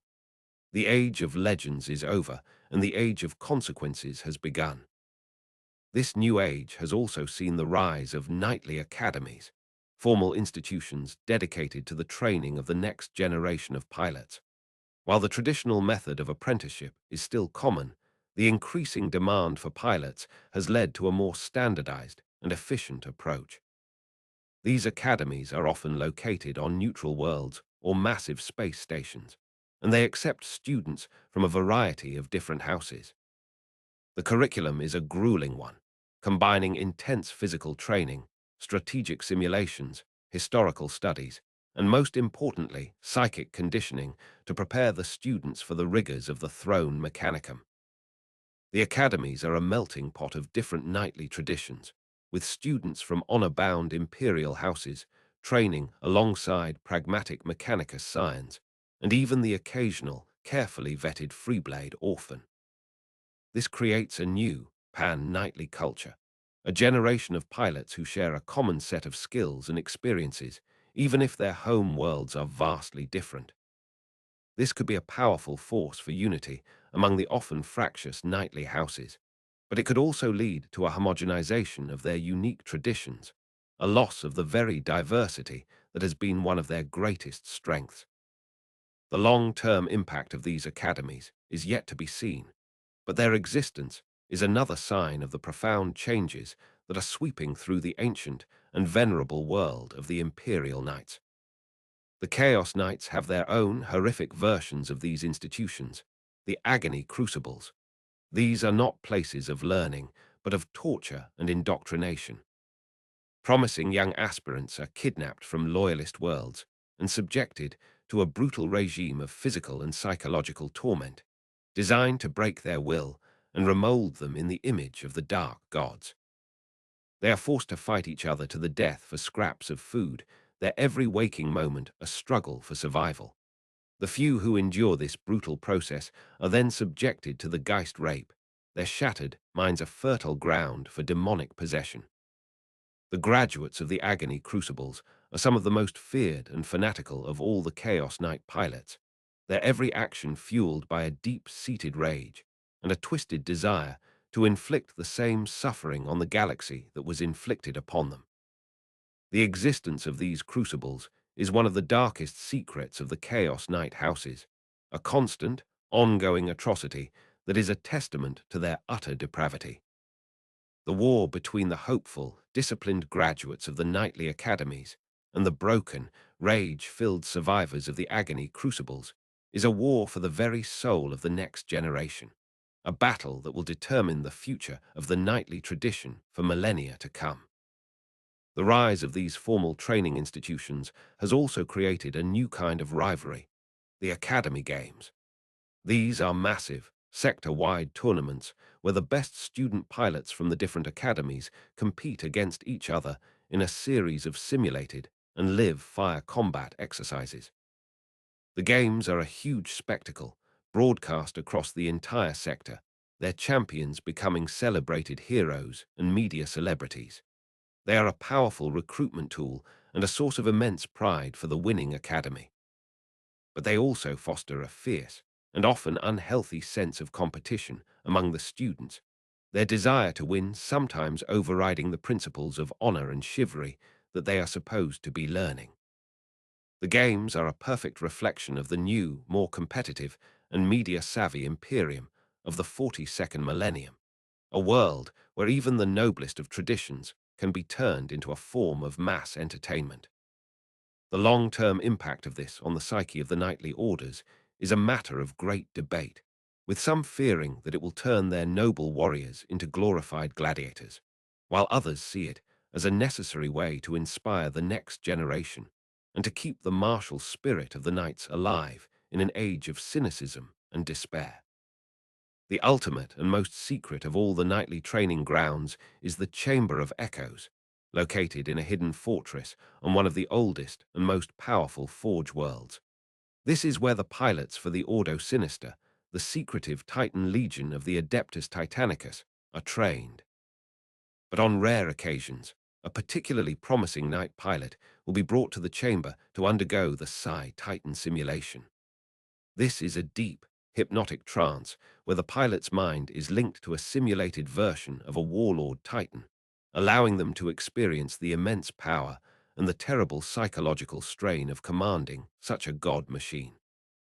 Most pilots are driven insane by the experience, their minds shattered by the sheer, overwhelming scale of the Titan's consciousness.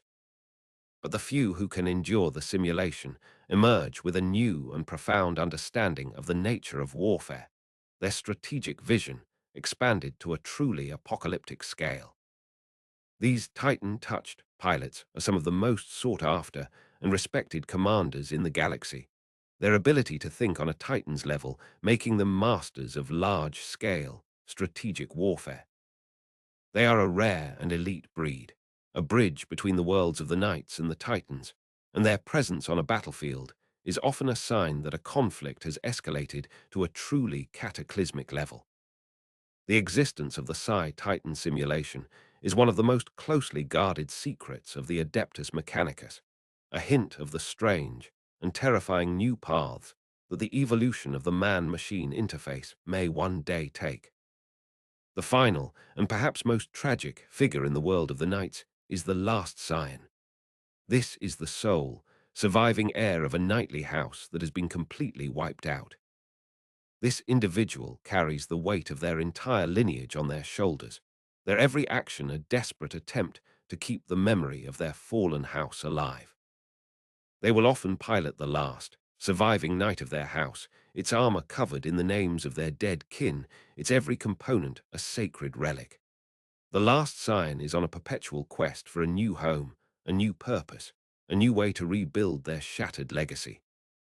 Some will try to join another existing house, offering their loyalty and their ancient machine in exchange for a place in their ranks. Others will try to found a new house from scratch, gathering a retinue of freeblades and dispossessed and seeking out a new world to call their own. Most, however, will simply wander the galaxy as a freeblade, their quest not for a new home, but for a worthy death, a final, glorious battle that will allow them to join their ancestors with their honor intact.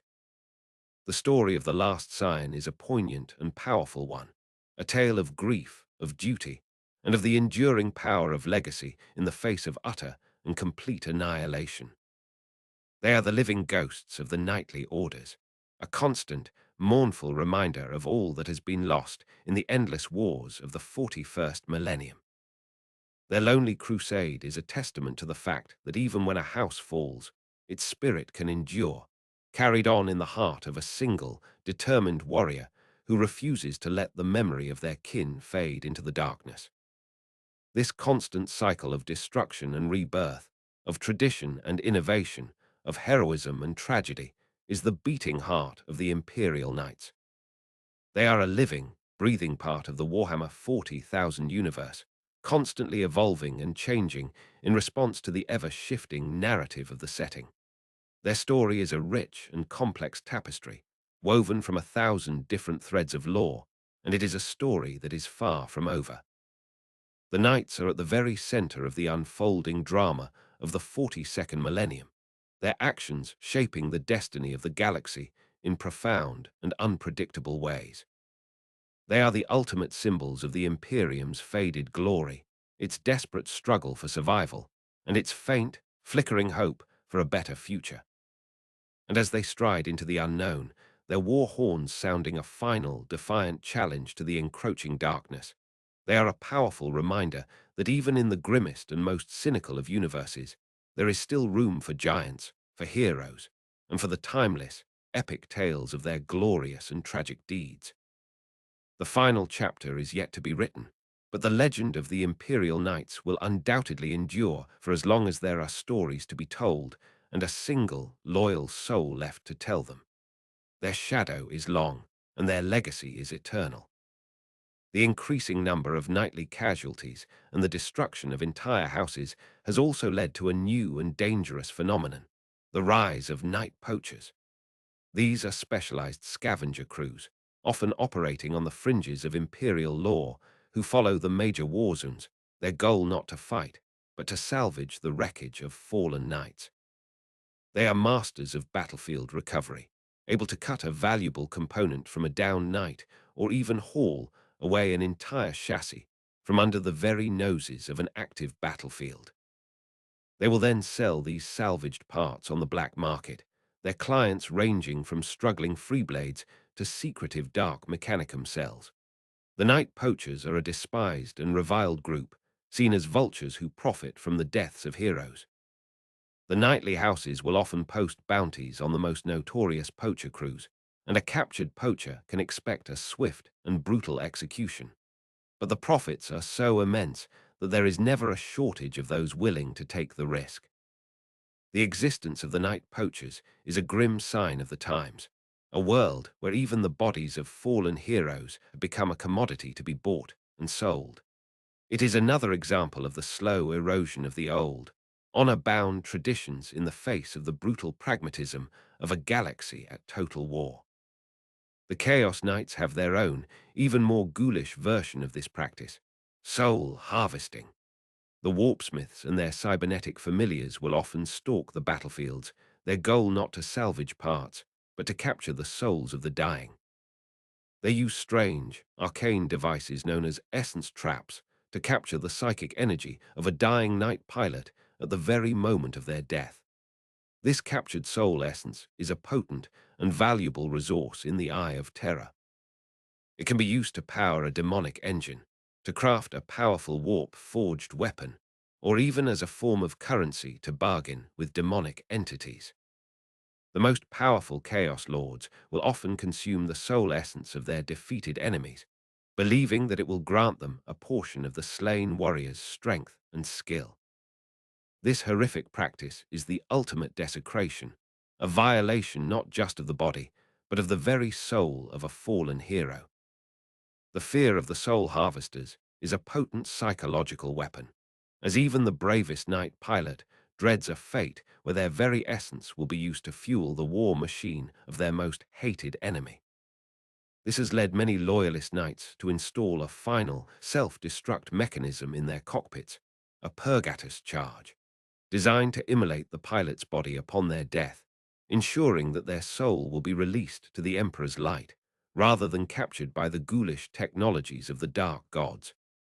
The decision to activate the purgatus charge is the final, tragic choice that many a night pilot must make, a final act of defiance against a foe who seeks to conquer not just their body, but their very soul. The Freeblades have a particularly dangerous and ambivalent relationship with the night poachers.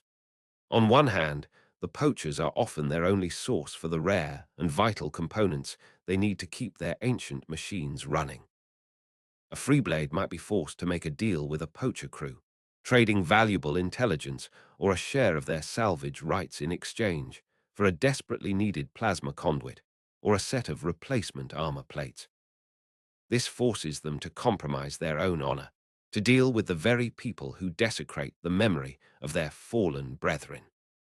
On the other hand, a Freeblade who comes across a poacher crew in the act of salvaging a fallen knight will often see it as their sacred duty to intervene, to protect the honor of the dead. This can lead to brutal and bloody conflicts in the forgotten corners of a battlefield, a secret war fought over the bodies of the fallen. The life of a Freeblade is filled with such impossible choices, their every action a compromise between their ideals and the harsh necessities of survival. Their relationship with the night poachers is a perfect example of this moral ambiguity, a constant struggle to maintain their honor in a galaxy that seems determined to strip it away from them. The increasing desperation of the war has also led to the development of night servitors. These are a last-ditch effort to pilot a knight when a true noble is not available. They are created from the lobotomized and surgically altered bodies of failed aspirants or disgraced nobles, their minds wiped and their limbs replaced with cybernetic interfaces. They are not true pilots. They are little more than biological CPUs, their brains hard-wired into the knight systems. A knight servitor can perform the basic functions of a knight, but they lack the intuition, the creativity, and the ancestral wisdom of a true pilot. They are clumsy and predictable in battle, their movements lacking the grace and skill of a machine that is in true symbiosis with its master. The use of knight servitors is seen as a mark of great shame for a house, a sign that their bloodline has failed and that they have been forced to resort to such a desperate and dishonorable measure. However, as the casualty rates continue to mount, their use is becoming increasingly common, another sign of the old traditions being sacrificed on the altar of military necessity. The Dark Mechanicum, of course, has perfected this concept.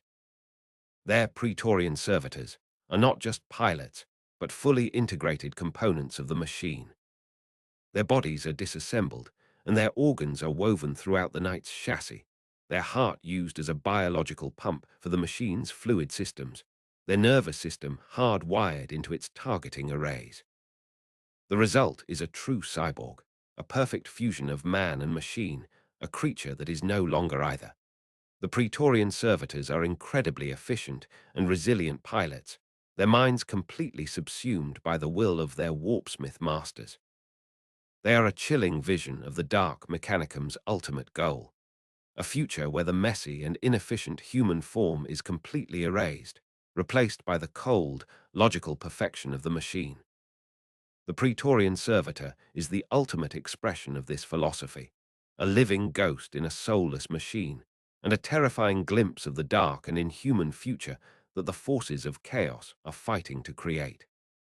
The final and most tragic figure in this narrative of desperation is the Ronin Knight.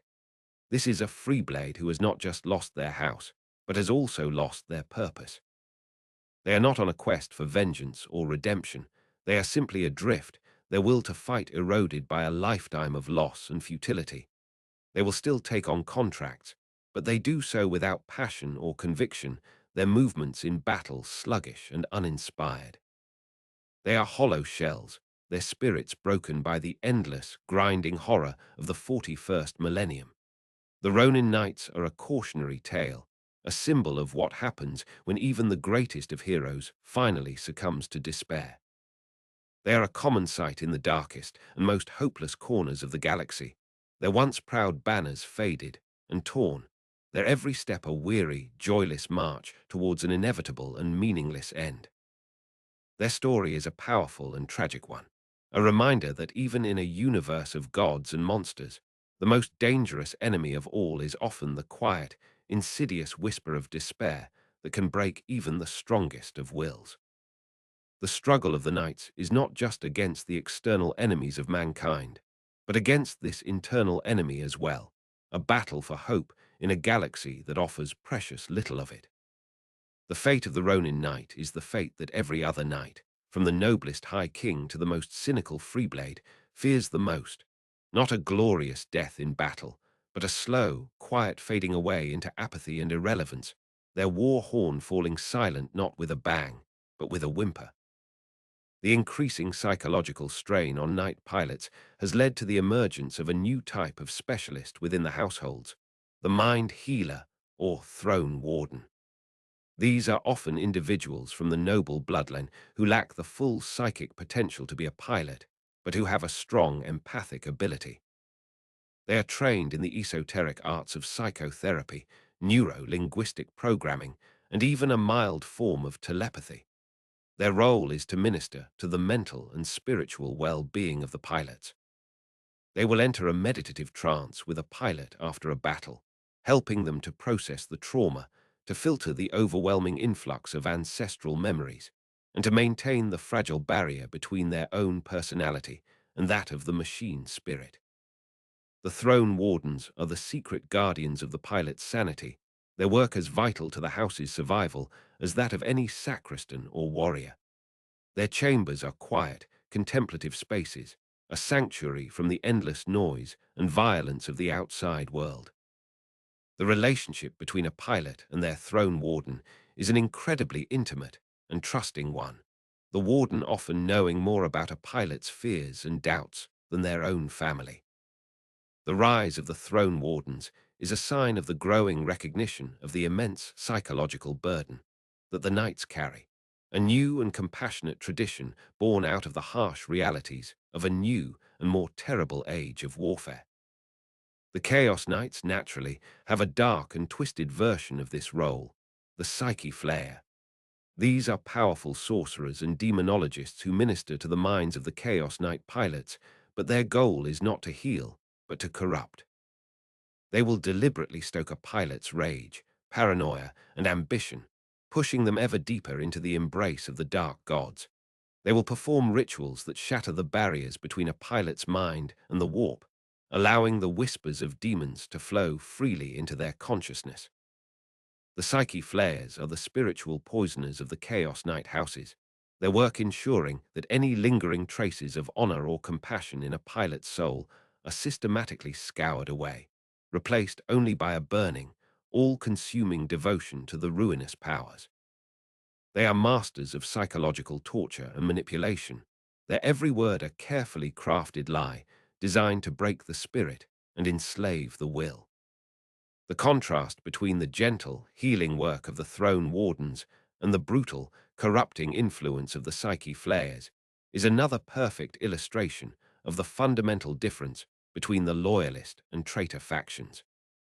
One seeks to preserve the sanity and humanity of their warriors, the other seeks to utterly destroy it. The Freeblades have no such support system. They must be their own throne warden, their own confessor, their own source of mental and spiritual strength. This is perhaps the most difficult and demanding aspect of their lonely existence.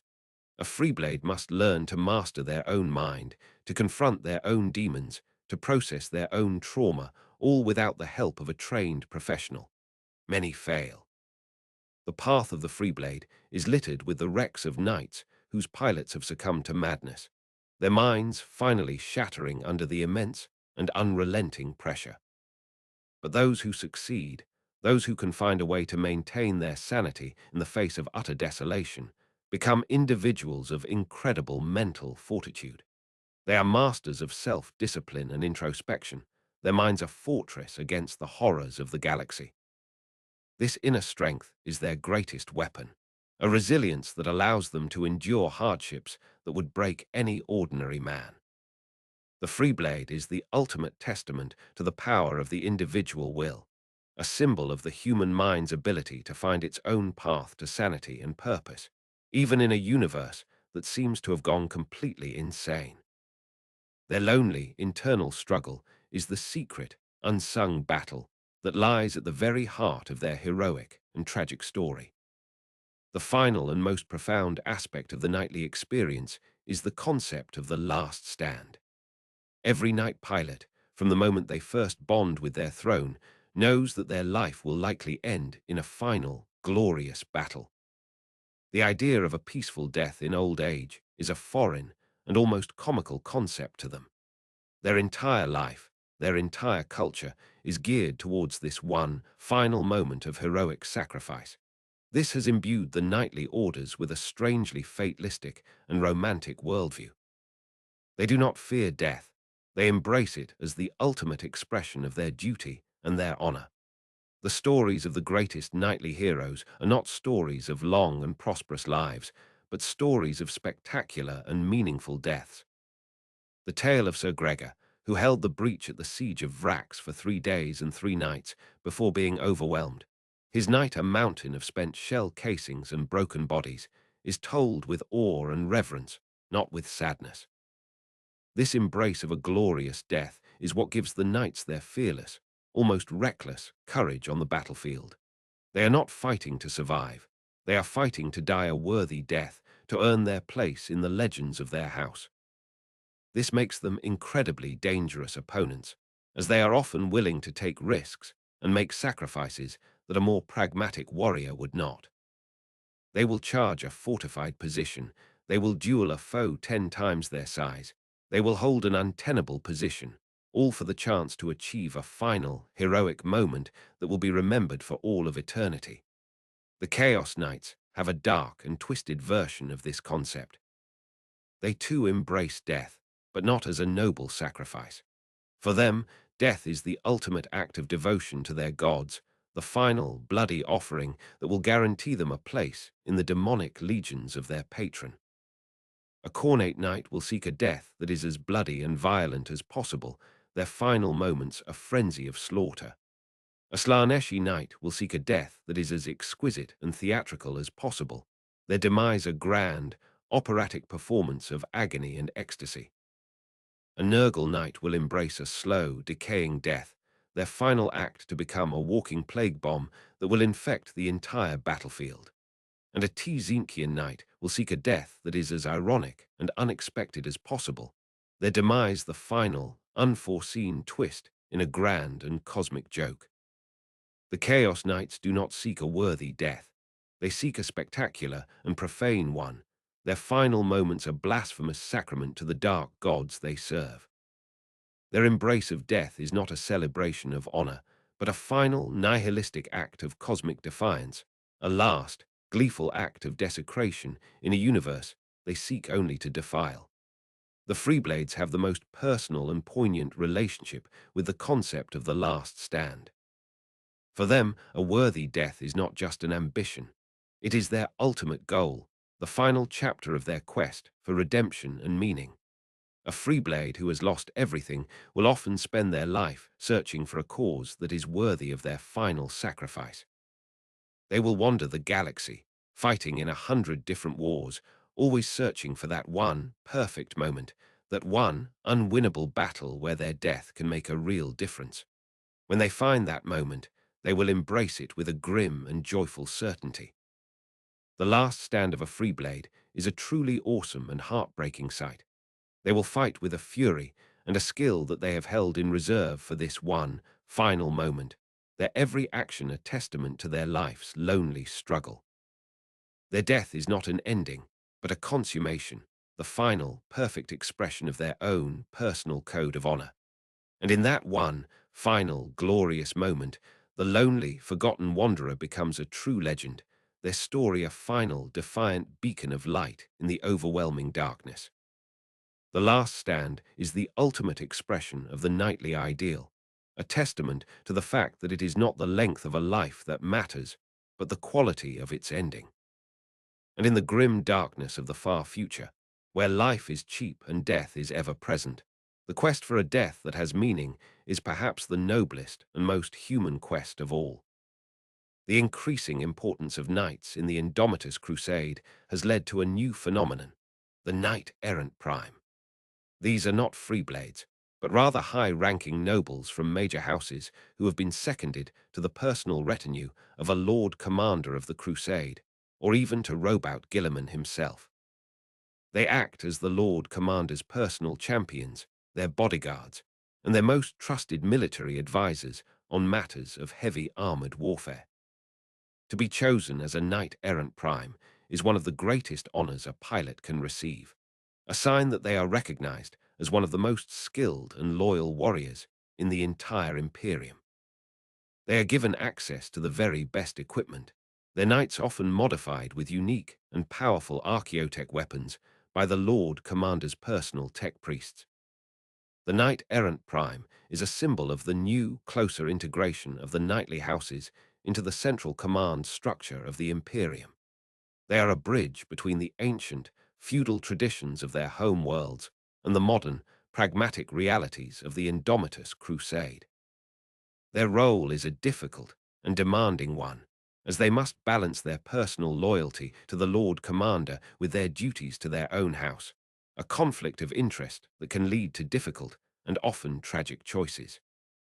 But they are also a powerful symbol of the new sense of unity and purpose that is beginning to emerge in the beleaguered Imperium, a sign that the fractured and disparate factions of mankind are finally beginning to learn how to fight as one.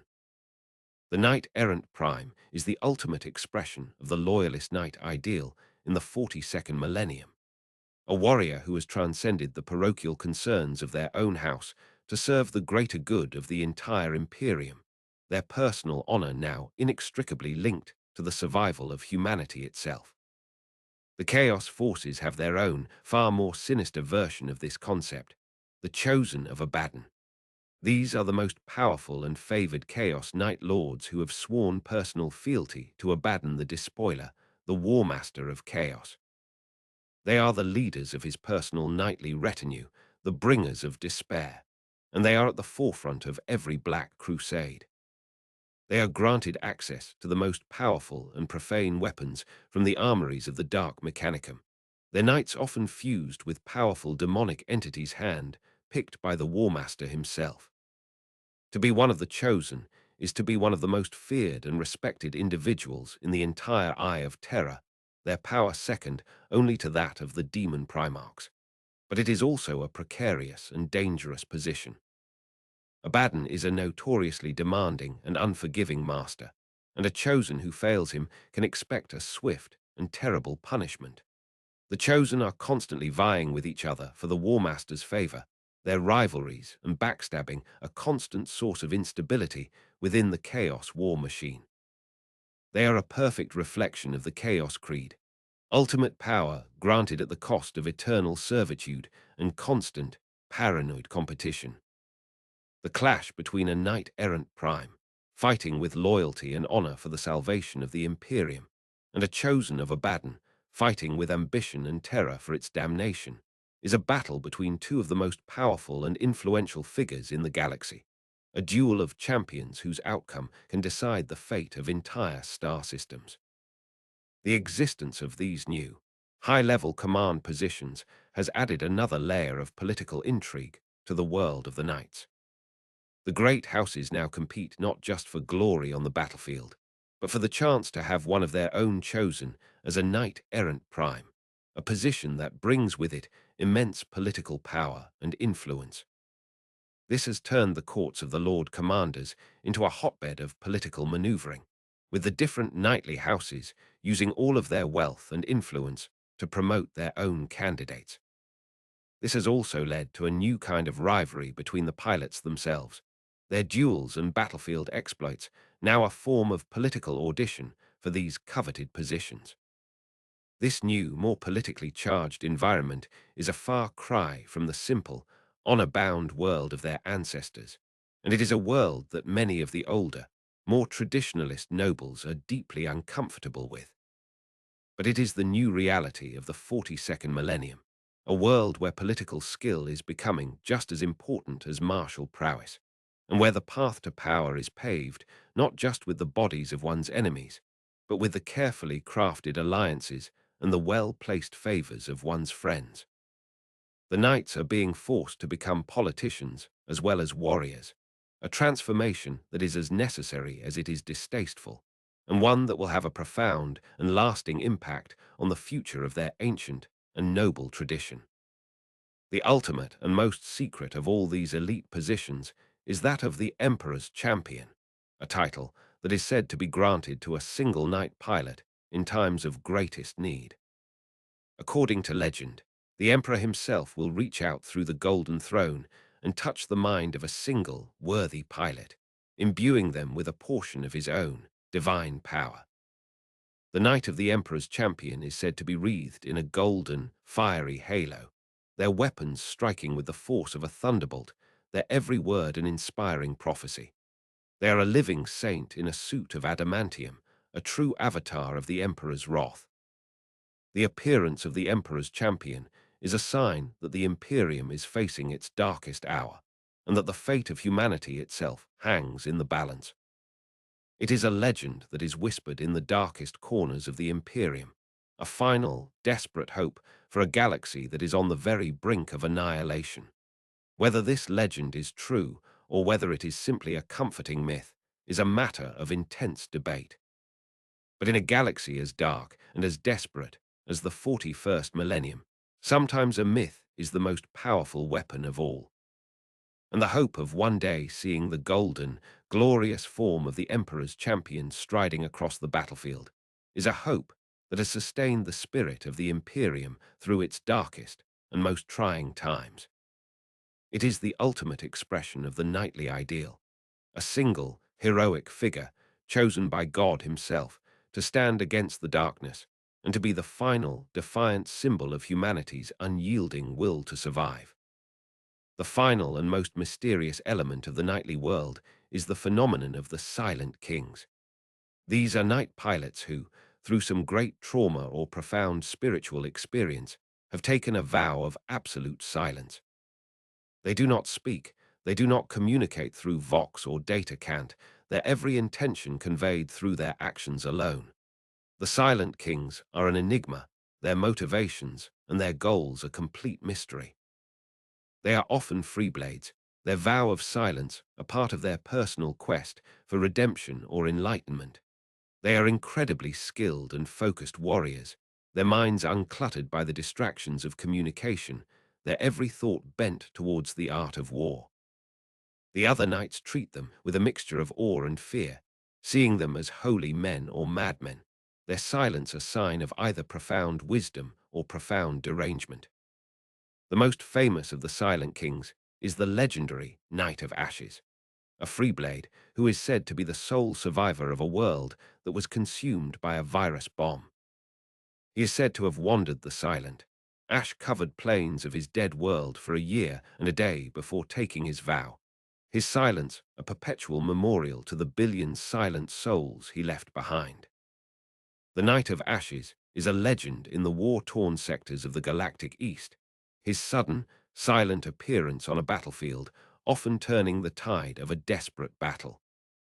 He is a symbol of grief, of duty, and of the profound and terrible power of silence in a galaxy that is filled with the endless, meaningless noise of war. The Silent Kings are the ultimate mystery of the knightly orders, their silence a blank canvas onto which the rest of the galaxy projects its own hopes, its own fears, and its own desperate need for saviors. They are the quiet, watchful heart of the knightly tradition, a reminder that the truest strength is often found not in a triumphant battle cry, but in a solemn, unbreakable vow of silence. Their lonely, silent vigil is the final, poignant chapter in the endless and epic saga of the Imperial Knights. This has also led to the creation of a unique form of communication among the Silent Kings, the language of the blade.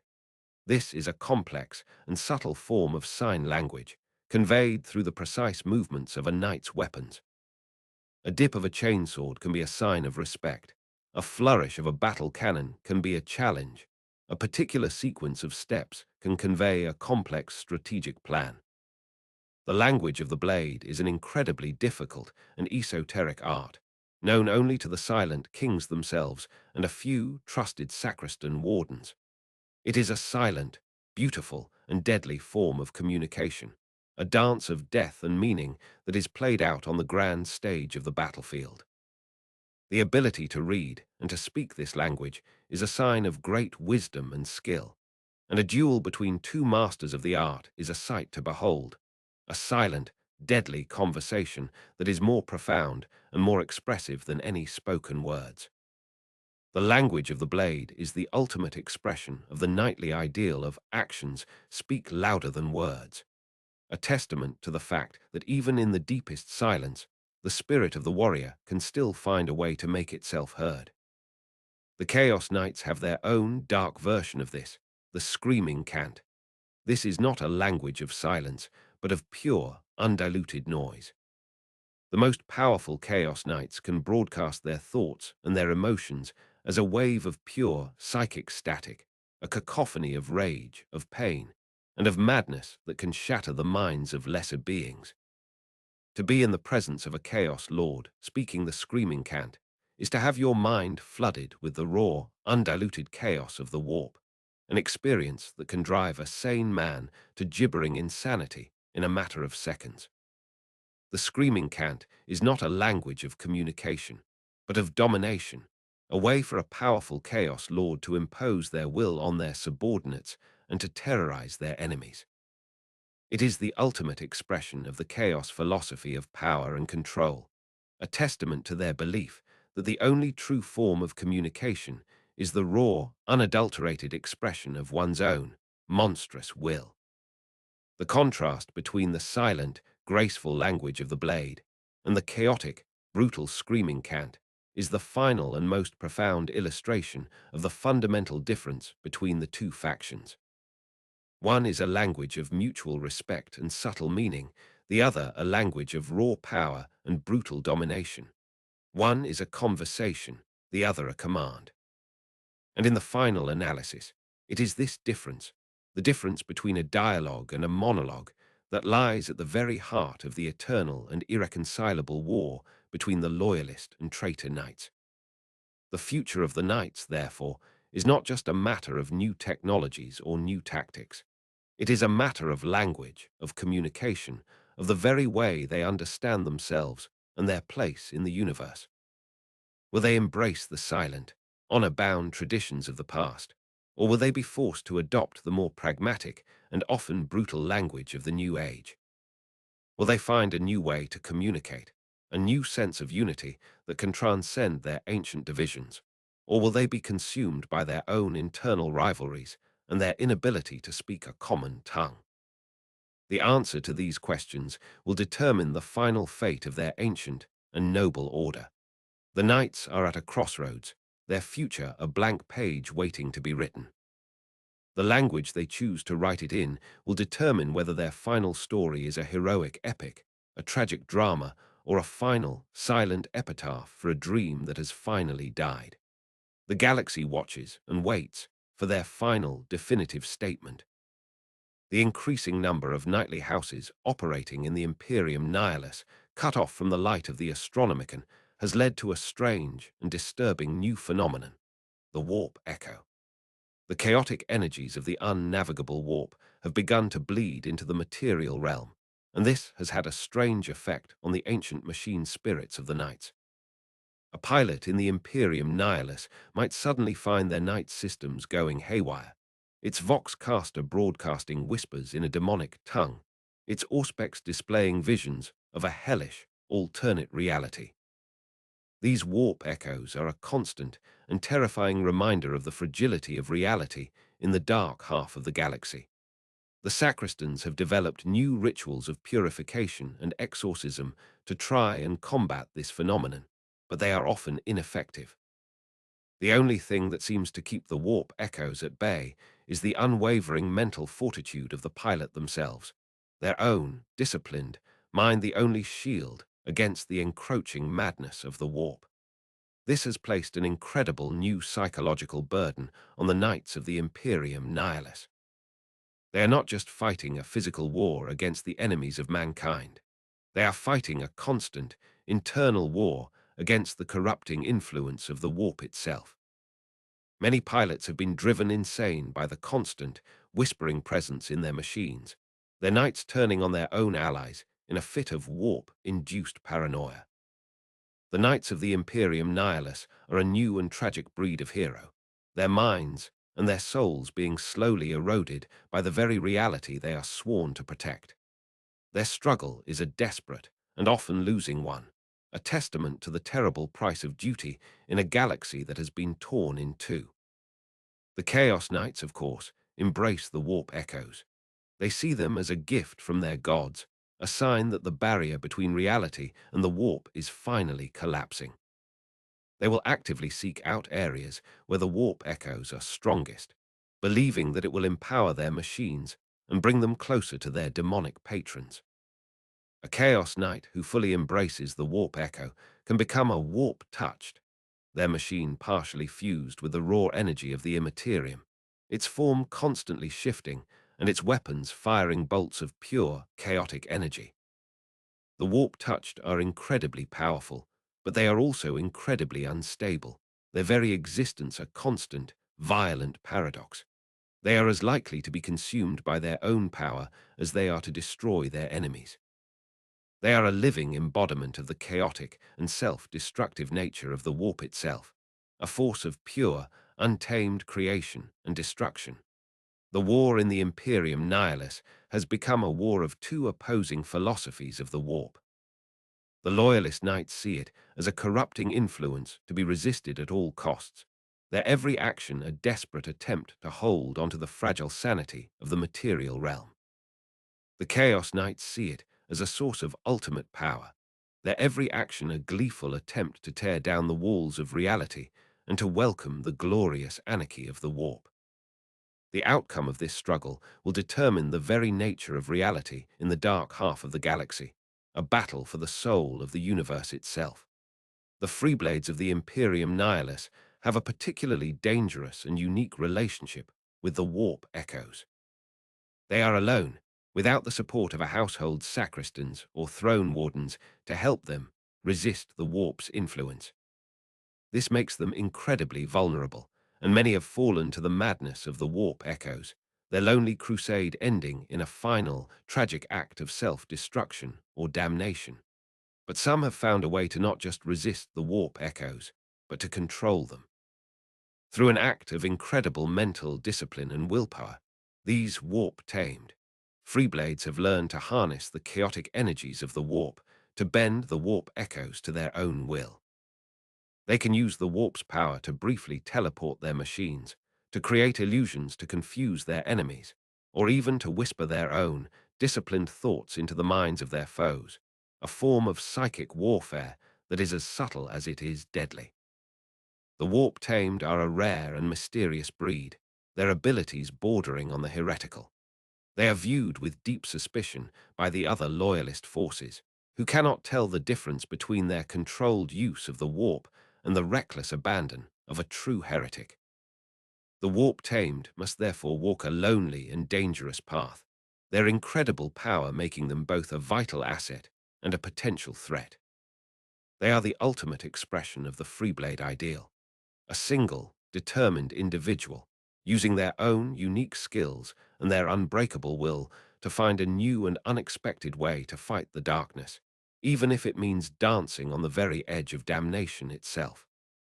Their story is a testament to the fact that even in the most hopeless of circumstances, the human spirit can find a way to turn a curse into a weapon, and to find a path to victory in the very heart of the storm. The final and most profound consequence of the Great Rift has been the severing of the knightly houses from their own history. A house in the Imperium Nihilus can no longer easily make the pilgrimage back to its home world, can no longer consult the ancient records in its fortress monastery, can no longer draw strength from the physical presence of its ancestors' tombs. They are cut off, adrift in a sea of chaos, their only connection to their past the fading memories in their own throne mechanicums. This has created a profound sense of cultural anxiety, a fear that they are losing their identity, their traditions, their very soul. In response, many houses have become obsessed with the preservation of their own local history. They have begun to create new mobile archives to appoint official remembrances, whose sole job is to record the deeds of the house and to elevate their oral traditions to the status of sacred texts.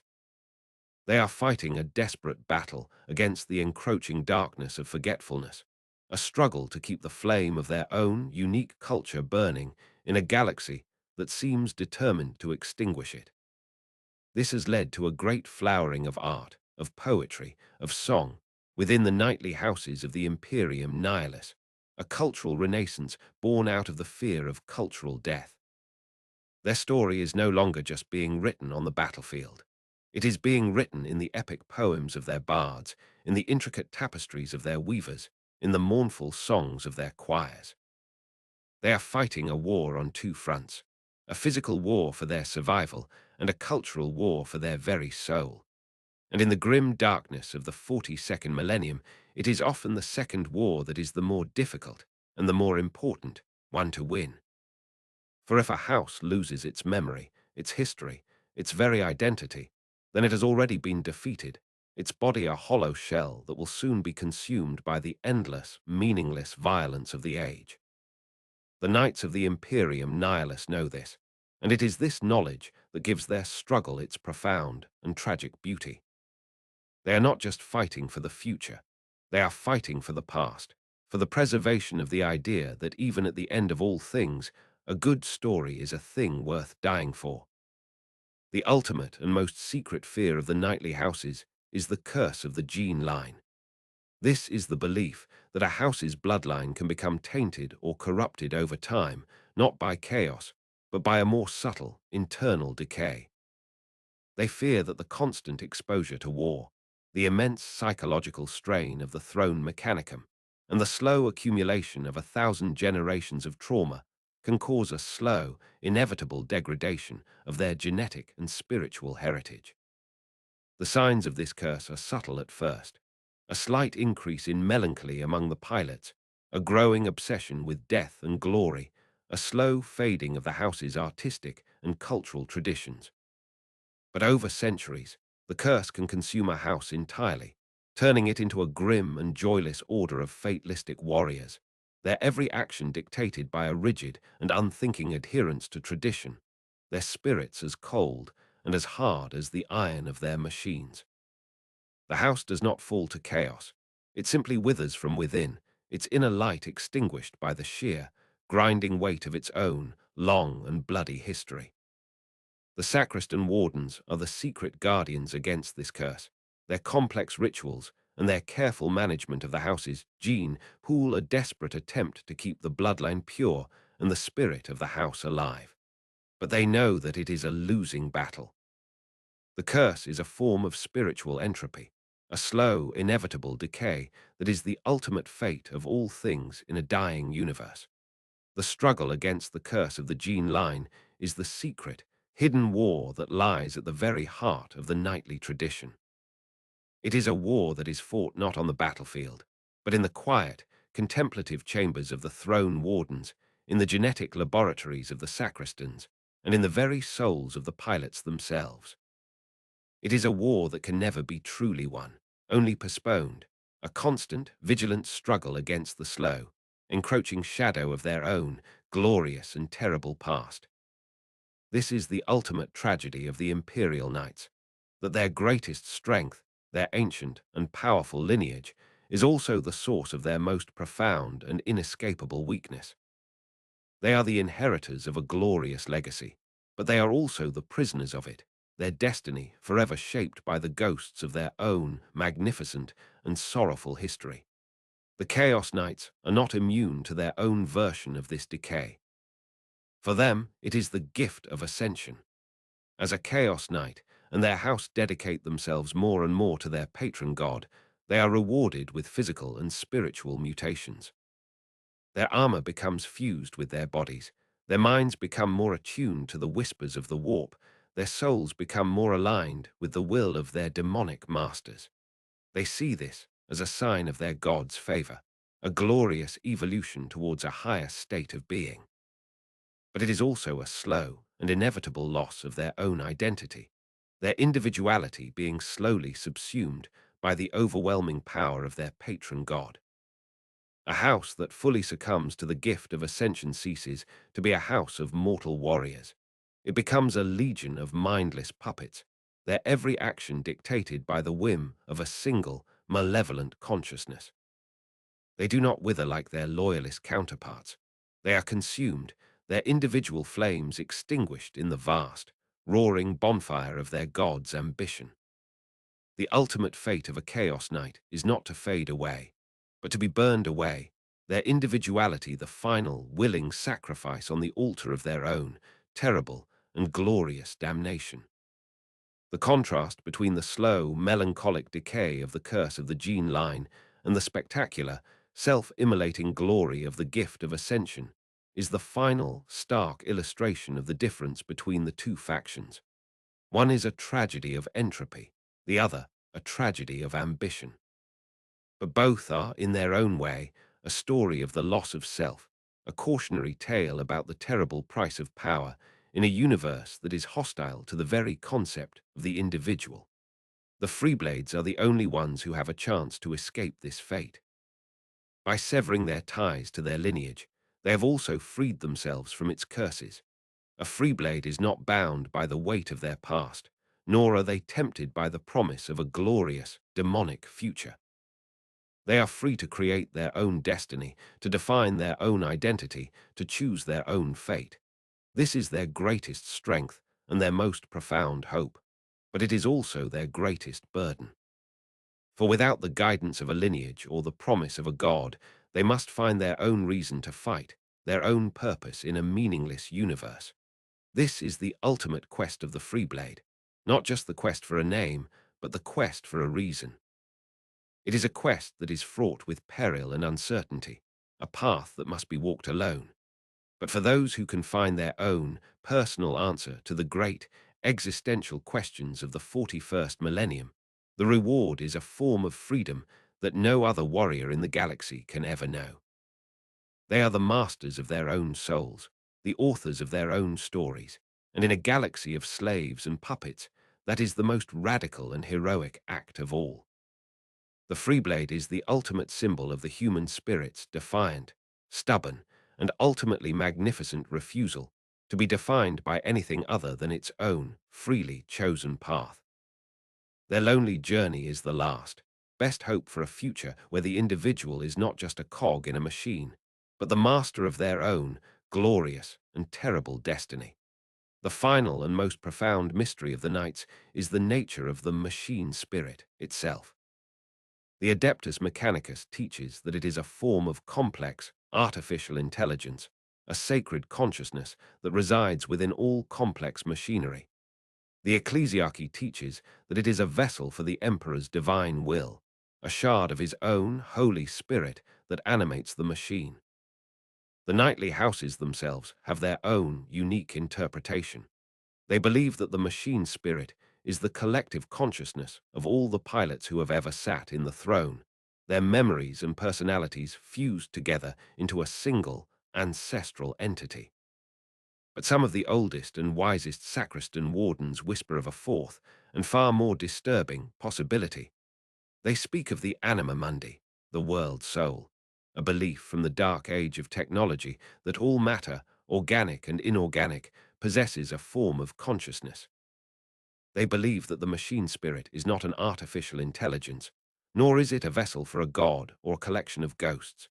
They believe it is the awakened, sentient soul of the metal itself, a vast, ancient, and utterly alien consciousness that has been slumbering in the iron and the steel for millions of years, and has only now been woken by the complex technology of the throne mechanicum.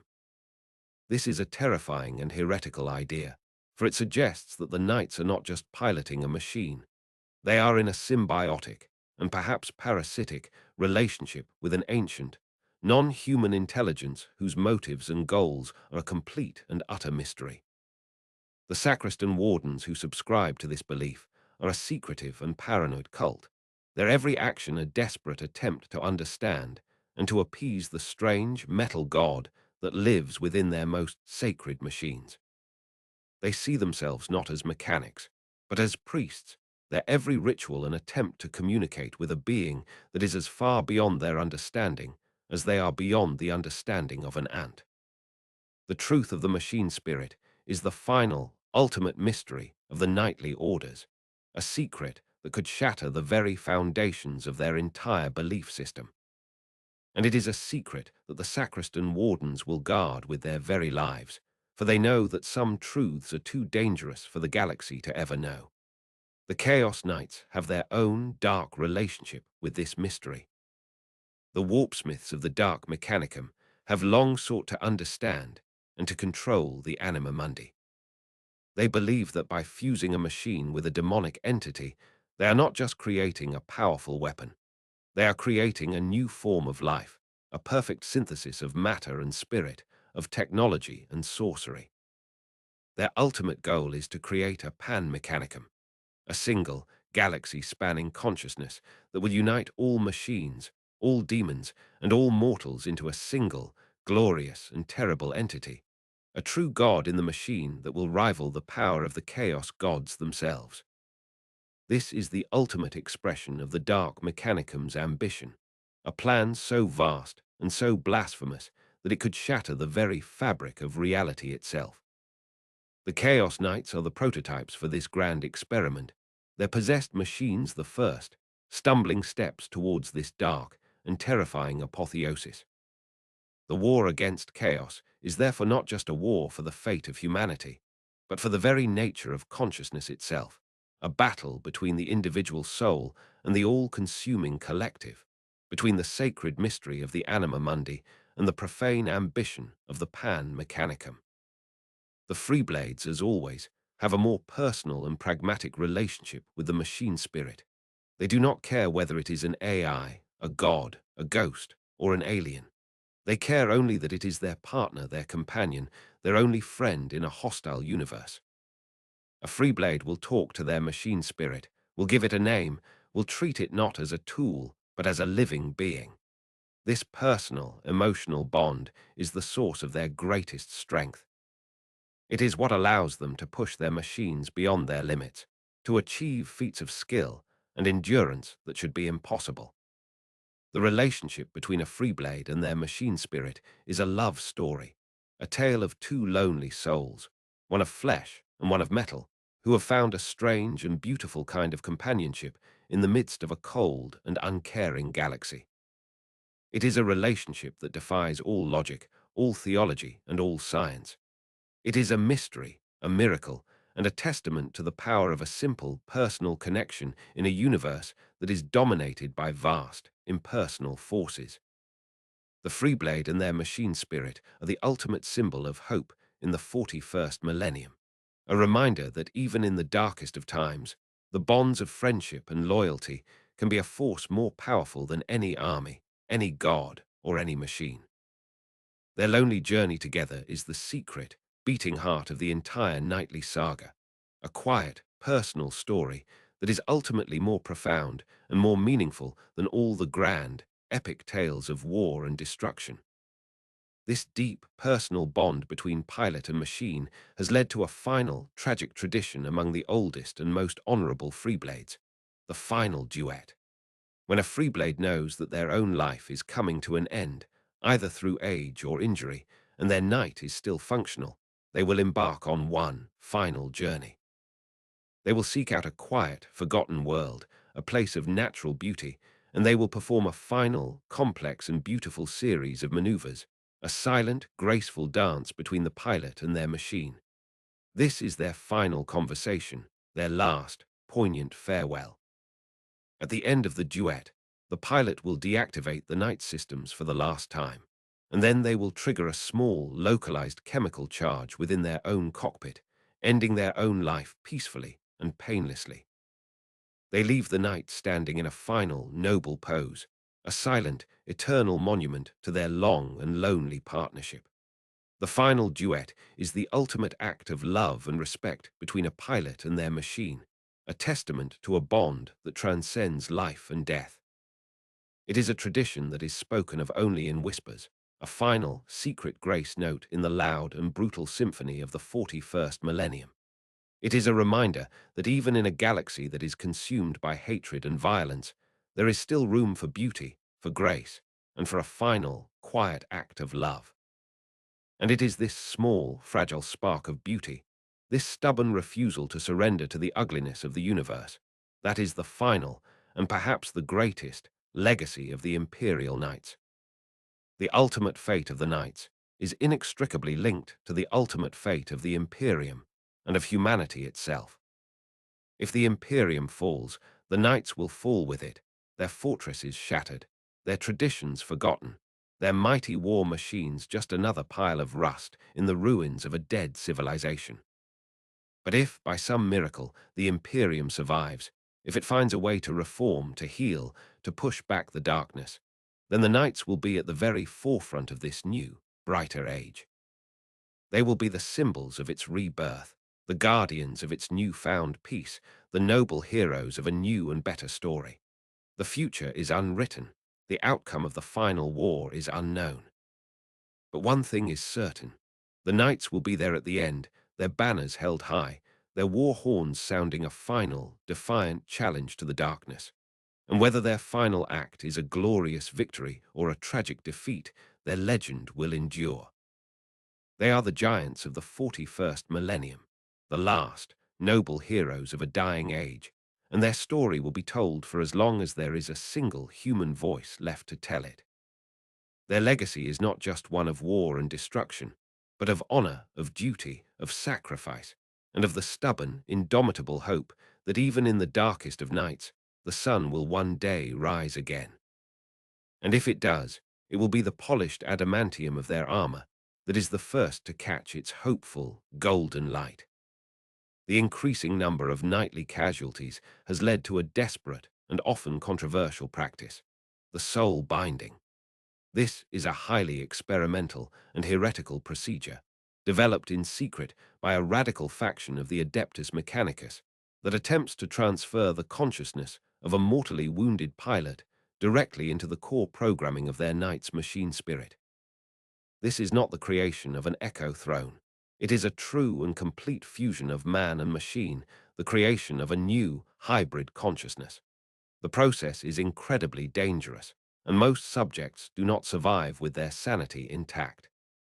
But for the few who do, the result is a true cyborg, a being of incredible power and intelligence. They are no longer human, but they are not just a machine either. They are something new, something different, a new step in the evolution of the man-machine interface.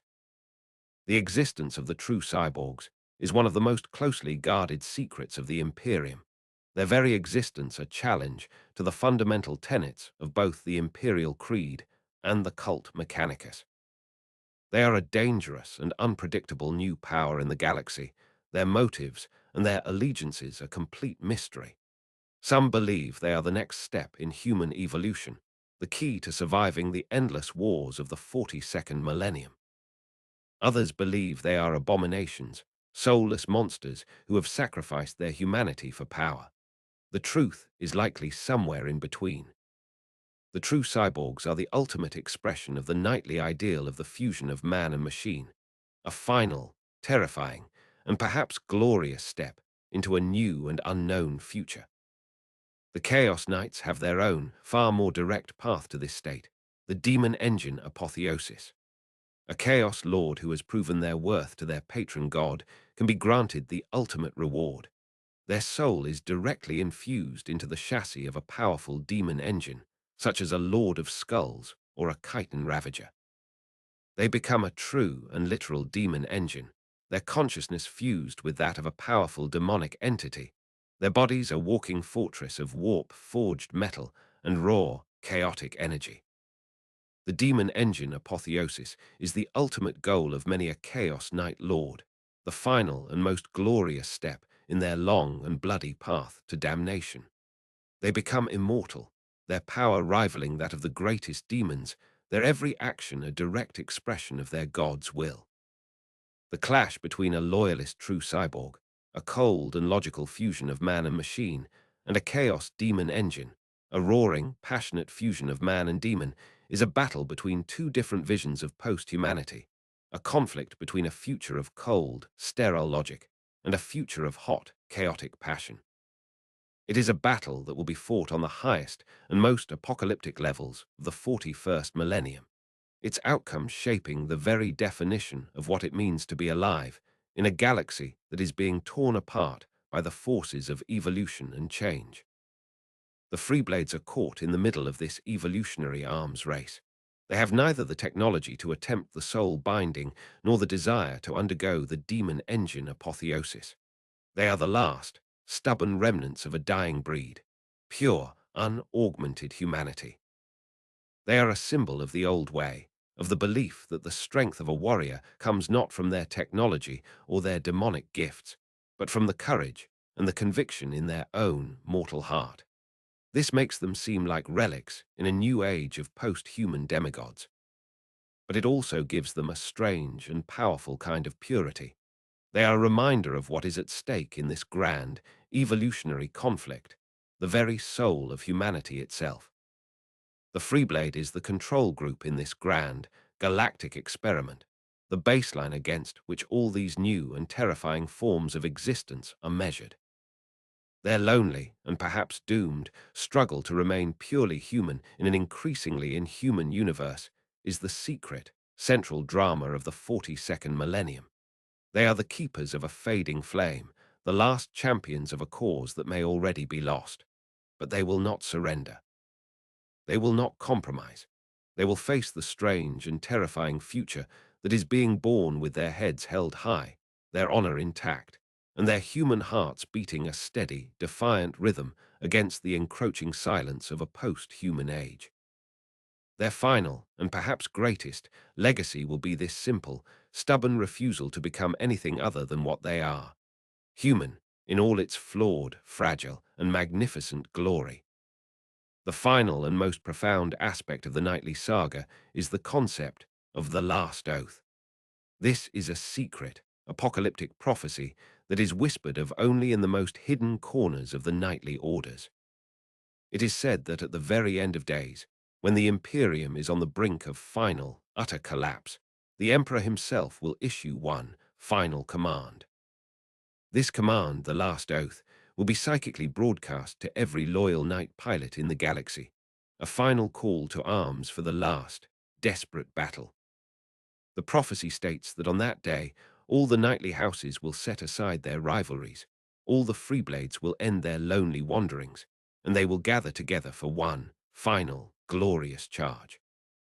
They will stride, shoulder to shoulder, into the heart of the ultimate darkness, their every cannon blazing, their every chainsword roaring, a single, unified army of giants, their every action a final, defiant no to the encroaching forces of annihilation. The last oath is a prophecy of a glorious and tragic end, a final, beautiful, and utterly doomed charge into the heart of an unwinnable war. It is a story of ultimate sacrifice, of a final, magnificent gesture of defiance in the face of an uncaring and hostile universe.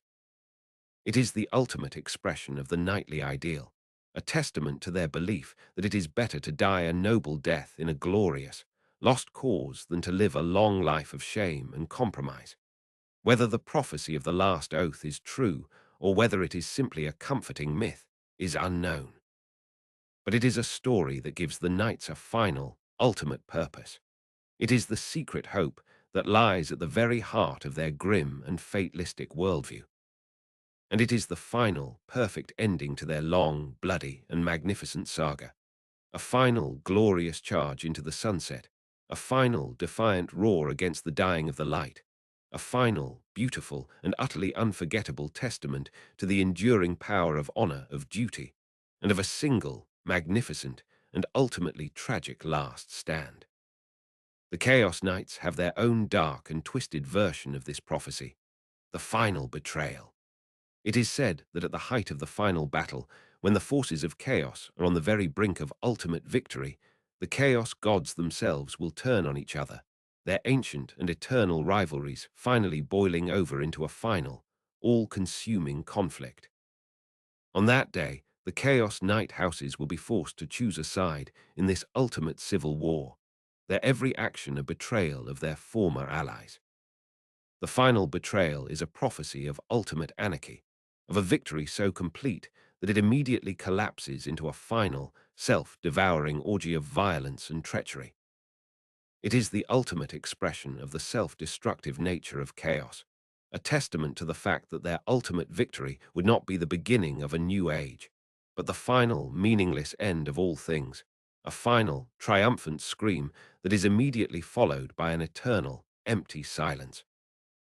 The contrast between the hopeful, unified tragedy of the last oath and the nihilistic, self-consuming anarchy of the final betrayal is the final and most profound illustration of the difference between the two factions.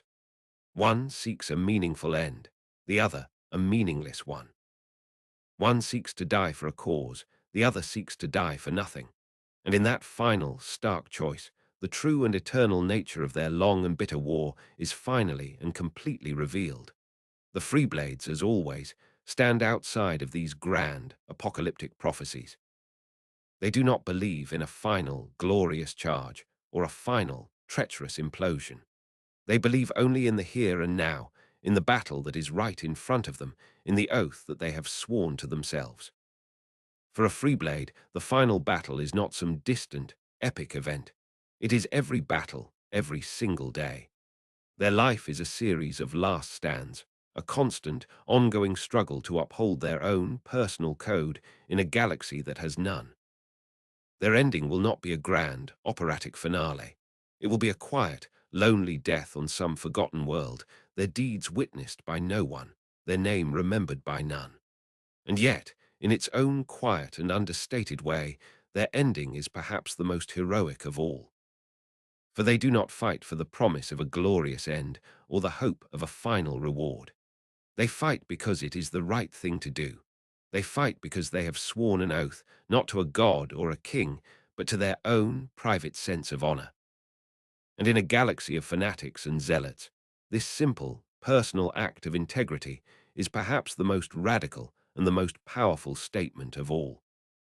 The Freeblade is the quiet, unsung hero of the 41st millennium.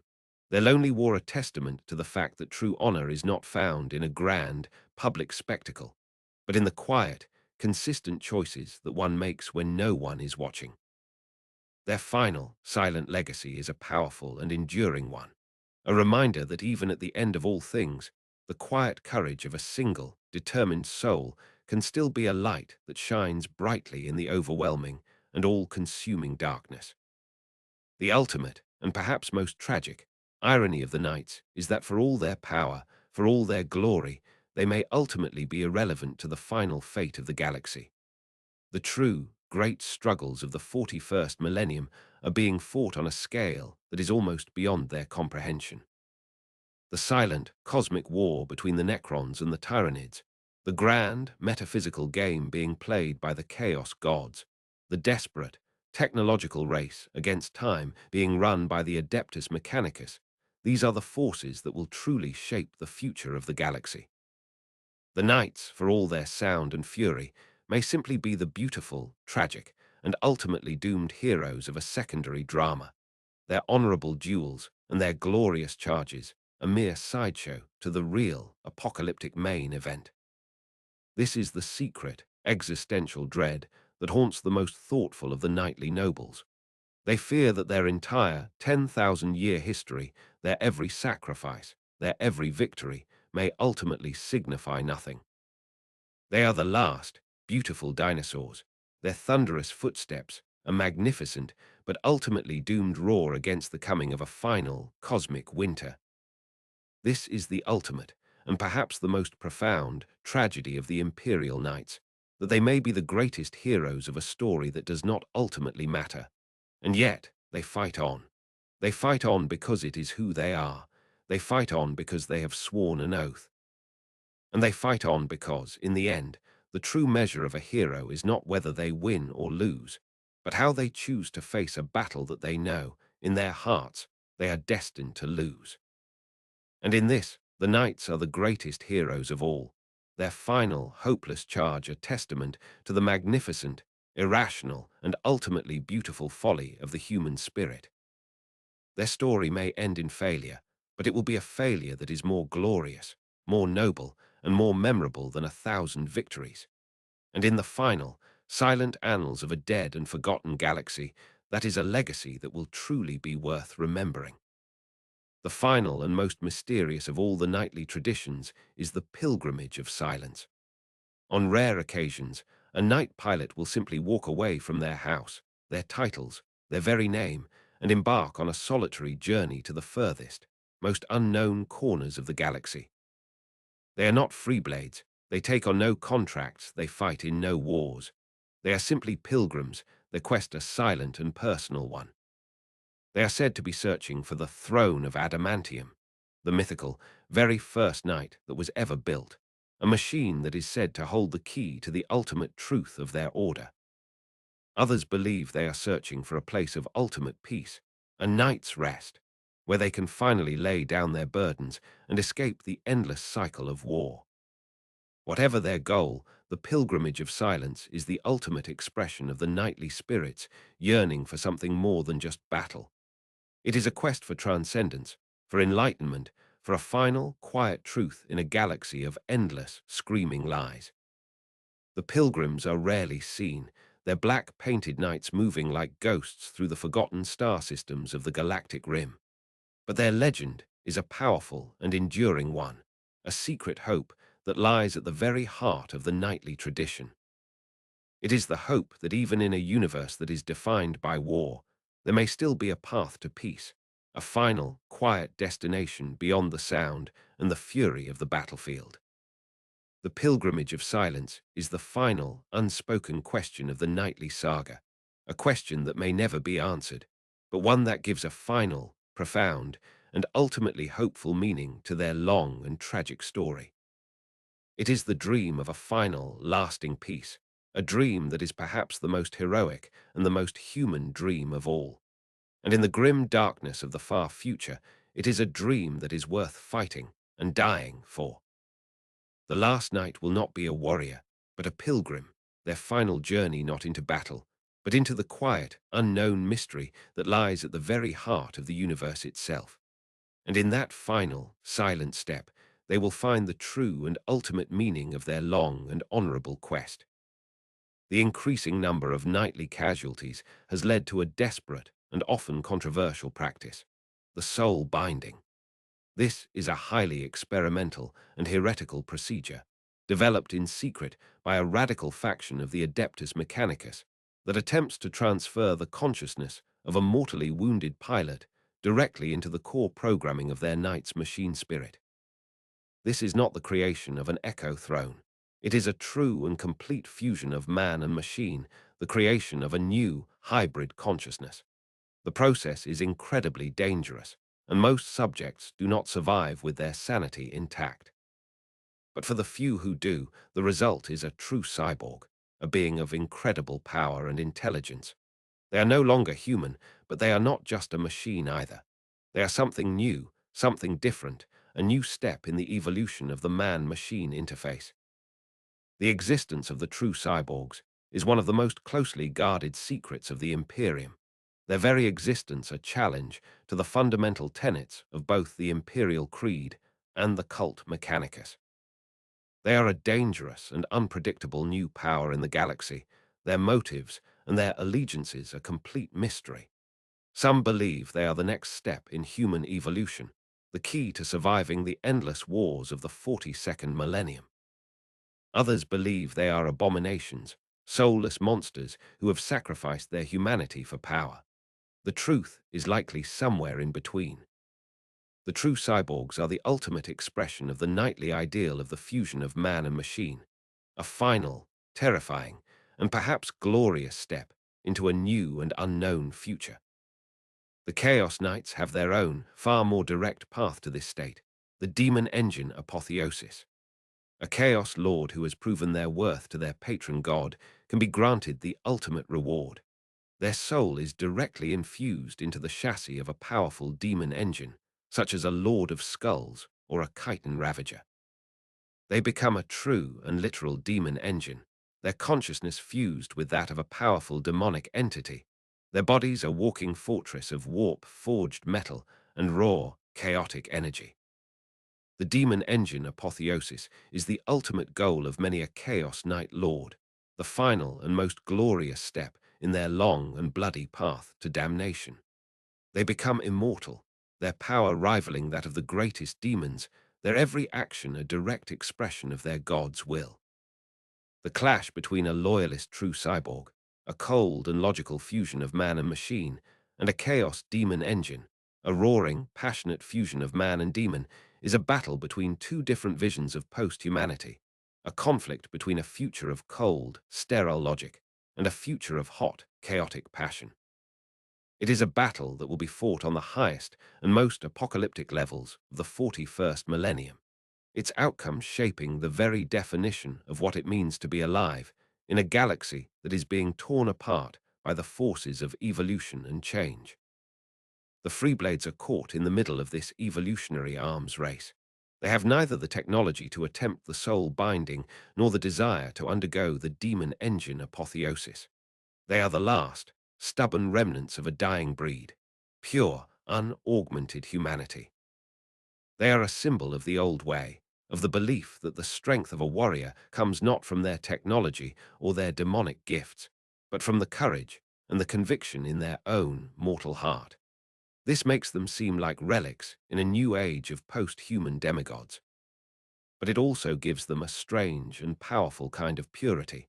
They are a reminder of what is at stake in this grand, evolutionary conflict, the very soul of humanity itself. The Freeblade is the control group in this grand, galactic experiment, the baseline against which all these new and terrifying forms of existence are measured. Their lonely, and perhaps doomed, struggle to remain purely human in an increasingly inhuman universe is the secret, central drama of the 42nd.